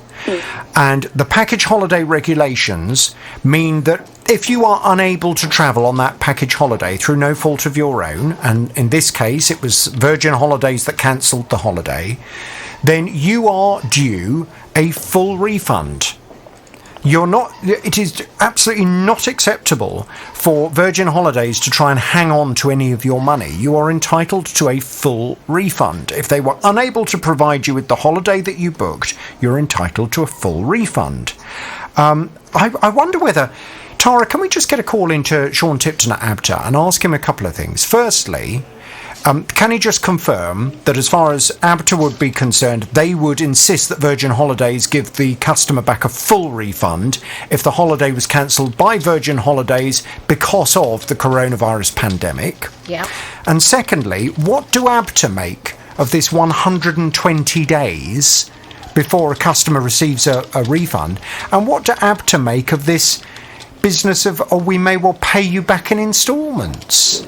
Well, I've got another point, really, that we need to look at. And, Courtney, although they've said that your mum might now get it back in 14 days, having said that, in instalments, they haven't said how much your mum will be paid back. And if we go back to that email that first worried you about this, the fact that it wasn't going to be the full £550, but that there was going to be some money taken out for an amendment fee and also for a total cancellation charge, which would mean that you wouldn't really get that much money back at all. It was about 150 or something like that, in that sort of region instead of the 550. I'm just wondering, exactly, there's something in the email that I've received from them to suggest that there were amendments made to the holiday prior to March. What were those amendments? Had people been taken on or off the booking list? I mean, what had happened? No, so what originally happened, it was an original booking to Nashville, but we changed it to New York. But at the time, they changed it free of charge. That was it basically. It was and we could only change it the once. Okay, well, I mean, as far as I'm concerned, then, if they agreed to make those changes, and if the new package involved a trip to New York, and if they'd never mentioned any admin fees for making that change previously, then I don't think it's very acceptable that just because of coronavirus, they then started saying, oh, and by the way, we're now going to add some admin fees. It doesn't seem reasonable at all. Was that done via email? Do you have confirmation of that? I'm sure that I do. My mother probably has in her emails the confirmation of the change. It was done in a store. I don't know if that makes a difference. What do you mean it was done in a store? You mean the conversation where it was changed was done face-to-face? Yes, I think so, yes. Right. Well, I mean, that's the if they were to turn around and say, no, the admin fee was always going to be applicable, but then surely they would have asked for that at the point of making the change. Yeah, yes. That's my fault. The woman in store just said, that's all done for you, and off they went. Yeah, surely they would have said, well, unfortunately, to make that change to go to New York, there's now an additional admin fee. Can you please pay us, £200 or whatever it may be? Surely they would have demanded that before making the change. And at that point, you may well have received an invoice. Yeah. OK, well, look, I think we need to go and have a little word with Sean from ABTA. Let's get the clarification from him that our understanding of this particular package holiday that you've booked and the refund you're entitled to is correct. And let's just also ask how long ABTA feel is reasonable for holiday companies to be refunding people. We all know that for the holiday companies, this has been a nightmare time. We all know that, and I'm sure most customers want to be as reasonable as possible. However, 4 months to me seems like a very long time to tell a customer they're going to have to wait before they get their refund. So, And it also means that people who were requiring their refund from having cancelled a holiday in, let's say, September, will probably get their refund possibly before Courtney and her family. Yeah. Well, let's go and have a word. Listen, I'm going to pass you back. We'll get some more detail, Courtney, if we need it, and we will go and have a word with ABTA, and we'll talk to you very soon, OK? Neil and his family were going on holiday to Cornwall in their motorhome, but unfortunately it broke down en route. It turned out to be a loose battery terminal, something that should have been fairly straightforward to fix. Well, Neil was telling me that he and the family had to wait 6 hours for the recovery company to turn up. And the person they'd sent wasn't mechanically trained. Well, Neil wasn't too worried about getting to their destination, as they'd paid for onward travel. But the breakdown company didn't agree. We had argued about our type of cover, which should have took us anywhere in the UK. They argued, no, we can only go up to 10 miles. We got recovered home eventually. Because it was a weekend, we could only get our own mobile mechanic out on Sunday. He said if a mechanic had come out from the recovery company, it would have been sorted out in 10 minutes. I then rang back the company the next day to ask if they'd cover us on our journey we was going to set off again. They said there was no problem with covering us. If we did have a breakdown, we was covered to go anywhere in the UK. I told the lady I argued this case a couple of days ago when we broke down and was assured we couldn't. We could only be recovered up to 10 miles. Had our holiday and stuff. And I filed a complaint when I got back. And we got an email back saying they'd offer us 3 months, which I think was about £20 or £30, which obviously didn't cover 2 days loss of holiday and all the stress we'd incurred for it. Well, Neil doesn't believe he's being appropriately reimbursed for his loss. We have been off to have a word with the company, and Neil's back on the JVS show now. Hello, Neil. Hello, Jonathan. Hello, Neil. Right, a couple of issues as far as I'm concerned regarding this. Firstly, when the company, the company took a long time to turn up, so that's the first issue really that the company needed to address. But also when they then sent somebody out, that person who attended to your vehicle was not a mechanic. And as a result of that person not being mechanically trained, they weren't able to kind of lift the bonnet and have a go at fixing it, which is a bit disappointing because my feeling had always been with these breakdown companies that what you're paying for is for them to send someone out who's a mechanic. Hopefully they'll be able to fix your vehicle at the roadside, in which case you go on with your journey. If not, the last resort is that they then tow you. But this company had just sent someone out who didn't know how to fix your car or your motorhome, but they were just there to tow your vehicle. And as a result of all of that, that's what caused all the delay. And if they had been mechanically trained, with it being such a simple issue with the battery terminal, surely they could have fixed it there at the roadside. You could have got back in your motorhome and carried on with your journey and had a lovely old holiday. So let's find out what the latest is, because I know Tara's been speaking to this breakdown company to try and get some answers for us. What are they saying? Well, on their website, indeed, Jonathan, it does say that 4 out of 5 vehicles that they attend are fixed on the roadside, which is great. So I asked them, is this because a trained mechanic can only be offered for 4 out of 5 call-outs? And that obviously Neil had expected a mechanic would attend and was surprised that this wasn't the case. And they got back to me to say they are very proud that our patrols fix 4 out of 5 breakdowns, that they do attend. But unfortunately, in Neil's case, a mistake was made and a recovery agent was sent instead. Well, I just wanted a little bit more clarity on that. I wanted them to confirm to customers that they can normally expect a trained mechanic. And was this a highly unusual circumstance? To which they replied, yes, that's correct. It was a highly unusual circumstance. And that in most occasions, let's say they want to be able to say that they can provide a trained mechanic to go and visit vehicles. Well, I mean, you would like to think that in all occasions... Yeah, well, let's say this was a mistake. So, yes, let's take it for red that you would normally get a mechanic. Right. OK, so you were just very unfortunate, Neil, that on that particular day they obviously didn't have a mechanic, and that's why they had to send this person to come and rescue you rather than trying to fix your vehicle at the roadside. Now, I know they have increased their offer of remuneration to you by way of an apology. And am I right in thinking they've offered you, is it 2 years breakdown? Yeah, that's correct. They said they'll give us 2 years free breakdown, hopefully on the same cover we have. I didn't clarify that with them, but I have emailed them since to see if it is the same level of cover we currently have. I'm sure it is. Right. And are you happy to accept that, draw a line under this, all's forgiven and move on? Yeah, definitely. I mean, I think that's a fair means of compensation, and so we're happy with that. OK, well, obviously we will be aware of this issue now, and I would hope that this is not something we're going to get any other complaints about. If you do have RAC breakdown, and if you do ever have to call them out, make sure that you ask to ensure that the person that's going to be coming out is actually a mechanic and might be able to fix your vehicle, at least stands a chance of fixing your vehicle at the roadside.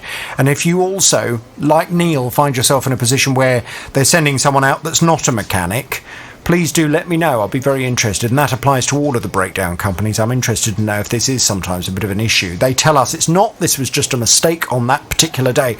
Neil, we will thank the RAC for getting things sorted out with you. If you're in agreement, we'll give them the horn, and any other problems, you just let us know. Parents were sent an email asking them to make sure that all pupils come to school with their own hand sanitizer.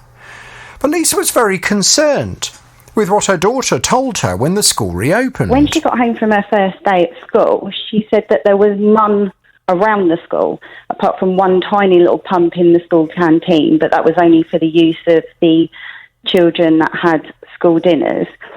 And I thought it wasn't right, so I phoned the family and friends with children at other schools, and it seemed it's far different to theirs. They've got hand sanitizer everywhere. Some have even had like hot running taps in the playgrounds for the children to wash their hands there. So my concern is that if the hand gel isn't visible, it won't prompt the children to sort of regularly use it throughout the day. Well, I have to be honest, I was most surprised by the story Lisa was telling me, that this school do not seem to have sanitizer anywhere. I just can't understand it. And it's all well and good saying to parents, oh, please make sure your child comes to school with their own hand sanitizer. But firstly, I would imagine much of that sanitizer just sits in their school bag for the whole day because the children forget to put it on their hands. And there will be some children, I would imagine, whose parents just fail for whatever reason to send them to school with the sanitizer. So surely the school, like every other public building or decent workplace at the moment, would have plenty of hand sanitizer on tap so that everybody could sanitize their hands and stop the spread of the virus. Well, Lisa wanted to know really whether her concerns were justified, and I absolutely agreed with her. and gave her some advice in terms of what I would do if I were in her position. And my advice really was to go and have a reasonable conversation with the head teacher and just explain her concerns. And that's exactly what Lisa went off to do. Let's find out how she got on. Hello, Lisa. Hello, Jonathan. Good afternoon. How did the conversation go then? Really well. I was so pleased that I did it. So we sent an email on Monday night, and on Tuesday afternoon my daughter came home from school and told us that the head teacher had visited the classes, talked about hand sanitizer, and now there were bottles of it on the teacher's desk for everybody to use. And also there were regular reminders and prompts throughout the day, which hadn't been happening. So she had noticed a massive difference already. Fantastic. Later that afternoon, the head teacher phoned and spoke to my partner because I wasn't available. She was really grateful for the detailed email and the points that we raised, and let us know the changes she had already made, which obviously we knew via my daughter anyway. She did explain that the corridors are too narrow for like hand gel stations because it will congregate the children, and then social distancing is really difficult. Yeah. But the compromise is that they're going to be told as soon as they arrive in their classroom, they're going to be told straight away to do the hand sanitizer and be offered the hand sanitizer on the desk. Yeah. That will happen each time they leave the classroom, go to lunch, go to breaks, everything like that. So, and she's doing a walk around the school to see if there's anywhere else that she thinks missing hand sanitizer that she could place. Well, that's fantastic. And it sounds to me as if she was very receptive, and this hasn't now created any kind of awkwardness, or, you know, she's not resentful to you for the fact that you complained about it. No, she was absolutely wonderful, and asking for specific areas that we think via our daughter that are problem areas. And also my partner works for a big retail company and does that sort of thing for them. So she was actually asking for advice from him as well. So she was really receptive. It was brilliant, actually. Fantastic. Well, I mean, there we go. It's a little bit odd. I still feel a little bit odd that it took you to raise that for it to become an issue, because, you know, as far as I'm concerned, hand sanitizer is just a basic. When I come to work, you know, we've got hand sanitizer on the desks here. We've got hand sanitizer in the kitchen. When you go into a pub, the first thing you do is sanitize. When you go into a shop, the first thing you do is sanitize. And it just seemed a little bit strange that your daughter's school didn't seem to have any really available. Very, very strange. But listen, let's move on. Yes. They've rectified it. It's all sorted. We'll thank them very much. Shall I give the head teacher the horn and thank the head very much? I think you should. Yeah. It seemed like it wasn't a priority, but as soon as it was raised, she realised what an issue it was, and she's taken it on board. So I think so. Well, you can't ask fairer than that, can you? No. Right, OK, listen, we will thank the head very much. Any other problems, you know where we are, Lisa. Lovely, thank you. Good afternoon, hi. I gather you have a consumer problem. Tell me all about it without naming any company names. Let's see what we can do to help you. OK, thank you. So I bought a phone just over a year and a half ago from the manufacturer's website direct, and it went wrong earlier this month. And it stopped being able to charge. It was stuck at 13%. And we did the online help, but it didn't address it. And so they said, oh, it looks like it's a warranty issue. Pleased to tell you. And we can arrange for a replacement phone to be sent to you on receipt of it. So there were two options. The one option was just to send my phone back, and they would send a replacement phone by return. Mm-hmm. The second one was to place an order on the manufacturer's website, and which would result in a phone being sent. But again, I believe it was by return. So I just thought, the first one sounds simpler rather than having to, you know, spend money or whatever ahead.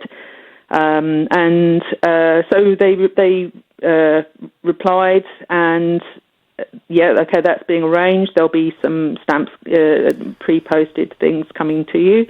It wasn't until the RMA from the courier arrived that I read it, and it said, your phone is on the way, and then in brackets, refurbished.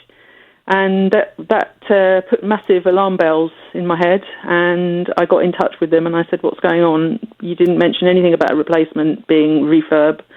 And they said, oh, it's quite common, we haven't got any stock, etc. I said, well, why can't you offer me the next model or a refund? And they just wouldn't budge. And so I listen to your show every week at work. We love your show, and I just thought we'll try and let you try for me. Yes, although I have to be honest, I think what they're saying is quite right. Certainly I have the experience I've had when you're talking about sending back a phone, particularly a phone that is just under a year and a half old. Yeah. When you're sending that back, it is not uncommon for the phone to be replaced with a refurbished phone instead. I mean, it should be as good as new. Mm-hmm. And I don't know, have you actually seen the replacement phone they've sent you? Yes, I have. Is it perfect? It looks fine. I mean, I've only been using it a few days, but it seems to be fine. I think my issue is the fact that if it's a warranty issue, I felt they should have highlighted that it was going to be a refurbished phone. And are you sure that's not in the terms and conditions with this company? It in their email that they sent me, where they said, "What would you like to do?" They said you can have a replacement phone, but they didn't list in that email anywhere that the replacement phone would be possibly refurbed. It wasn't until later that it was in the email after I had chosen, and they didn't at any point offer me a refund either. Okay. I mean, it depends. So the warranty that you've got on this phone is how long? I think it's 2 years. So you get a 2-year warranty. Yeah. And it breaks after a year and a half. And they say, we'll replace the phone, but they've sent a refurbished one rather than a brand new one. But it says probably in their terms and conditions regarding the warranty and what they have to do, that they are fully within their rights to send you out a refurbished phone rather than a brand new one. I presume that's what it says. That's what it normally would say. And I guess their argument would be, well, look, the warranty, a warranty that a company offers you, it's in effect an additional amount of goodwill in addition to what you're entitled to under the Consumer Rights Act. Okay? Yeah. So they are offering that guarantee, that warranty, call it what you may, as something to offer you as a customer an added level of support. Now, let's just take it back a stage and let's just have a look at how you would deal with this if you were looking at it under the Consumer Rights Act. Okay. The Consumer Rights Act would say that the phone hasn't lasted for a reasonable amount of time, and the phone, therefore, you're entitled to return to the company, and you are entitled to expect them to either repair it, or if they wanted to make a cash offer to you, it would be they would be within their rights to take off an amount of money based on the year and a half's use you've had from the phone. Right. Now, I don't know whether that's how they kind of justify the fact that the phone they're sending you is not a brand new one, because if they were to send you a brand new one, you'd end up in a better position than you would do, if the phone had carried on working, because you got a brand new phone after a year and a half.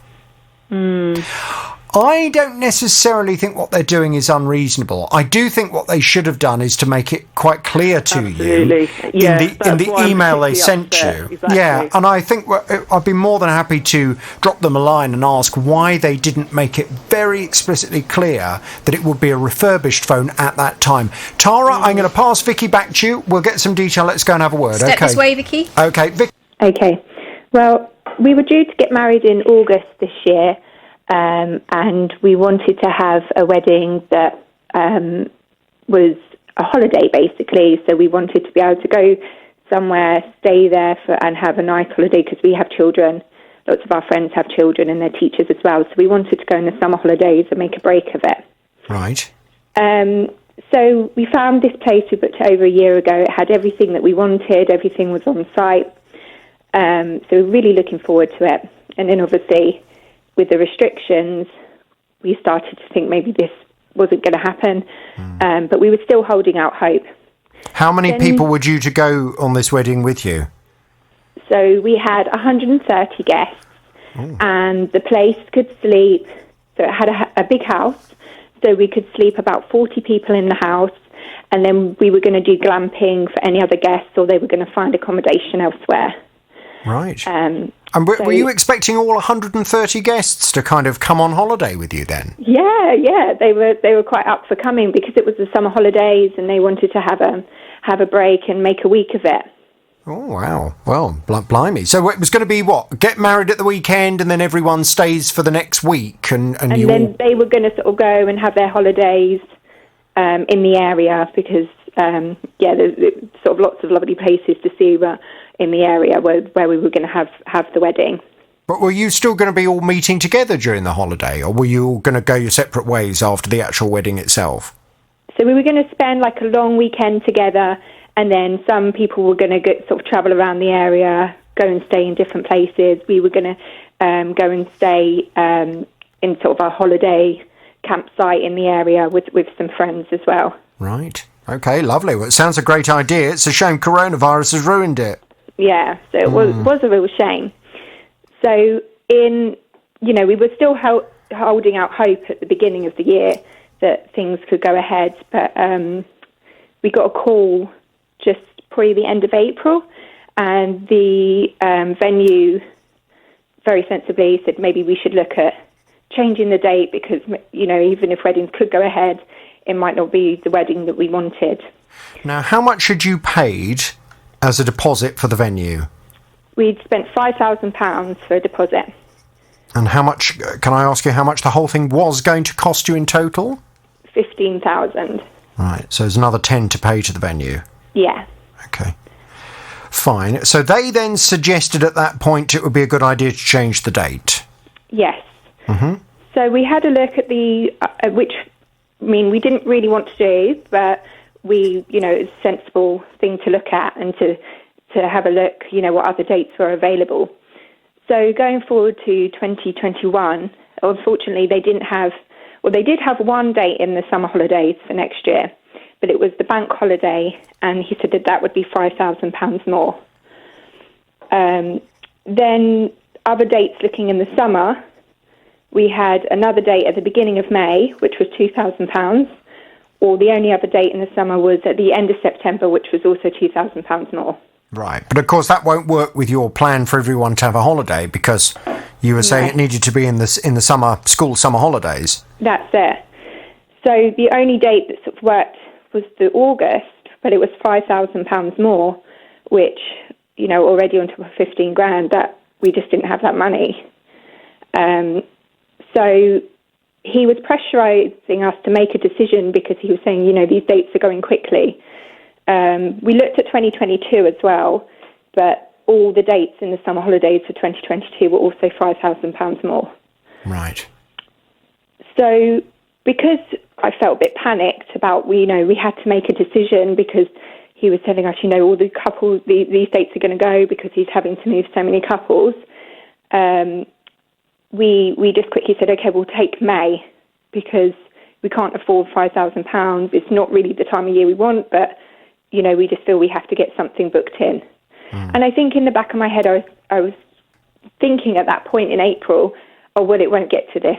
We'll still be able to have our wedding in August.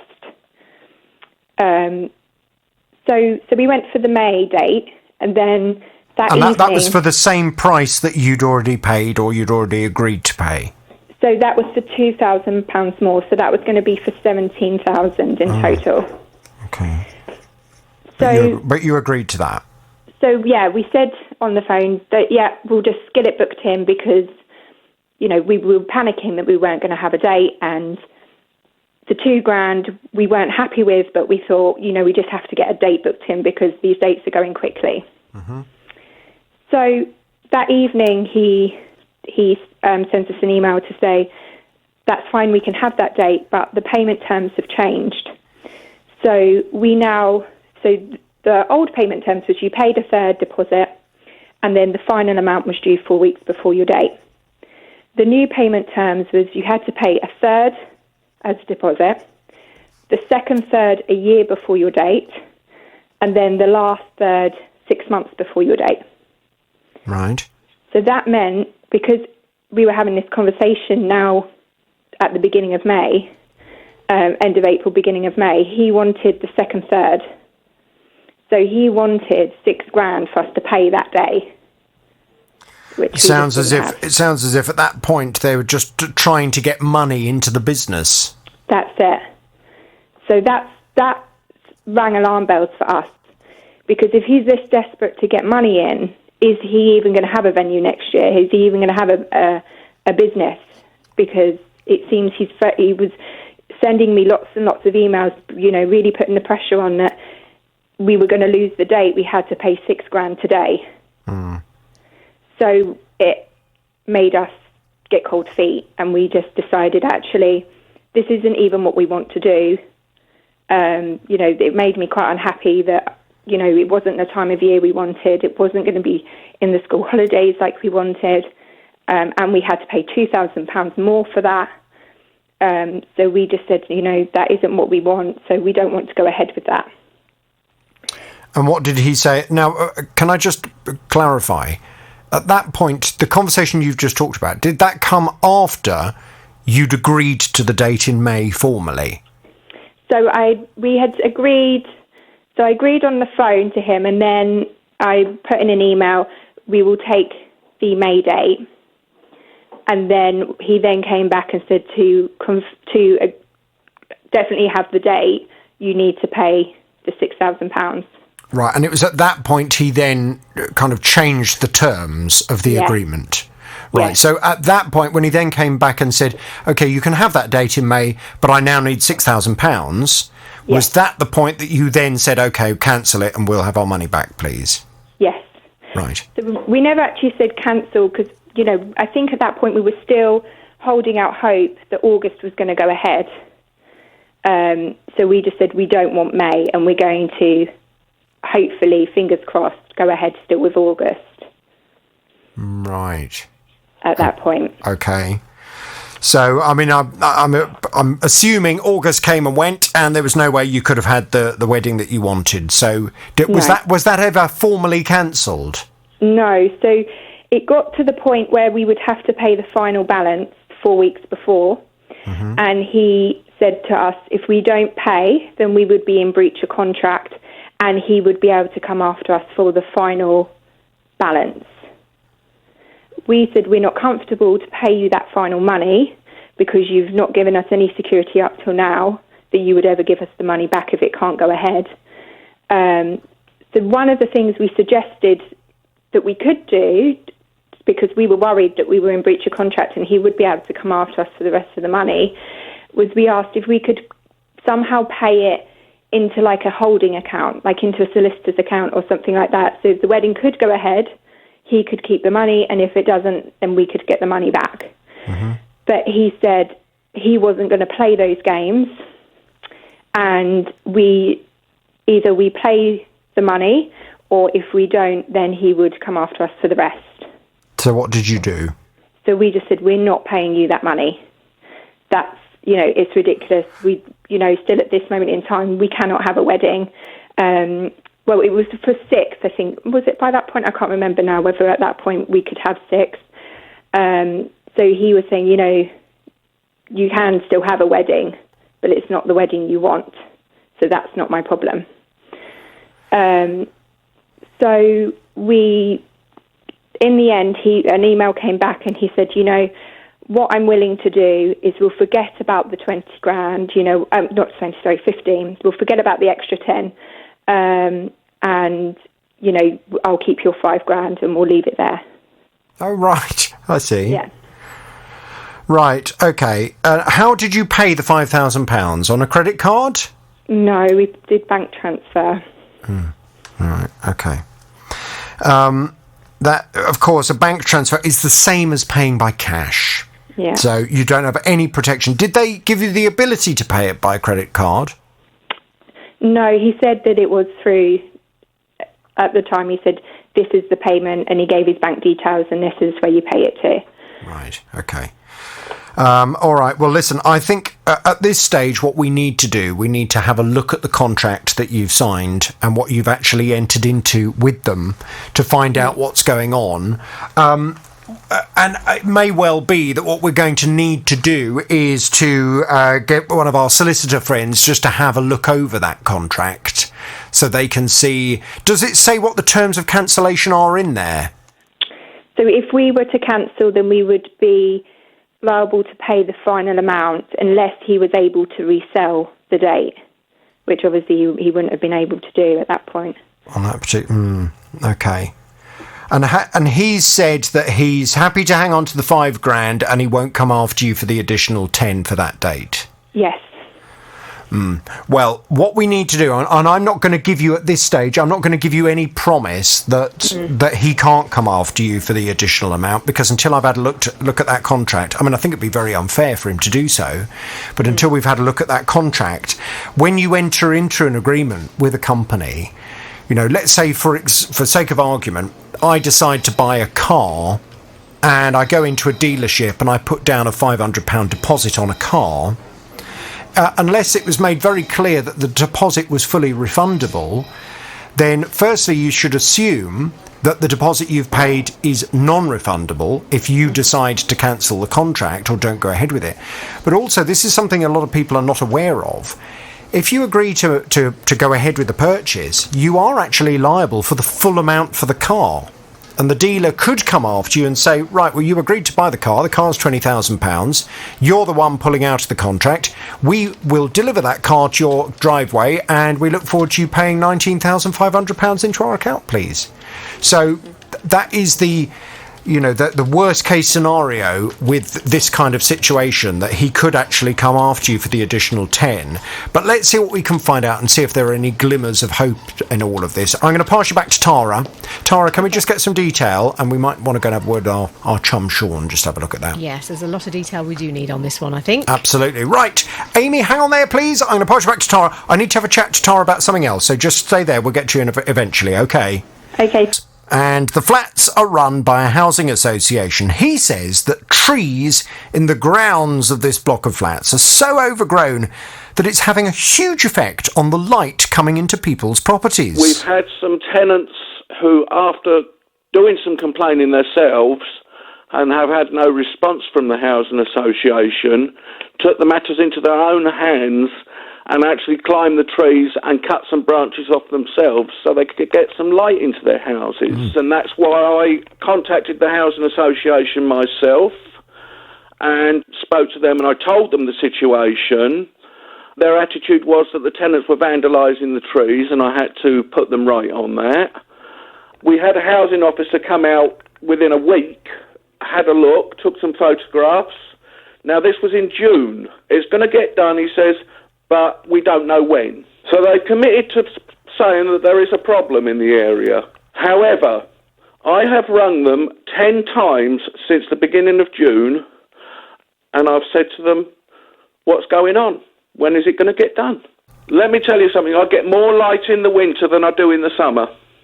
Because the leaves are off the trees. Yeah, that's right. Well, Simon was even saying that some of the other tenants have started risking life and limb by climbing up these trees and hacking off branches themselves so that they have some light in their properties, which sounds extremely dangerous. Simon's back on the JVS now. Hello, Simon. Good morning, Jonathan. Hello, Simon. Right, now I know that Tara has been off to have a word with the Housing Association just to find out from them why, when it would appear things are getting dangerous with people taking the law into their own hands and trying to cut back these trees themselves, why they haven't been out to properly manage them. What's going on? Well, yes, I have been in touch with the Housing Association and they sent us a statement, and I'll read that in a moment. But to be honest, those residents who took some of those branches down, one of the issues as well is they just left them there, didn't they, Simon? So they look like a bit of a decaying mess. Yeah. Yes. Bit unsightly. Anyway, let me read this to you. A Clarion housing spokesperson has sent this through. We received the residents' report regarding the overgrown trees in July, and unfortunately there was a slight delay in scheduling an appointment because we were seeking information from the local authority on permissions required to carry out the works. Having received confirmation from the local authority that we do not require permission to cut the trees back, we are now scheduled the works with a provisional start date in, are you waiting for this? Early October, for a specialist to address the issue. Oh, good. We are also working to establish ownership and responsibility for some of the trees that border our property. Although our team had tried to contact the resident on a number of occasions, we understand that he may feel the updates were not communicated consistently. We are working to ensure that he is kept informed more regularly in the future. Fantastic. So, Simon, it sounds as if things are going to happen very soon. Yeah, I mean, I've had a answer phone message yesterday from Clarion Housing Association. All of a sudden they want to know me again. I find that quite interesting. However, they talked to me about the fact that they will be coming either next Wednesday or next Thursday to start work on the trees. Fantastic. And have they given you any indication as to what the work is going to entail? Because, I mean, ideally, it would be nice if those trees were cut right back. Yeah, no, they haven't said anything about what the work's going to entail. No, not at all. What would be... I think they call it pollarding, don't they, in the tree world? Right, yeah. That's when you get a big trunk and you often get sort of all the leaves coming further down the trunk, don't you? And it creates a bit of a mess. I mean, it can look lovely, but they don't half look better when they're being pruned. Well, yeah, I mean, I like to... I have one particular tree in my garden that every 4 years I have cut back to within an inch of its life, to the extent that people have remarked, having seen the tree, oh, you've killed that. Yeah. And actually, that sounds like that's exactly what you want. That's for what we these need, trees. yes, You definitely. need them to be cut back so much that they look as if they've been killed, but they haven't. Yeah. It will just, it kind of resets them, really. Yeah. And you start again, and then you get another few years before they're so bushy and overgrown that, you can't see any light out of your windows. I mean, just to explain, now, Simon, some of the photographs you sent in, these leaves were coming right onto your balconies, weren't they? Yes, they are, yeah. Which you really don't want. It's like living in the middle of a jungle. Yes, it is, yes. It's like walking through a jungle down the pathways at places, yeah. Yes, you could have just attached a rope from one of the branches and swung your way through the jungly tendrils. Absolutely, yeah. Right, the one thing that concerns me is there has been no mention from Clarion Housing about the cuttings that the tenants took down. Are they going to be taken away? Oh, well, surely what they'll do when they send whoever out they send, they'll have this vehicle that has it's like a great big mincing machine on the back. Yeah, I know the thing, yeah. A chipper, I think it's called. They'll just shove everything in the back of that, and I'm sure they'll shove those branches in as well, just mash it all up, goes down to sawdust. I love those machines. Hope so. If they don't, can I come back to you on that? Yes, of course. But why don't you, while they're there, if it were me, I think I would be inclined just to go down and say to the guys, is that while you're doing this, is there any chance you could just shove those branches through it as well? Because they've been sitting there for ages and I keep asking them to clear it away. Just to see if you could. And the chances are they'll probably say, yeah, no problem. They'll shove them in. Yeah, I'm hoping so. I mean, I know how Clarion works and... they're not always the most easiest of people to work with. Well, in our experience, having spoken to them, they've been very cooperative, so we can only work on that basis, but they say they're going to get it sorted out. I'm going to give them this. Oh, just a little bit of the just horn. A little one. Yeah. And they'll have more as soon as they've attended to the trees. Yep. Simon, can you please keep us posted and we'll talk to you very soon. Samantha? Hello, Jonathan. Hi, I gather you have a consumer problem. Tell me all about it without naming any company names, please. I do, thank you. So, in June last year, I went to a third-party designer luxury sale, and I was looking for a handbag, and I found one, like the handbag of my dreams, you could say. So I spoke to the vendor. I have all of the authentication receipts and all the paperwork. I bought the bag. I spent £895 on the bag, and on one handbag. On one handbag. bag. That's like, that's a lot of money. But yeah, my partner did look at me with an open mouth. How much? £895. £895. Yes, and full price, the bag would have been 1250. What if it had been full price? Yes. So it was reduced from over £1,200 to £895. It was, yes. My God, I had no idea handbags cost that much. That's absolutely outrageous. I presume this was going to be a handbag that you would use just for very, very special occasions. Absolutely. I mean, just to prove that, I've only taken out 3 times, and the last time I went to take it out, two weeks ago for a special dinner, I've opened it. I've got it in its special box, in its special bag, under the bed. And I've opened it up, and the gold hardware has some tarnishing on it, like sort of really like small black dots all over the front. And I've run my nail across it to sort of feel very lightly, and there are almost indentations. So that's obviously very much upset me. I've called the third-party sale people because I've lost the receipt, Jonathan, and I never throw away a receipt. Somehow this has gone walkies. So how did you pay for it? Credit cards. Okay, good. So you have proof of purchase. I have proof of purchase. I went into the actual designer's store last week to take it in with all the authentication, and they told me that they can't do anything because I don't have a receipt. Now, I'm quite upset because it's a very expensive bag. It's a very sort of luxury product, and I sort of think with the amount of money I've spent on it and all the authentication that they provide with the bag, I shouldn't need a receipt. Can you not? I mean, firstly, you should be going back to whoever you bought the bag from. Yes, I have. So have you tried to go back to because they ultimately are the company you have a contract with. You don't have a contract with the manufacturer. That's true. That's very true. I've gone back to this third-party seller, and they've been helpful so far. They've recently changed computer systems, so they are digging for the receipts. They've said I'm waiting for that, and yeah, that's as far as I've gotten. Right, but have you said to because it sounds to me as if you're actually letting the retailer get away with this. If you've got proof of purchase in the form of a credit card statement showing that you indeed have a contract with that company for that handbag in the form of a credit card statement, then whether you've got the receipt or not, that retailer has an obligation to you. If they've sold you a product that is now defective in an unreasonable amount of time, they have a responsibility to you to get it sorted. Okay, so you suggest asking them for a replacement, maybe, or no? I think what I would be inclined to do is to go back to them and to say, I have now sought some advice. Okay. And I understand that my contract is with you. It's not with, JVS handbags or whatever the name of the company is. I'd make some very smart handbags, I'm sure.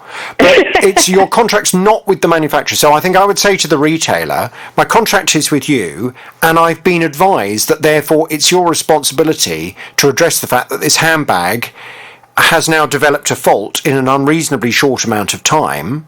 Have you got a pen and paper there, Samantha? I have. I'm just typing this out. Oh, okay, fine. Make sure you write this bit down. The Consumer Rights Act, 2015. 2015, yeah. The Consumer Rights Act dictates that any product that you purchase must be A, fit for purpose, B, of reasonable quality, and C, must last for a reasonable amount of time. Okay. And you can tell that retailer that you're obviously not very happy because the bag has not lasted for a reasonable amount of time before developing this, what sounds like some kind of tarnish to the metal, and therefore you want them to resolve the matter for you. At this stage, I would explain to them that you are looking to them to resolve the matter. Okay. If they want to replace the bag for you, or give you a refund, then that's down to them. They may well say to you, OK, well, if you get the bag back to us, we will get it back to the manufacturer and we will give them an opportunity to repair it. OK. Which they are entitled to do. That sounds really good. Yeah, no, I will go back to them today to say exactly what you just said to me. Well, you say it sounds really good, and I'm delighted. However, I would not be surprised if when you come back to me, you say, I tried what you said, and they've said that they're not going to do anything. At which point, I then will go and have a word with them. But at this stage, I think you have to give them the opportunity before, they get a phone call from grumpy JVS telling them what they've got to do. I think it's a good opportunity for you to do that first. Okay. Because at the moment, it sounds as if they're kind of quietly clapping their hands with joy that you're taking this up with the manufacturer of the bag rather than giving them a hard time for taking 895 quid off you for a handbag that's now tarnished.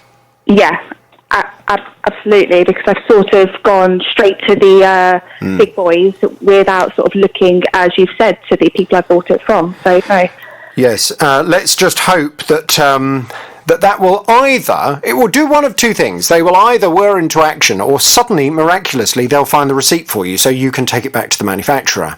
One way or the other, I suspect that eventually we'll get that retailer to solve the problem. But listen, you give it a try today. Thank you, Can we have a chat with you on Monday and just find out how you get on? Absolutely, yeah. Yeah, definitely. Let's do that. Thanks, hang on, before I let you go, sorry. Yes. Tara. You want to know how much I've spent on a bag? What's the most you've ever spent on a handbag? I can't believe it. 895 quid. Nowhere near. I tell you what, divide that, take the decimal point a bit to the left, and that's probably a bit more like it. If I had a handbag that was £895, I would feel as if I also had to hire the services of a security guard. Absolutely. To walk next to me to guard the handbag. Now I'm just fascinated. Job. Samantha, when you look after it, and it was in a bag, and it was in a box, and it was somewhere safe. Just what was that moment like when you opened that bag and you saw that there was a problem with it? I mean, you sounded quite pragmatic about it, but for £895, I don't think I would have been quite as level-headed. I really wasn't at the time. Dinner was almost cancelled. We're walking to the restaurant, and my fiance's like, "Please, just forget about it. And I can't, because that was such a huge investment for me, a lot of money. That's not something that I took lightly to buy. Is your fiance loaded? No. Oh dear. So is he aware he's about to marry a woman with very expensive tastes? He keeps saying, think of the wedding. Exactly.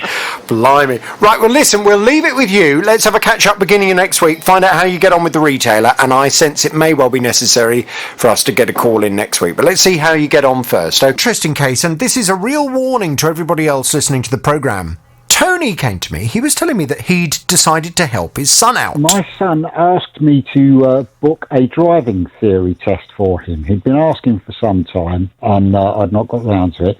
His better half has recently had a baby, and he popped in, and I thought, I'll get this booked. So I went online, done a search on Google, selected the first entry what came up to book his driving theory test. Oh no. You know where this is going, don't you? I know exactly where this is going. So it wasn't obvious to me that it was a third-party company that I booked with, and they charged £45. Yes, well, they charged £45 for something that Tony could have done himself without having to pay that amount of money if only he'd gone to the right website. Well, Tony's back on the JVS show now. Hello, Tony. Hello, Jonathan. A £45 lesson to learn. I mean, I'm hugely grateful to you coming to the programme because this is something we haven't publicised for a few years, and it is something for everyone to be very aware of. There are all kinds of things, normally things that involve you doing something kind of formal through a government-run website. So, for example, booking a driving test, applying for an EHIC card, applying for a replacement passport, all those kinds of things.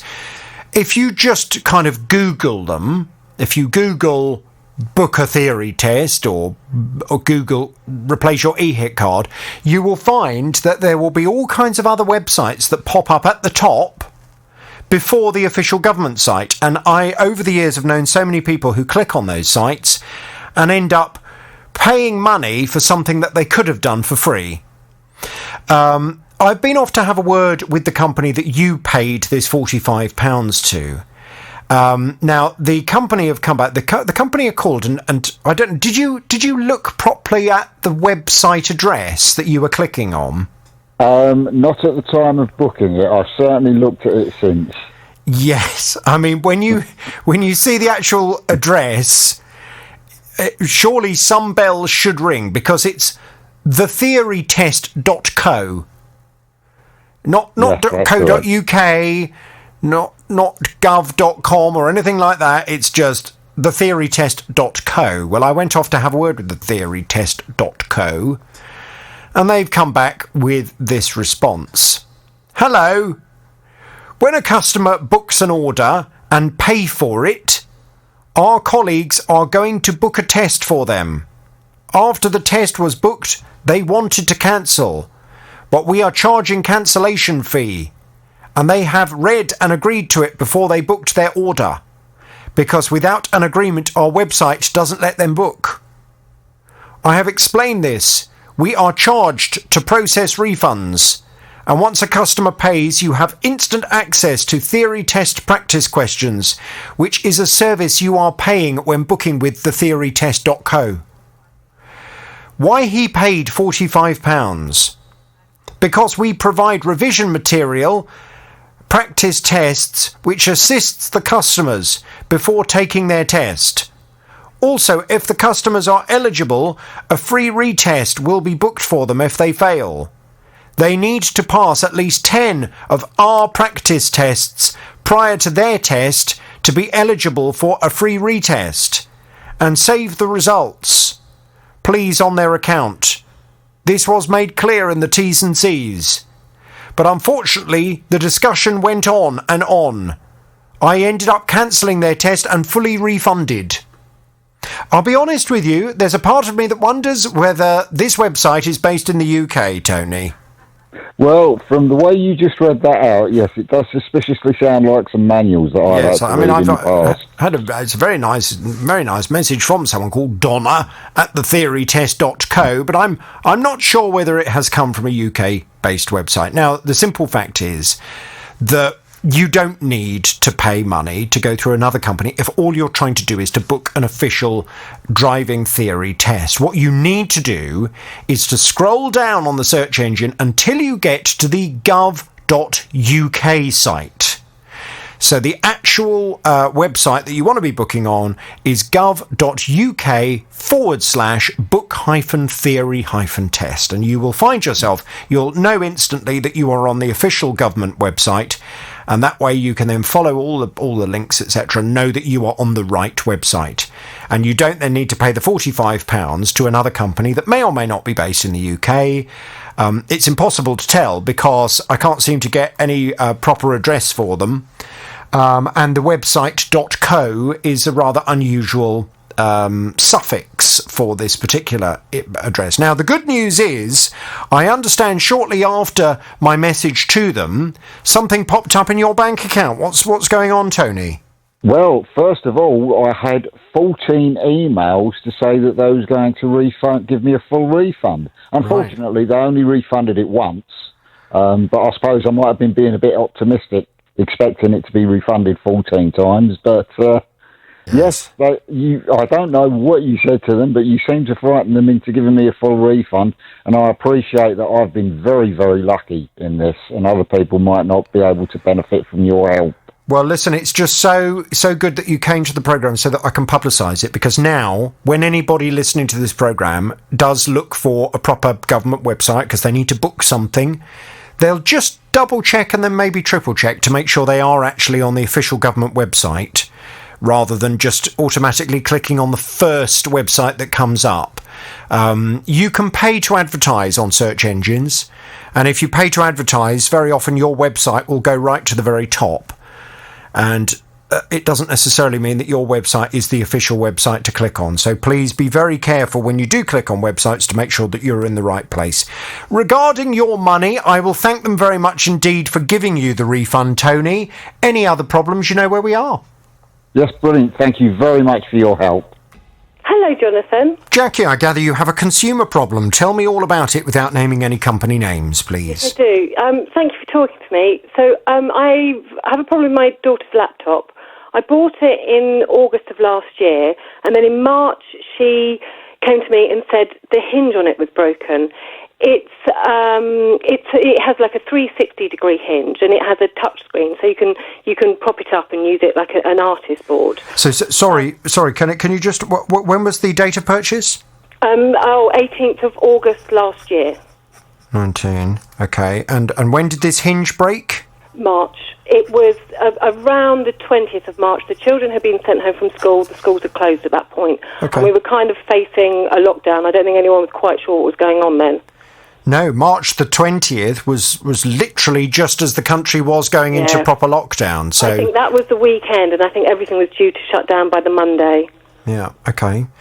So I presume you contacted the retailer where you bought this laptop?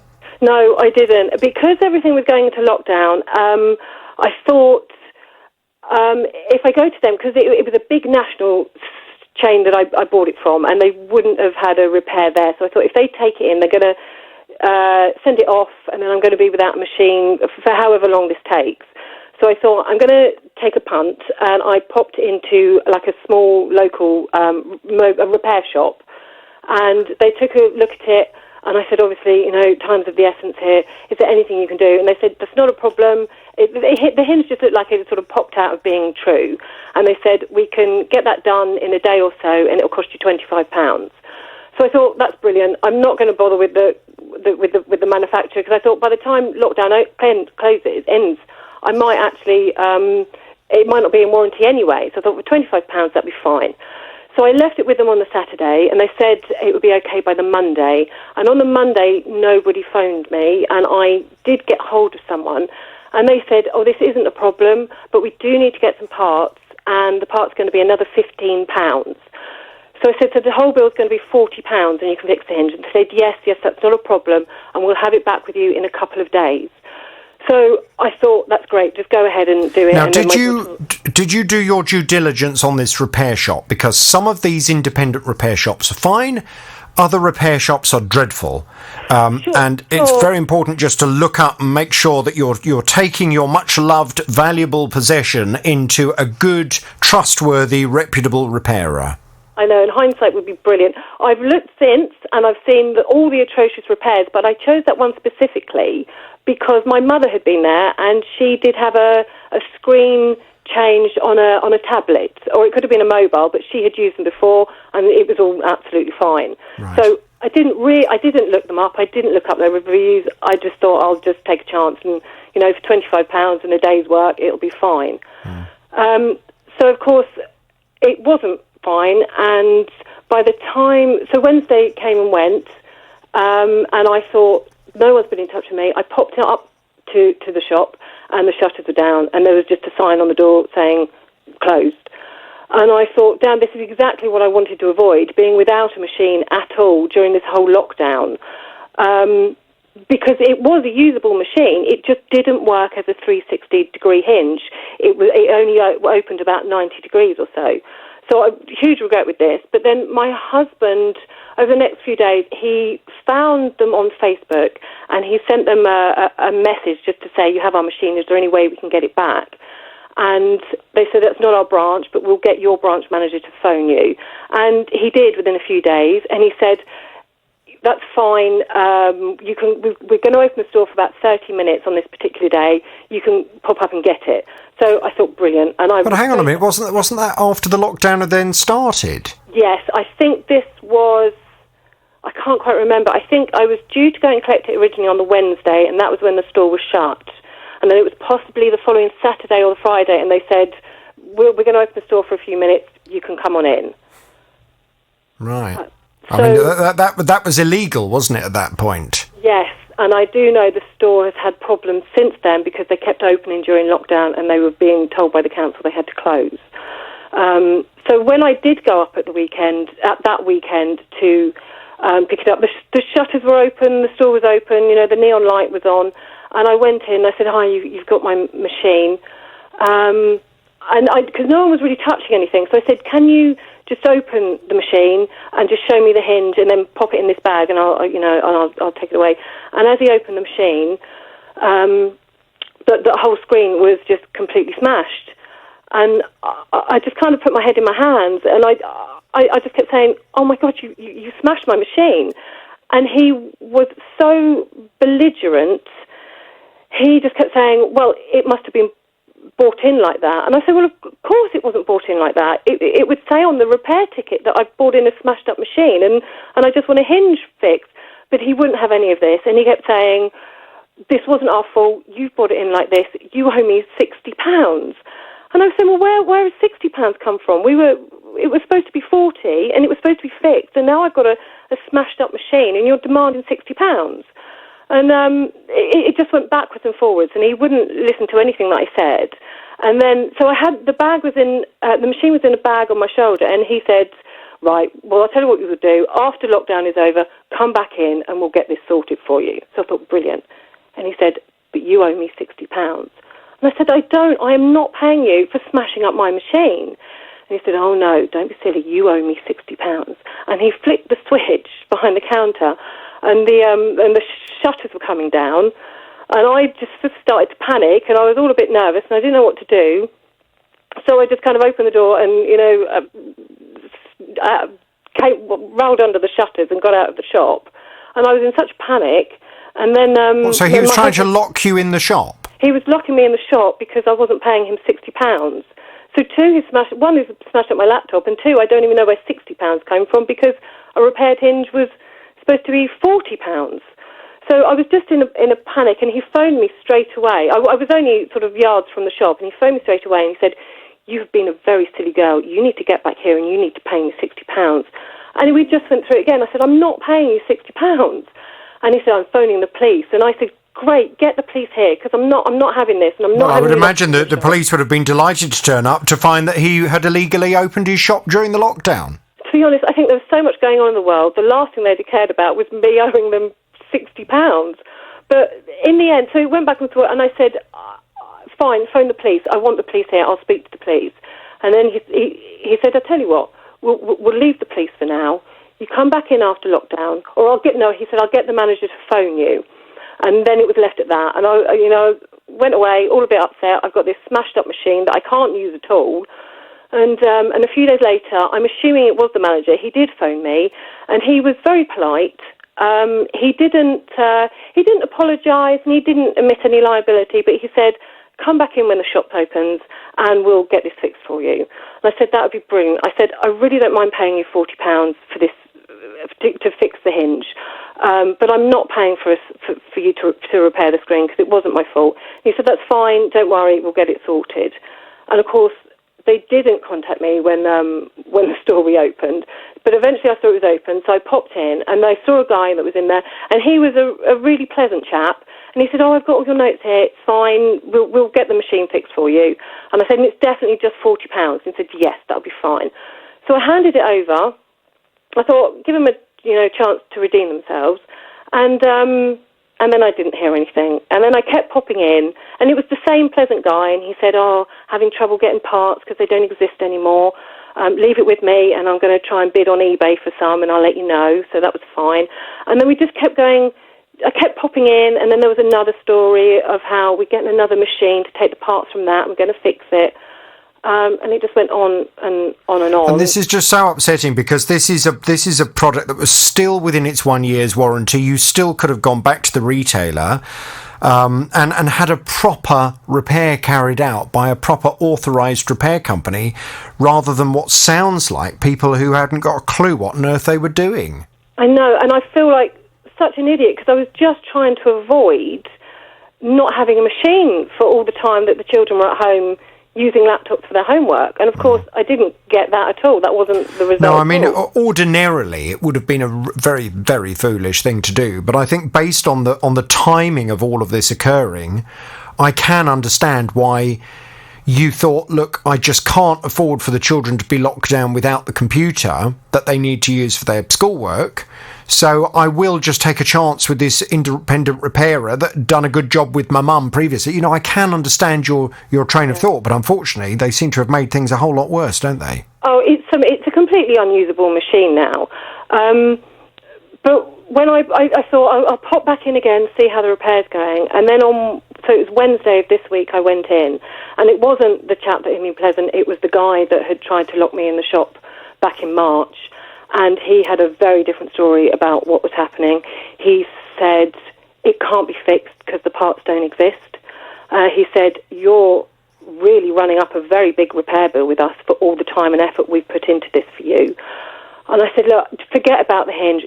I just want you to fix the screen and put it back into the condition it was in when I brought it in. When you talk about this man, you kind of lower your voice and make it sound as if the tone of his voice is quite threatening. It is. He has a very bullying, belligerent attitude.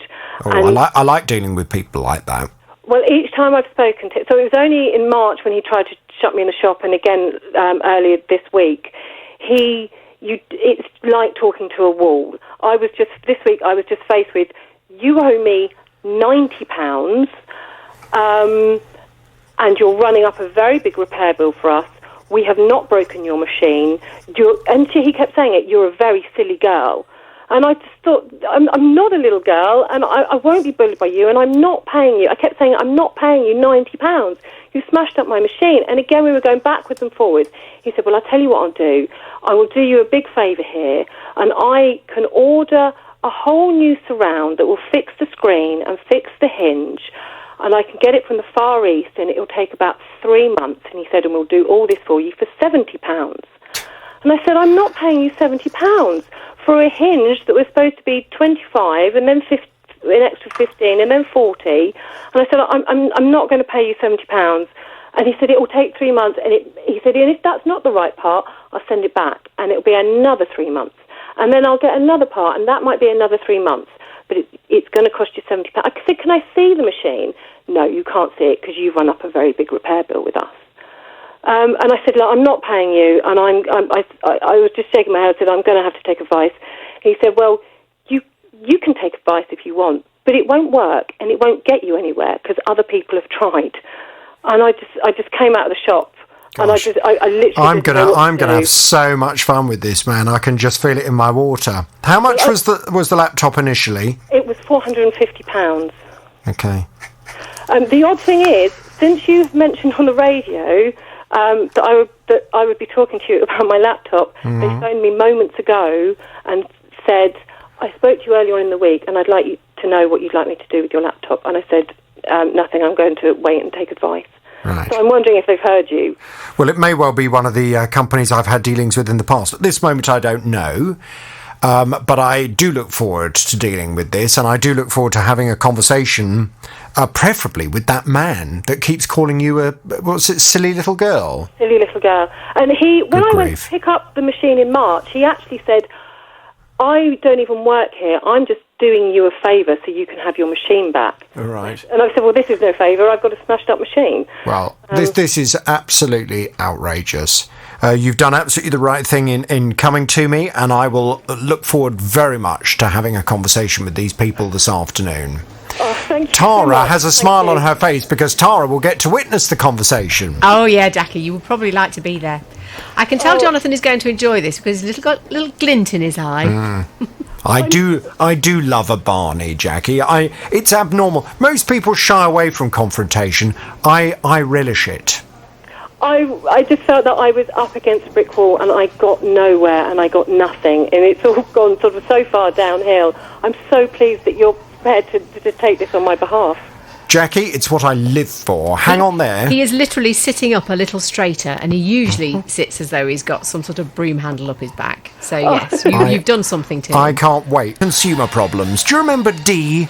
Dee came to me. She was telling me that her next-door neighbour had a conservatory built in September of last year. Well, Dee employed a surveyor to come and have a look at her property before all of this took place and before she signed a party wall agreement. Everything seemed to be okay, but 3 months later, after the conservatory was built, a great big crack appeared on her side of the wall.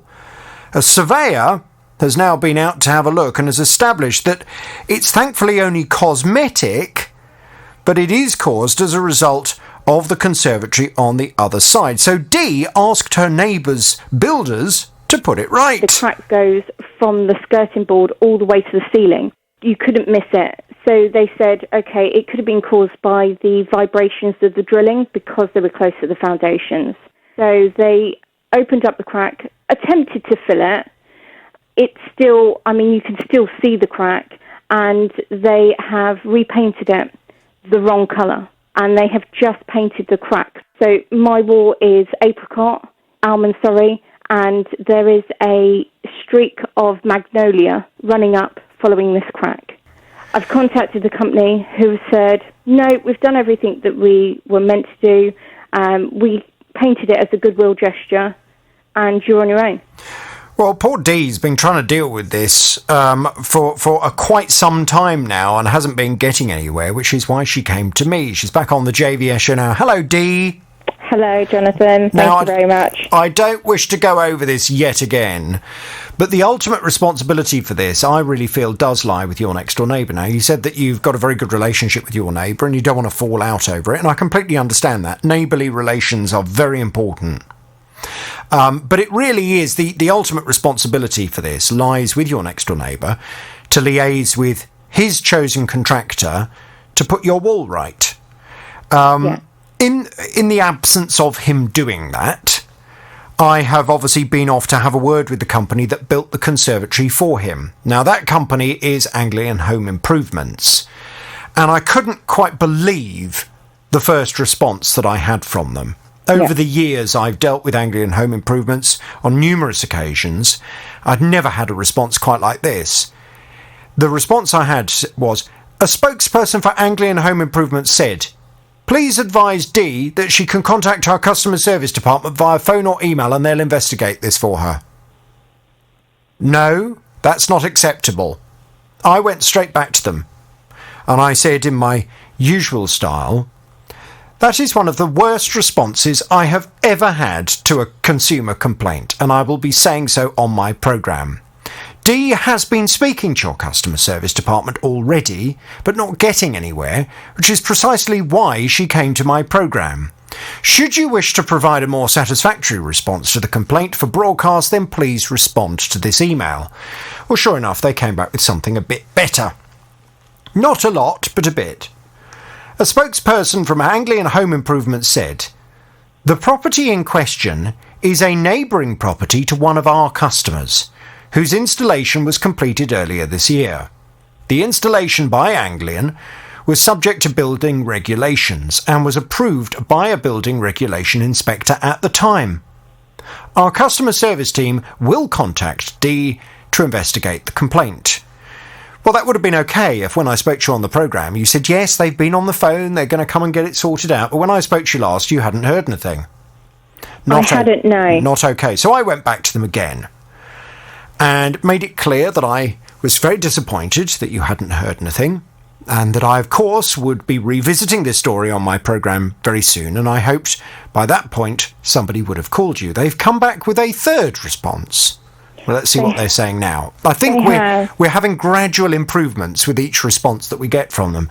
The response that I've now had, our customer service department is in active dialogue with Dee, following up on her recent complaint. Having been notified of the crack in Dee's wall earlier this year, our installer at the time agreed, out of an act of kindness, to fill and paint the area for Dee, despite redecoration not being part of our core business works. We apologise that this was not completed to a satisfactory standard for Dee. As a result, we have offered a gesture of goodwill in order for Dee to engage an external contractor to complete the works required. So what have they said to you now, Dee?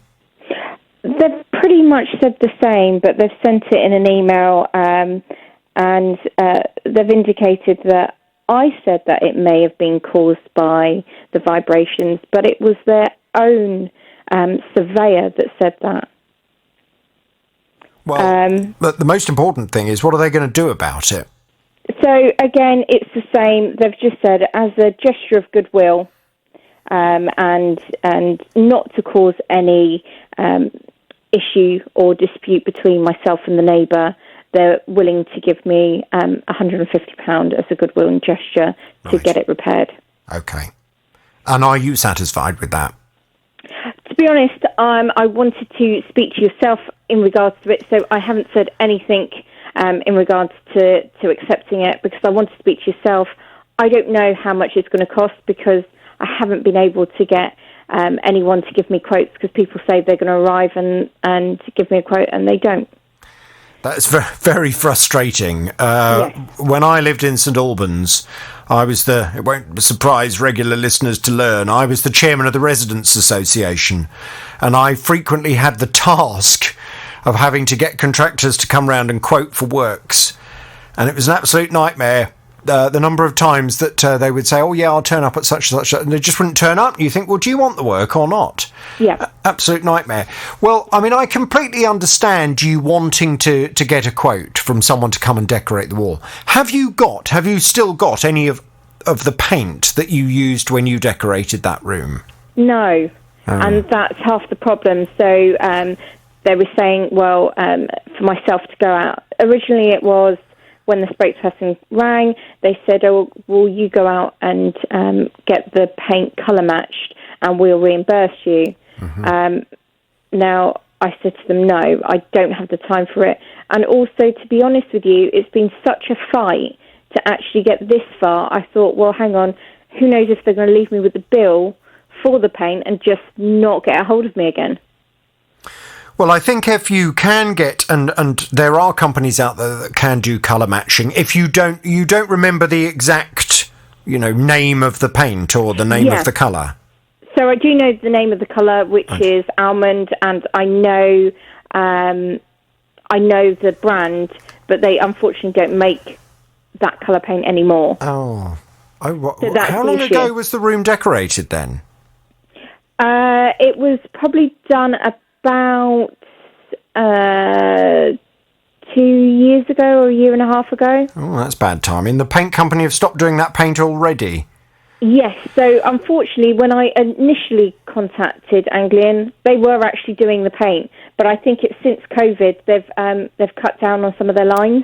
Oh, well that is a real pain. And have you contacted them to see if they've still got any stock that they could send you a tin of? I've had a look on the website. I haven't actually contacted them directly because they're quite a big, well-known chain. Okay. Well, I'm sure it's possible to properly match the colour, and I'm sure that for a decorator that knows what they're doing, to fill that crack properly, to sand it down, and then just to redecorate that one wall, I don't see that it would be necessary to do any more than that. And I think I think we have to be a little bit careful with this case, because what we don't want to appear, and I'm sure this is not what you're looking for, but what you don't want to do is to make it appear that you're looking to put yourself in a better situation than you were originally and have an entirely new decorated bedroom.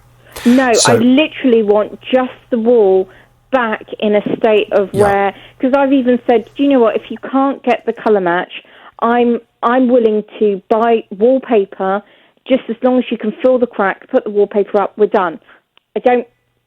I'm happy to do anything just to get it back looking decent. So I'm happy to actually look through it. So you'd be prepared to have a feature wall instead? Yes, yeah. Right, okay. Well, I would have thought, my gut feeling is 150 quid would be enough to do that. Okay. But I think it's perfectly reasonable for you to say to Anglian Home Improvements, at this stage you are unsure as to how much it's going to cost you to put the room right, and therefore you are now sourcing quotes and we'll get back to them. Yeah. Okay. And let's wait and see what happens. Do you don't have any kind of, I was going to say ask your neighbours, but maybe not. Maybe not. But do you have any friends who've got decorators in the area? Yes, there is someone that I've been trying to get hold of. There was one who was having their house decorated. Unfortunately, he was one of the ones that let me down. But I do know of one other person that could come out and shouldn't let me down. Which area are you in? I'm in High Wycombe. Okay. Well, if there are any good decorators in the High Wycombe area that have got a bit of time to just paint one wall, you need to fill a crack professionally and just sand it down. Does that sound like 150 quid's worth of work? Does that sound... Would anybody listening to this programme who's a good decorator be prepared to do that for 150 quid? Or does that seem actually nowhere near enough? I don't know. It'd be useful to get a bit of a steer from that. My gut feeling is it should be enough. But it would be nice to know if it is. If it is, then obviously I'll accept it. No problem. No questions asked. Because I don't want the room changed in any way, and it's not that I'm trying to get any benefit out of it. I just want a room that I can go into and not think, oh my goodness, look at that crack again. Yes, which you can at the moment, because I've seen the photos of it.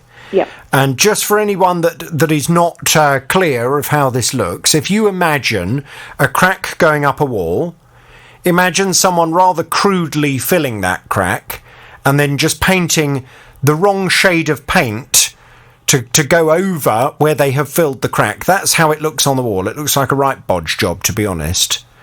It definitely is. I'm just surprised. I mean, I understand that they're obviously saying that their contractor tried to do this as a goodwill gesture, but come on, Anglian Home Improvements they're a relatively big company. They surely would take more pride in their work than to do some kind of patch-up job on someone's wall. It's not reasonable at all. Yeah, I mean, I would have thought so, and because they were such a big organisation, I just thought, okay, trust them on when they said they were coming to do it and that they would leave with a good job. I mean, even after I said, wow, that's the wrong shade, they went back to their supervisor, who basically said, no, sorry, that's it. Have you got the paint, the colour of paint from the wall on anything else that is portable? I know that sounds like an odd question, but I remember once I did some colour matching, and I was trying to match a paint with a colour of grout for the bathroom. And what happened was my bathroom fitter gave me a chunk of the grout once it had dried, and I took that into the paint shop, and they were able to take an exact kind of colour match from that lump of grout. So have you got anything with the colour of the paint on? I don't, but the only thing that I was thinking was to just take a bit, if I can, just chip a bit of the paint off to see if I can, a large enough piece of that part of the wall, to see if I can get that and then colour match it that way. As I said, worst case scenario, I'll make a featured wall out of it. Is there paper underneath the paint? No. Well, surely if you start trying to take some of the paint off, you're going to end up with a chunk of plaster taken off the wall, and then you're going to have an even bigger job, aren't you? Well, yes, that was kind of one of the reasons why I said, you know what, I might just make a featured wall out of it that looks better than the kind of featured wall that I do have now. Right. Steve texts in, he reckons the colour you're actually looking for is almond white. It is almond white. Oh, okay. I used to have a living room in almond white. Very nice colour. It's a lighter shade of magnolia. Steve said 150 quid would be enough to fill and paint that wall. Okay, wonderful. Well, we'll wait and see. If it's almond white... Oh, I'm just wondering if I've got a tin of almond white in my shed. I don't know that I do. I think when I moved, I left it in the garage for the new owners of my flat. Otherwise, I would have given you what I had left of that tin, because that probably would have been enough for a wall. Never mind. Listen, Dee, please keep in contact. Let me know how you get on when you've spoken to some decorators. I'll let you know if we get any feedback, and we'll take it from there, okay? Brilliant. Thank you so much. I've got to say thank you to yourself and your team. I cannot thank you enough. Well, listen, I'm going to give Anglian this just a little bit, but as a bit of encouragement. I'll wait to hear from you, and hopefully you'll be able to agree on a settlement very soon with them and get that situation sorted out. Dee, all the very best.